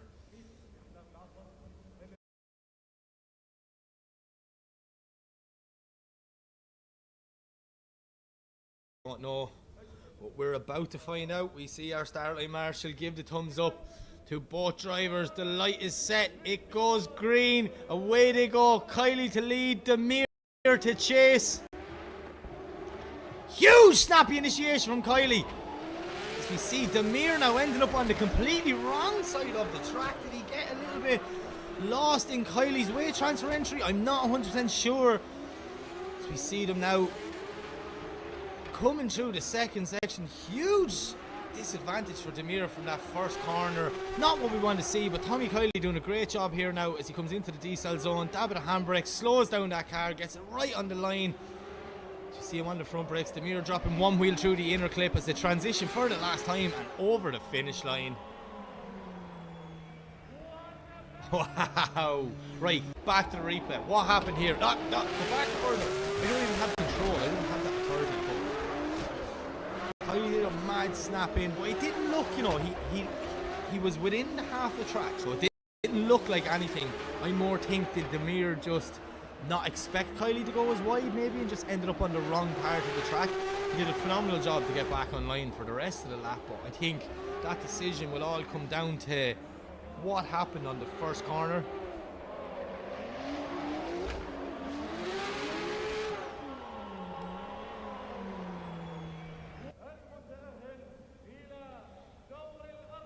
We see both guys waiting. Probably a long way for them because they were sitting waiting for the plane. Surely they weren't in the car. Someone must have told them to get out.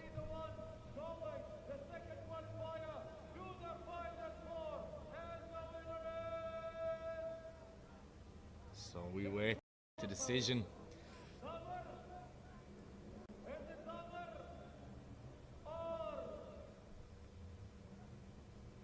Nervous way for both guys, you can see it, and there you have it. Tommy Kylie gets the win. He advances on. Massive though, well done to Demir, man. He drove the wheels off that sea. Fresh build, and I can't wait to see him back for the next round. But today Kylie is victorious and he will move on to face, oh what, Tomas Kylie and Connor Shanahan in the semi-final of OIDC round 1. I feel like I'm going to be back in Ireland. And then Jack is on the other side of the bracket as well.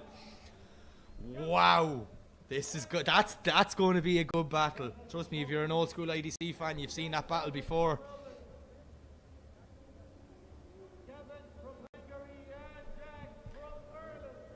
So we're moving back to the line, and this one now, this is going to be a good one. Kevin Pisculti representing Hungary, and he is going up against the other Shanahan here, Mr. Jack Shanahan, in a borrowed car. He says he's still gelling with it lap by lap, always changing things to just make it suit Jack's super aggressive driving style. But yeah, I'm more blown away that, like, one, I thought the plane was the highlight of the night, but now we have Kylie and Connor Shanahan in the semi-final. Oh, there'll be fireworks in that one, that's all I'll say. Right, Jack, we're on you. You're making your way out. We have Kevin on the line, 2 Driftmasters drivers. Ireland and Hungary been represented here. How cool does that S15 look that Jack Shannon's driving? That livery is amazing.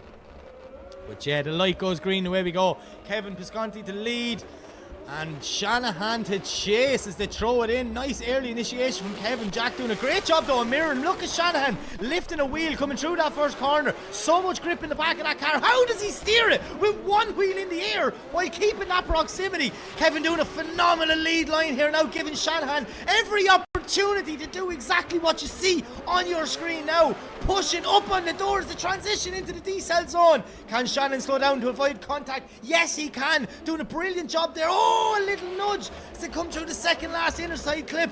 And the transition and over the finish line. Wow.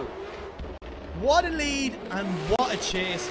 Brilliant run from both guys. That's the standard of driving we expect here in the Grade 8 IDC. Man, Shanahan is a man on a mission in that car.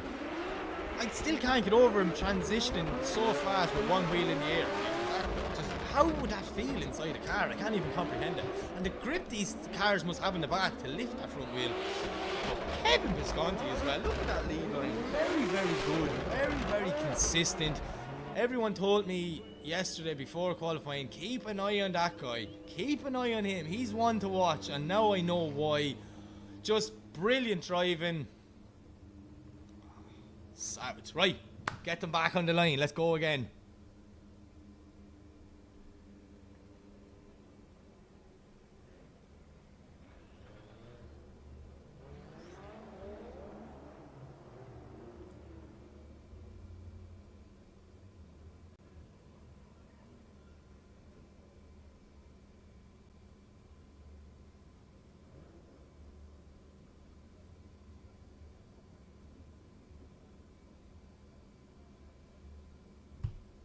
Okay, so just waiting on the smoke to clear, and then we will be going again. And this one now, Kevin Pisculti, he knows his spotters in his ear like, dude, you know Jack, you know what he's capable of. 150% for this one. Find that extra gear, push hard. Shanahan still gelling with this car. Anytime I'm talking to someone to say, oh no, he's just not happy, or he's just not happy, just not comfortable. Obviously, he's coming out of the GT86 and back into an S chassis, a completely different setup. But Jack is such a talented driver. He'd definitely be able to handle it. But let's see what Kevin can do in the chase here as they make their way down the straight. Nice initiation from Shanahan.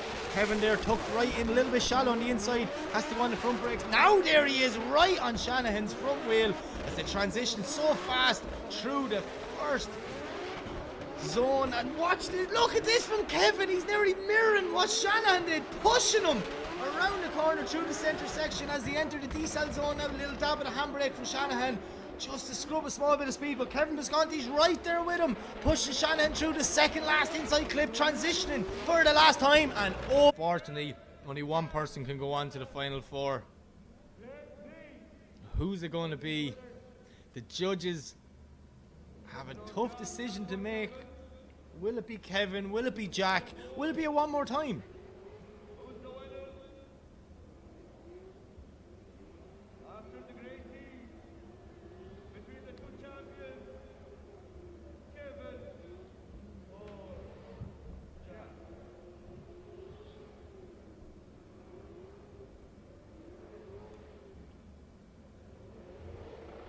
Nervous way for both guys. They both want to get on that podium at round one. Both of them making their OIDC debut. Unfortunately, only one can advance. Who will it be? Will it be Shanahan? Will it be Pisculti?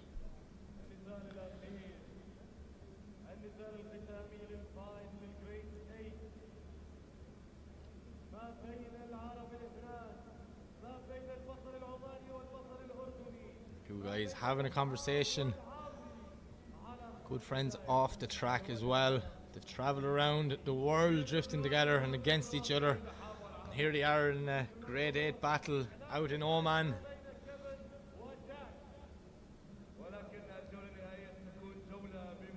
Just waiting on this graphic to drop in. The nervous wait. Look at Kevin doing the nervous step. Jack looks like he's standing for a national anthem. He is so still.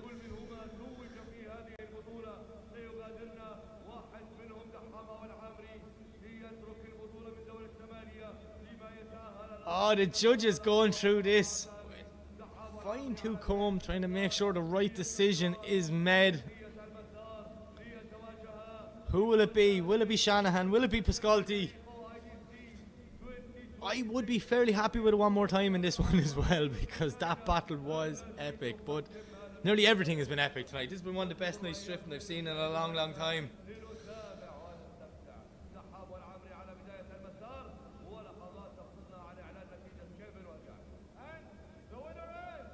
And there you have it. Jack Shanahan gets the win. He advances on to the final four. Unfortunately for Kevin, that's the end of his night, but definitely that is a debut in OIDC that will not be forgotten. And yeah, I've just realised we have two Shanahans in the final four on opposite sides of the battle, or bracket should I say. I don't want to get ahead of myself, but a Shanahan final would be crazy. But Jack has to beat the winner of this battle about to happen right now, which is Ahmed Dham and Ahmed Alamry.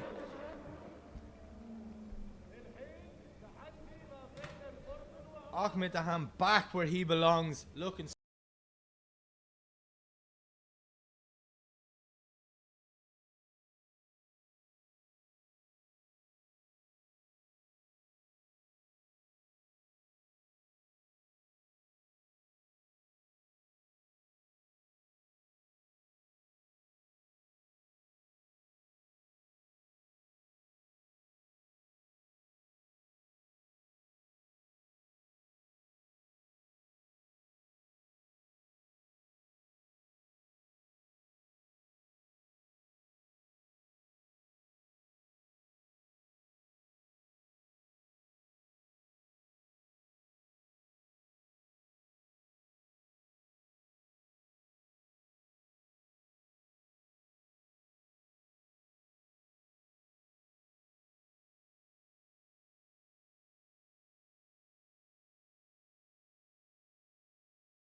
Ahmed Dham back where he belongs, looking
Ready for a surprise? The off-roader has evolved with hybrid power while inheriting its legendary toughness.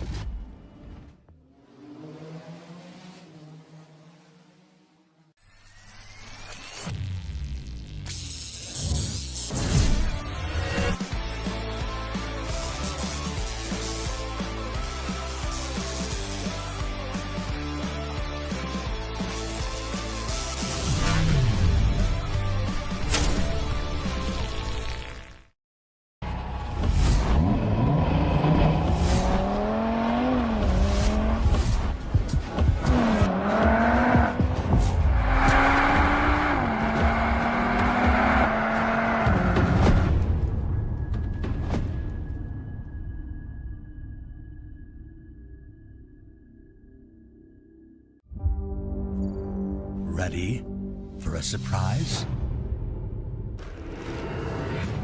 The off-roader has evolved with hybrid power while inheriting its legendary toughness.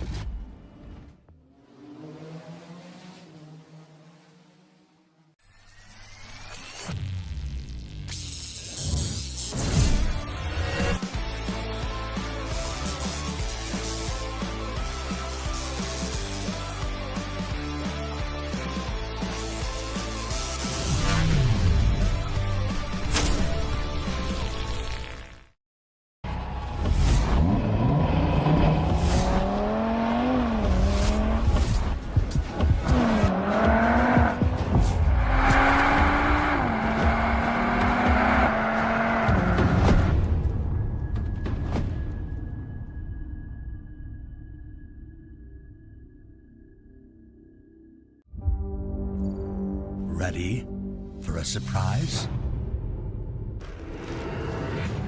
The off-roader has evolved with hybrid power while inheriting its legendary toughness.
arrives too soon and she leaves too late. And I swear I knew the second I met her. And I tried to escape, but she wouldn't let me. And I knew that it was better late than never.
ننتظر ايضا قرار لجنه التحكيم.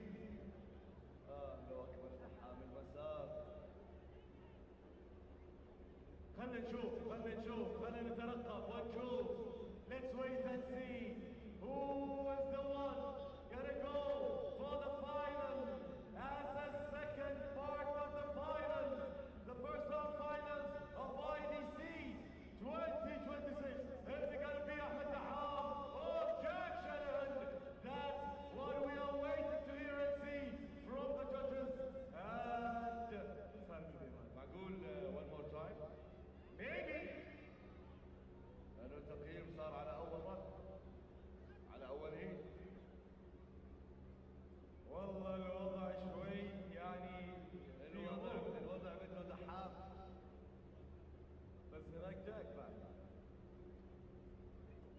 يلا يا سيدي سالم، يلا بيماني يلا. إذا ما فزنا على جاك بنفوز على كولر، بس احنا بنفوز على جاك.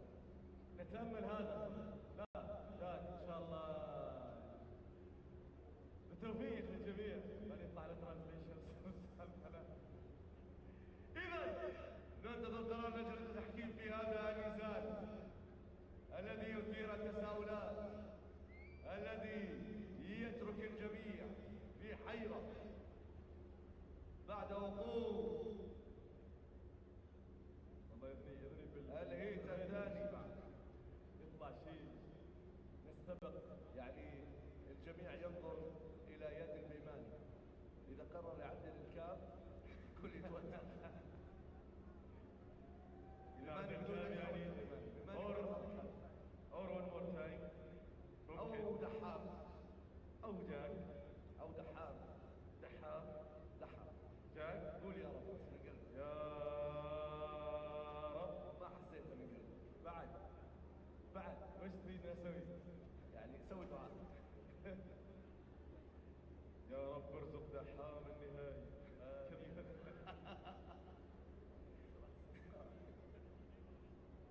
إذا let's waiting. Come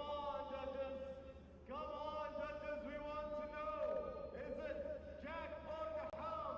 هل سيكون دحام جزء ثاني في النهائي أم جاك؟ يلا جمهور، جاك دحام.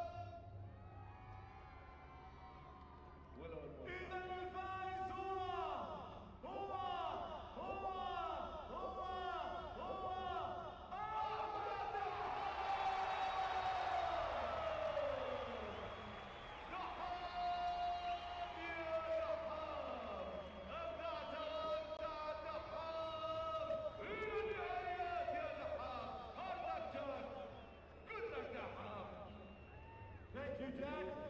Jack Shanahan, thank you so much. دحام إلى النهائي. خلينا نسمع صوت الجمهور. أحمد دحام.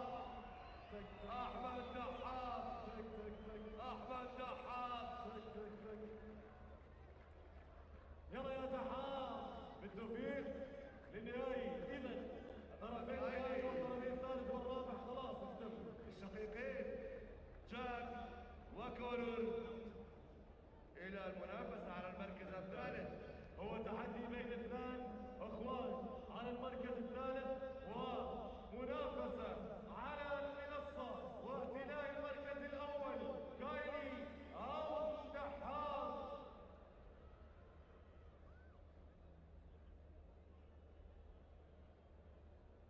في هذه النزالات لن يكون هناك إعلان نتائج في الميدان، بل سيكون إعلان النتائج على البوديوم وفي حفل التتويج بعد ختام النزالات. سنتابع وإياكم أيضا نزالين قادمين قويين، كل منهما يجمع بطلين. الأول سيجمع كونر شنهان وشقيقه جاك، فيما سيجمع الآخر تومي كايلي وأحمد دحام. وهذه دعوة أيضا للجمهور الكريم بالتفضل بعد انتهاء النزال وبعد انتهاء المرحلة والقتال الباتل النهائي بالقدوم إلى المنصة. راح ننزل تحت إن شاء الله في الحلبة. هذه المنصة موجودة هنا أمام الفادق. راح نعلن فيها النتائج وراح نعلن الفائز المركز الأول والفائز بالجولة الأولى من نهائيات OIDC First Round. إذا هذه دعوة الجمهور وشكرا لكل الجماهير من الآن لتعاونهم مع المنظمين وفريق السكيورتي الذي ينظم الدخول من البوابات إلى داخل الحلبة لحضور. Okay, ladies and gentlemen, I'm back from upstairs. And yeah, we just had some little technical issues. Not 100% sure what. The guys think it's sorted now. So for everyone who was sending messages, let me know the comment or the audio was dropping in and out. Really appreciate it. Thank you so much. And woo! Just here now just to comprehend what's about to happen, because the next battle we're going to see is Jack and Connor Shanahan in 2 borrowed cars. Oh, there's no better rivalry than a brother, and it's a friendly rivalry, you know, that sort of way. The Shanahan brothers always pushing each other to do the best that they can, and I'm really excited to see 2 guys in 2 borrowed cars, never drove the cars before yesterday, and here they are going for that last spot on the podium. But look, really quick, before we get to the Shanahan battle, we just want to say a massive thank you to all our sponsors who helped make this season of OIDC possible, and they are Shell, Red Bull Mobile, the Minister for Culture, Sports and Youth, and Muscat Knights. Thank you so much for supporting OIDC.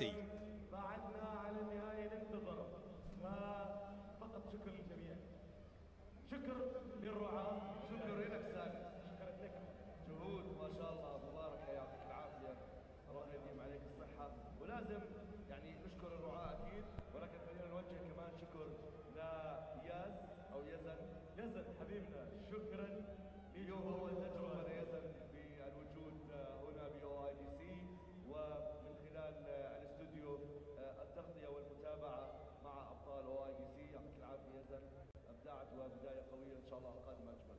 كيف هي تجربتك يا يزن هنا في عمان كاول مره؟ احنا الحين بنسوي مقابله معك.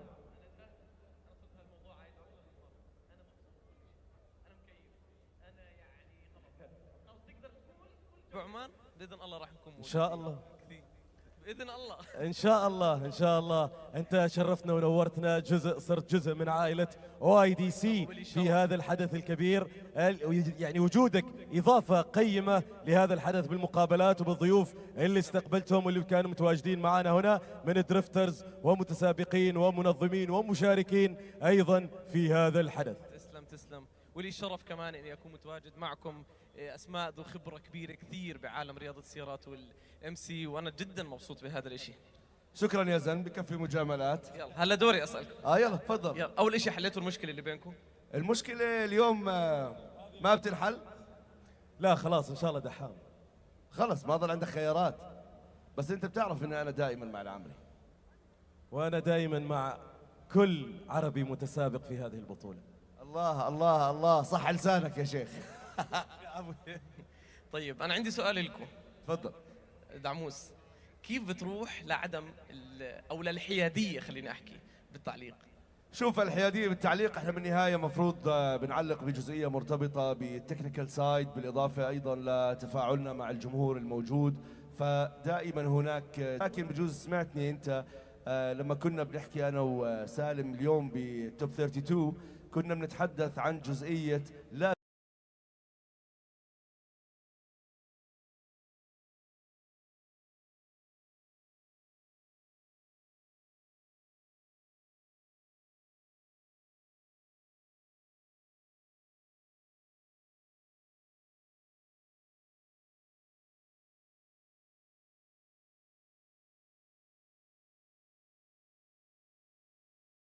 ما لا اعتقد انه ممكن يكون في هناك مشكله بهذا الموضوع. نعم، حكيت شيء مهم جدا، ونحن كلنا بالاردن بنعرف خبرتك برياضه السيارات وبالسيارات وبحبك كلهم بالتعليق. بس بدي اسال سالم، وانت سالت عن الحياديه، هو ما شاء الله جاء اردني قال الاردن نشام.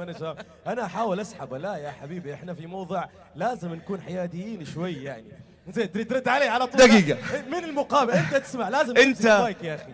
احنا حياديين كنا، ولكن في جزئيه قلت لك لا تخفي المشاعر. ابدا. شوف ابدا، طيب متسابق لا احمد العامري وصل للنهائيات امام كونور، مين راح تشجع؟ احمد طبعا.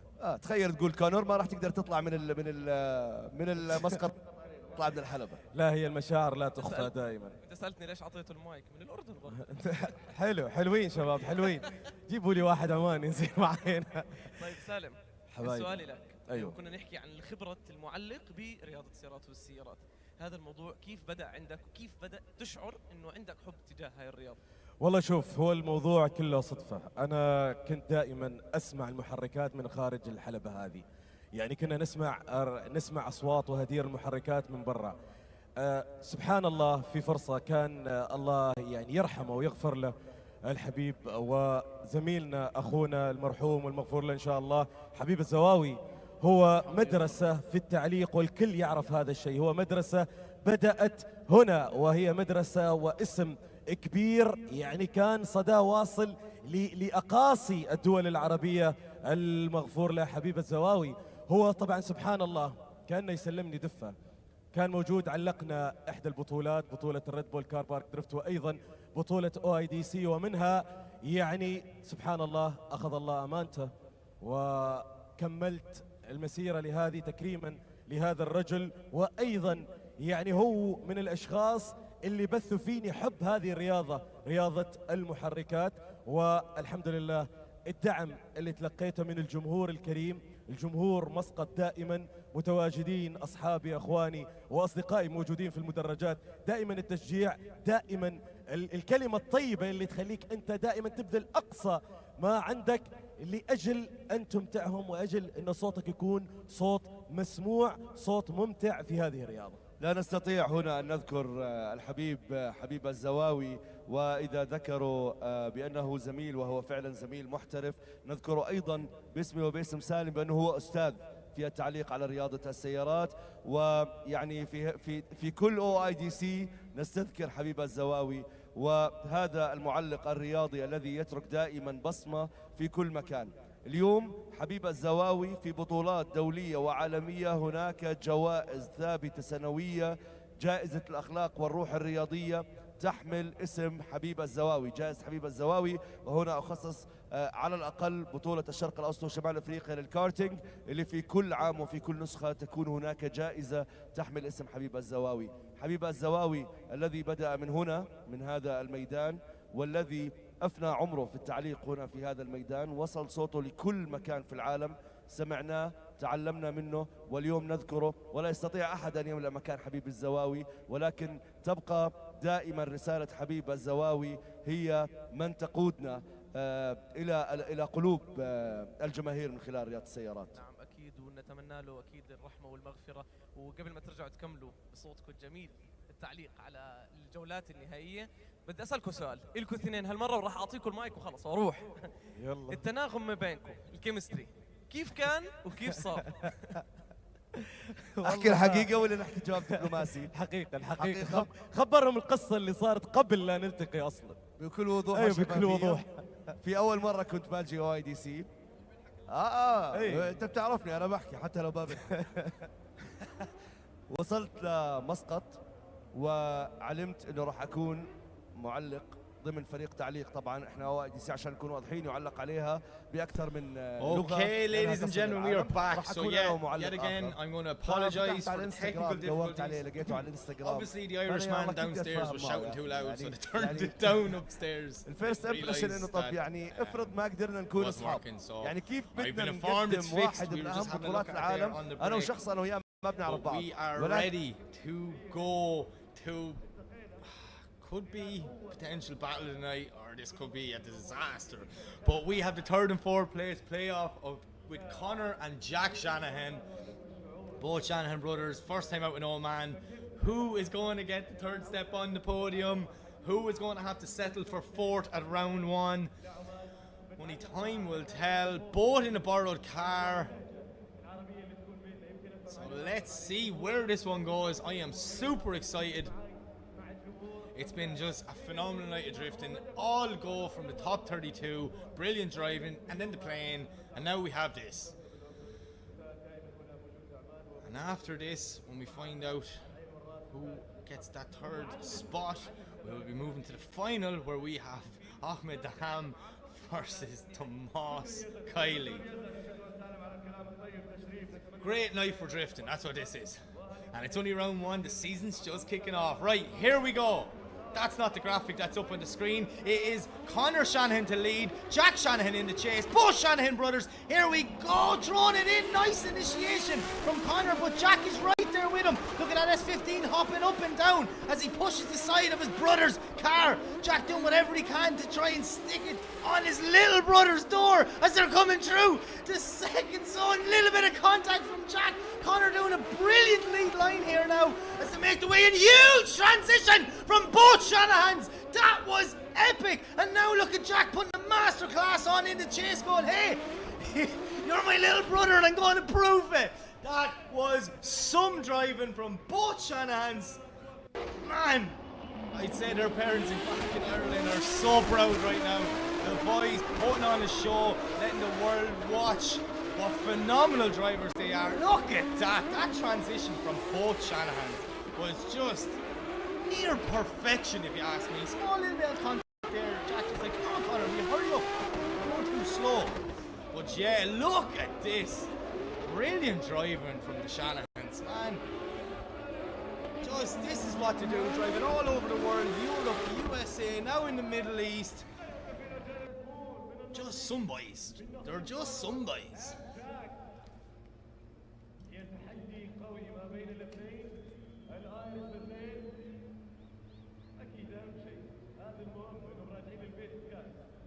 Okay, so we've Connor back on the line. And here's Jack now. Coming through.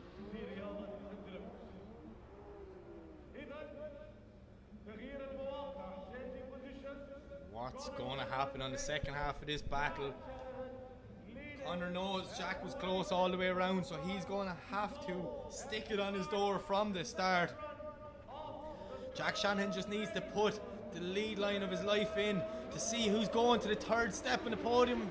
This is it. The Shanahans are off for the second time, throwing it in big backwards entry in from Jack. But look at Connor, he's right there with him, pushing his big brother around that first corner as they do a snappy transition. I could watch that all day long from the Shanahans. Look at Connor Shanahan putting a masterclass in the chase position. Jack on a phenomenal lead line round. Contact there as they're coming up towards the decel zone, but both guys stay in it. Full commitment. They want to settle by the judges, pushing each other to the limits around the last corner and over the line. Man, I could watch Jack and Connor drift together all day long. Absolutely epic driving from both Shanahans. Unreal. Look at that transition, just boom, like synchronized. Like, it's just so nice to watch. Connor with such an aggressive chase there. Man, Jack's lead was epic, like not putting a wheel wrong anywhere in the circuit. Oh, I would not want to be judging this one. That's a tough call for the three guys upstairs. Wally will definitely be coming into play with this one, trying to figure out going, look, we may go off proximity, who was closer. There's not much in it as our main drone heads for home. And look at there, Connor's there. Jack's just on a little bit of a cool down. Connor's out of the car. That was epic. You can only imagine how much fun that would be, doing that with your brother. You know what I mean? Drifting is fun on a normal day, but having moments like that with just... Look at the smiles from the boys. Like, they're like, they don't even know. They don't know what way that's going. Jack just said to Connor, you're some man. So that chase was epic from Connor. He knew he'd have to give it 110% to try and overcome his big brother. But, oh, let's see what the three guys upstairs think. The Shanahans, just some of the best drivers in the world right there, and they come from the same house in just a little town in Cork in Ireland. Absolutely insane.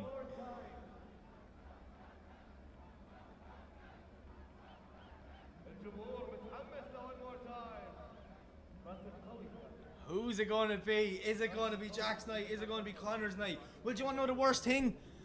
they're not going to tell us. We're going to have to wait for the podium. I'm going to figure out if we have a decision or not, and then we're going to the final. We're going to have to wait to the podium to see.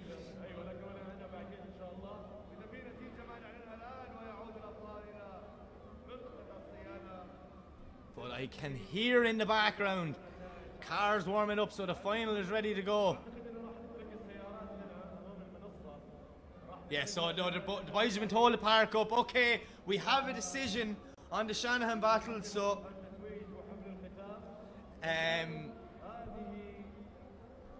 we're going to go to the final and wait for the podium. So yeah, guys, don't turn off the live stream straight away, but if you're new to OIDC, you have to understand we do 3 championships in one. So we have the local, which is the Omani driver, so the highest ranking Omani driver will get a podium there, top 3. And then we do MENA, which is basically all of the Middle East. We combine all the Middle East drivers.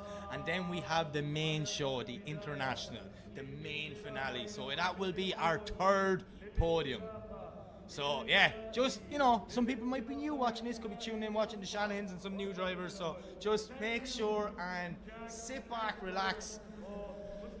We may wait and see who got that 3rd step. The old Shanahan rivalry, will it keep going for the whole IDC? Oh, I hope it does. I hope it keeps going for the whole season. But enough about the Shanahans, let's go, it's the final. This day has been epic.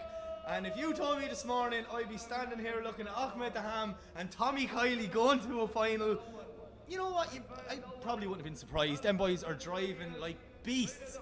All the last 2 days, just every run, consistency. Kylie is an animal in that 180SX, we all know that. Ahmed Dham is back where he belongs, fighting for that top step on the podium. I'm just so happy to see both guys there. I think at this point now, it's anyone's game. What can Kylie do? I seen a Wally stat online there on one of the breaks saying Kylie's had the closest proximity consistently for any run so far today. So does he have it in him one more time? Or can Dham secure a win at round 1 of OIDC 2026? Here we go! Big initiation from Dham. Tommy Kylie's right there with him though, tucked in beside. That GR86 has to make their way through the first inside clip. Snapping transition with both guys. Oh, Kylie catching a cone there and falling back. Ahmed Dham not doing much wrong in the lead position. Kylie's going to have to gain back that proximity. Try and use all 1,000 brake horsepower in that 180SX. But Ahmed Dham, look at the speed. He's pulling a gap. Dham is back. He's a beast. What happened? What? Kylie maybe just getting it wrong a slight bit from that inside clip, losing the proximity. Man, what a day. What an event. Just drifting is class. That's it. End of story. Leave it there. Look at this.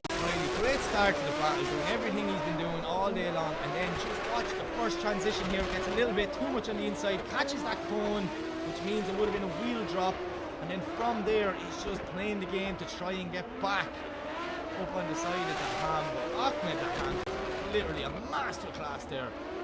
He's really gelling with the car this year. I'm so happy to see it. Wow. Not the final I was expecting, but definitely the drama that you always get. So, we won't have to switch them around now. Dham knows he has an advantage, but Kylie is a beast, so you never rule anything out that Kylie's going to do. Has he gone to rewarm his tyres, I wonder? I'm not 100% sure.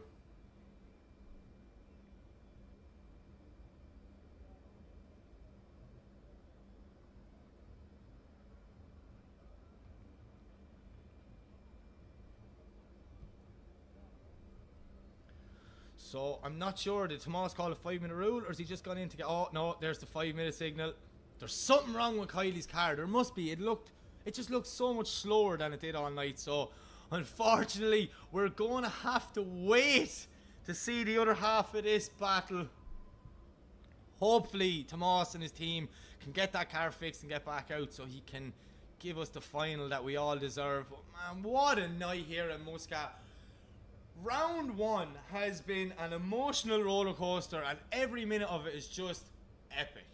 And this is just round one. We've got 2 more to go. We are back in 2 weeks' time here at the Muscat Drift Arena for round 2, and then the following week round 3. So action-packed drifting for the next couple of weeks, coming straight out of Oman, and I cannot wait to sit here front row and loving every moment of it with you guys. But yeah, see the Dham out of the car. We're going to wait for Kylie, and then we'll get the final underway. Camera in the pits, frantically at Kylie's car. Oh, spraying water, trying to cool the temperatures. I wonder what's wrong.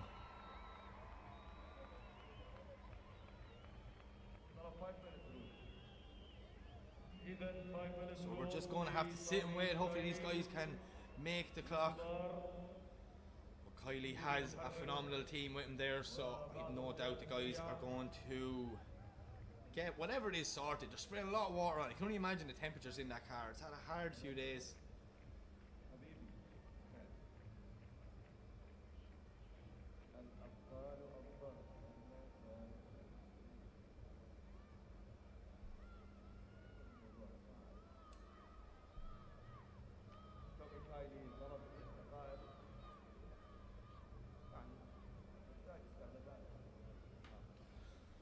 See, there's some amount of water and air going in front of that car.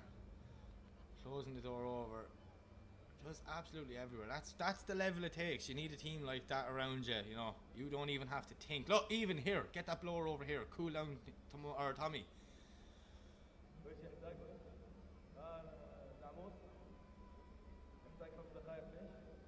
Right. They're all saying step back. Letting them out. Kylie's going to head back to the start line. Dham will have to rewarm his tyres. And we get the second half of this battle underway.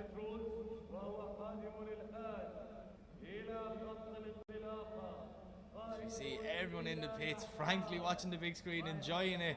Look at all the people just sitting around going, you know what? There's a masterclass in drifting what are happening right now. We just get a front row seat and enjoy. But yeah, Ahmed Dham will more than likely go back and rewarm his tyres. He's an experienced driver that he is. Yep. Kylie will do the same. And then we'll get the second half of this final underway. My opinion, and yet again, I'm a commentator. That's it. I'm not a judge. But I think there might be a slight advantage to Dham. So let's see what Kylie can do here in the lead position. Or is this the night that Ahmed Dham returns to the top step of the podium? We will soon find out.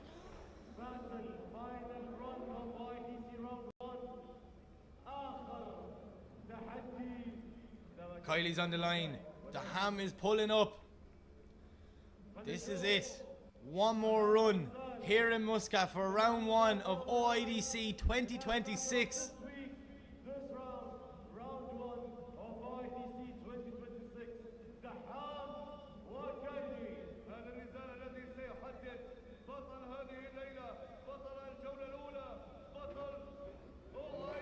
Right, anti-lag is on, the light is set, it goes green, away they go. Kylie to lead, Dham to chase for the last run of the night here in Muscat.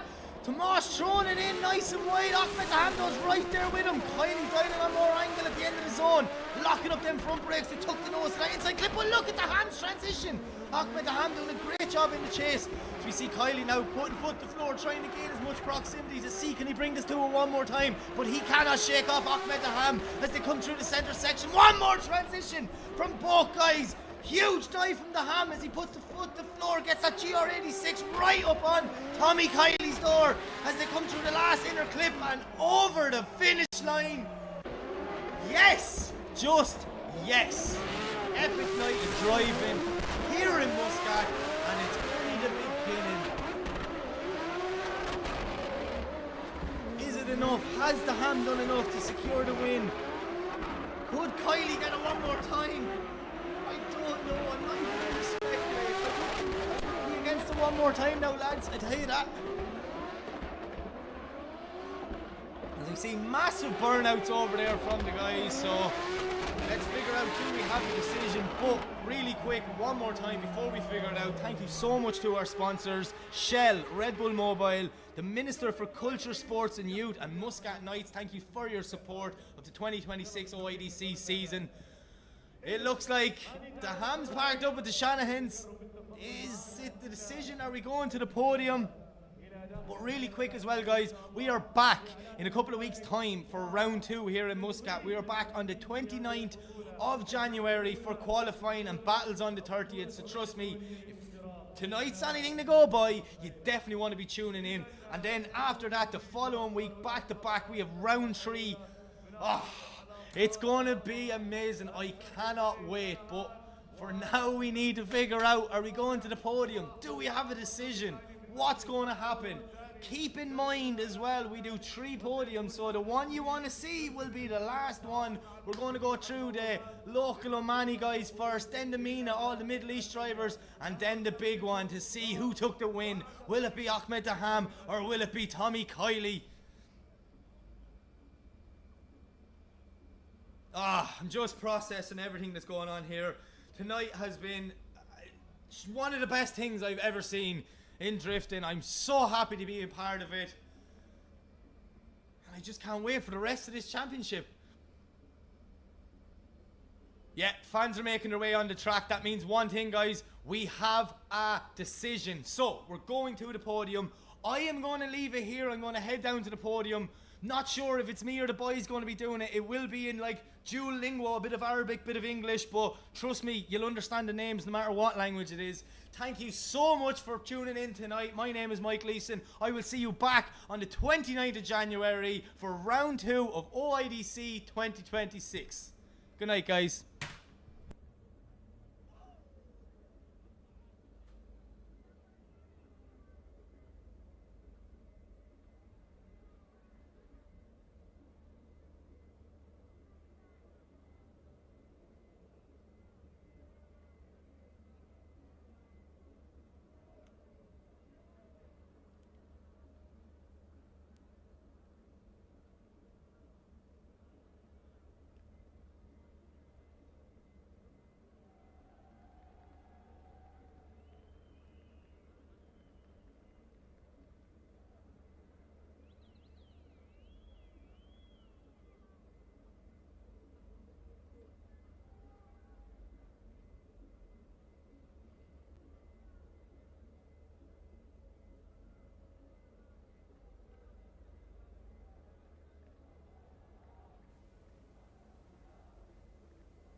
تيم ان ام كي احلى ناس.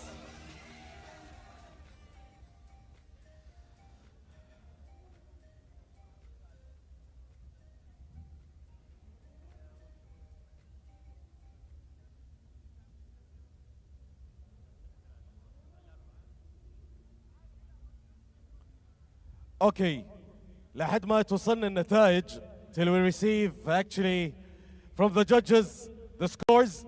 دحام please come. تعال يا دحام. I need the four. Where are the four actually drifters? هذه هي. دحام وش رايك وش توقعاتك؟ الاول ان شاء الله.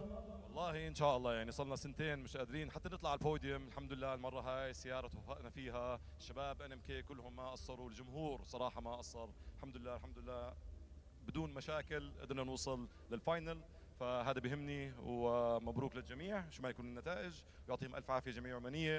ان شاء الله نوصل للبوديوم برضه بالجوله الثانيه. يا سلام يا سلام.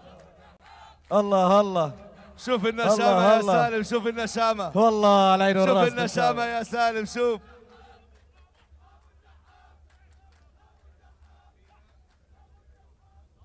سمعونا تحية لأحمد دحام، يستاهل تحية. Give him a round of applause أحمد.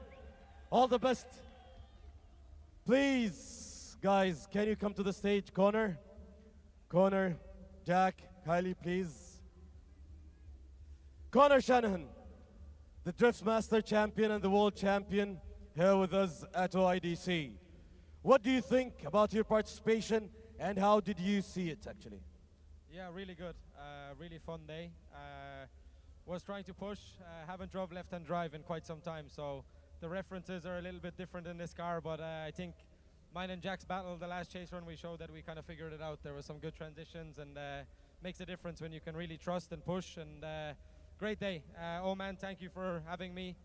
It's a really good championship. I'm glad to be here, and yeah, I don't know what position we get tonight, but it's a good start and 2 rounds left to fight for a championship. Let's give him a big round of applause. Give a big round of applause to Connor Shanahan. We are actually happy to have you here with us at the OIDC, and we enjoyed really a lot seeing you drifting at this arena, Muscat Arena. Thank you once again, and all the best. Wishing you all the best. Jack, how is it? Very good. It's been a long day. Really enjoyed myself. It's very, very tough battles tonight, and a lot of learning, trying to figure everything out, but we had a great time. Very good battle with Connor, and yeah, glad to put on a show for everybody here. Thank you for being so welcoming. It's been very good. Very looking forward to the next 2 events, and yeah, we get to push even harder in the future. All right, can we give it up? Guys, بسكم نشامة شوي النشامة يا نشامة شوي. سمعونا تحية لجاك Shanahan, please. Give him a big round of applause. Still, I have one question. How it feels like to face Connor actually for the 3rd place? To be honest, battling Connor is like one of the easiest battles we can do because we know exactly how much we can push. So like, I think we put on enough of a display that was probably the battle of the night, to be honest. And yeah, look, we had a lot of fun, and we do love driving with each other, and we just know we can push to 110% like from the get-go. There's no issues. That's great. It was one of the toughest battles actually at OIDC. Give them all a big round of applause, please. Jack and Connor. Thank you. Kylie, you've been here for the 2nd time on Podium. Last year, Al-Sahar, it was really tough against Ali Maqsid. Tonight, against Ahmed Daham. What do you think? Yeah, super happy to be back here in Oman. It's up the level again for another year. It's been a long day in the office, but we got to the podium in the end, and we enjoyed it every step of the way. So glad that we could put on an amazing show for everyone here. And it's nice to see some old faces. I just say the next few rounds, the future's looking bright here. So we're going to have to give it our best shot. But yeah, really enjoyed it so far. Thank you. Seeing you 1st or 2nd, what do you think? 2nd, unfortunately, this time. But we're going to aim for the top step next one. Let's wish you all the best. Please, guys, give them a big round of applause. Tommy, Kylie. All the best, Tommy. Thank you. Saud. The scores with Saud. سعود الرواحي، نحن بالانتظار. الحين الرجل اللي عليه سبوت لايت. سعود اعطينا الورقة.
جاهزين؟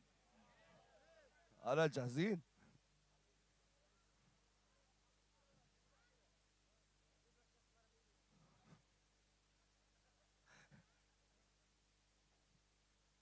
Are you ready? They're not. Yeah, but in Arabic. جاهزين? Ready in Arabic. Yeah. Try it in Arabic. جاهزين. Try it in English. What was in? I can't speak English, sorry. وين؟ أنا هنا اليوم. لا المركز الأول له ناسه يا سالم. في ناس حاربت يعني اليوم. وش قصدك أنا ما أستاهل؟ لا مركز أول بس مش BOIDC. مركز أول بالتعليق. مركز أول بالتقديم. إن شاء الله. مركز الأول اليوم في ناس تستاهل. إن شاء الله روح. شل المركز الأول حالك يا سيدي. يلا جاهز؟ دائما وابدا جاهزين. بانتظار وصول راعي الحفل، راعي المناسبة, chief guest, waiting for him to arrive to the stage, coming all the way from the VIP area. So let's wait. MC's meeting, turn off the microphones.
Okay, guys, did you have fun?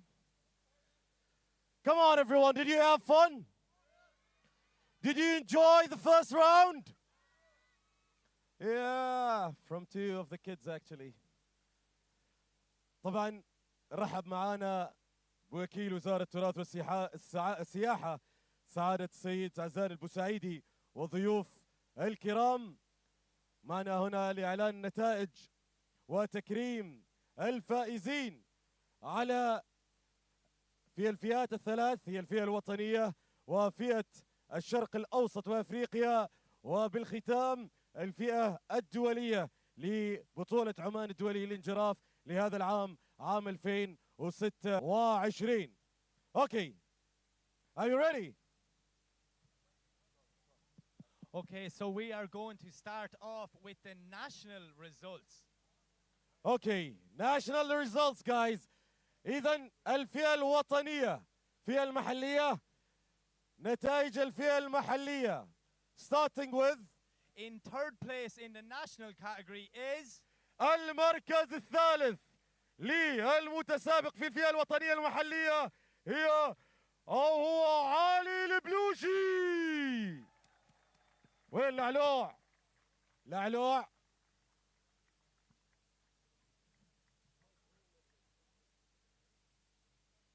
إذن علي البلوشي لعلوع ثالثا على الفئة المحلية.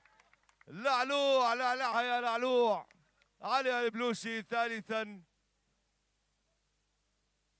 تسونامي.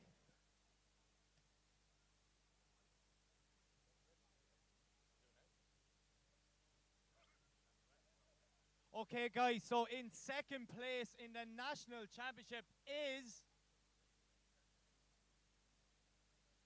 مبارك لعلي البلوشي المركز الثالث.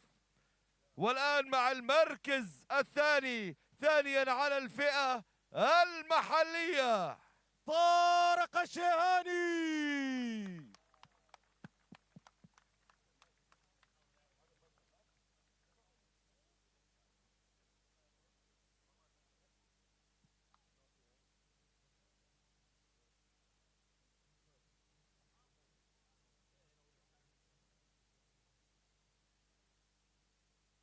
مبارك لطارق الشيهاني المركز الثاني على الفئة المحلية في OIDC الجولة الأولى. Okay, so in first place in the national championship is المركز الأول في بطولة المحلية هو أحمد العامري.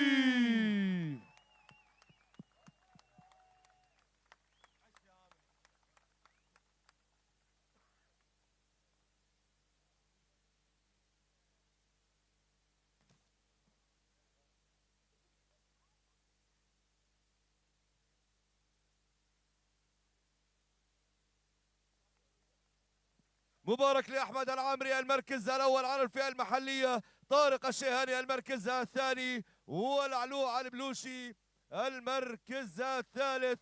مبارك للأبطال وصورة لأبطال البطولة المحلية ضمن OIDC 2026 الجولة الأولى.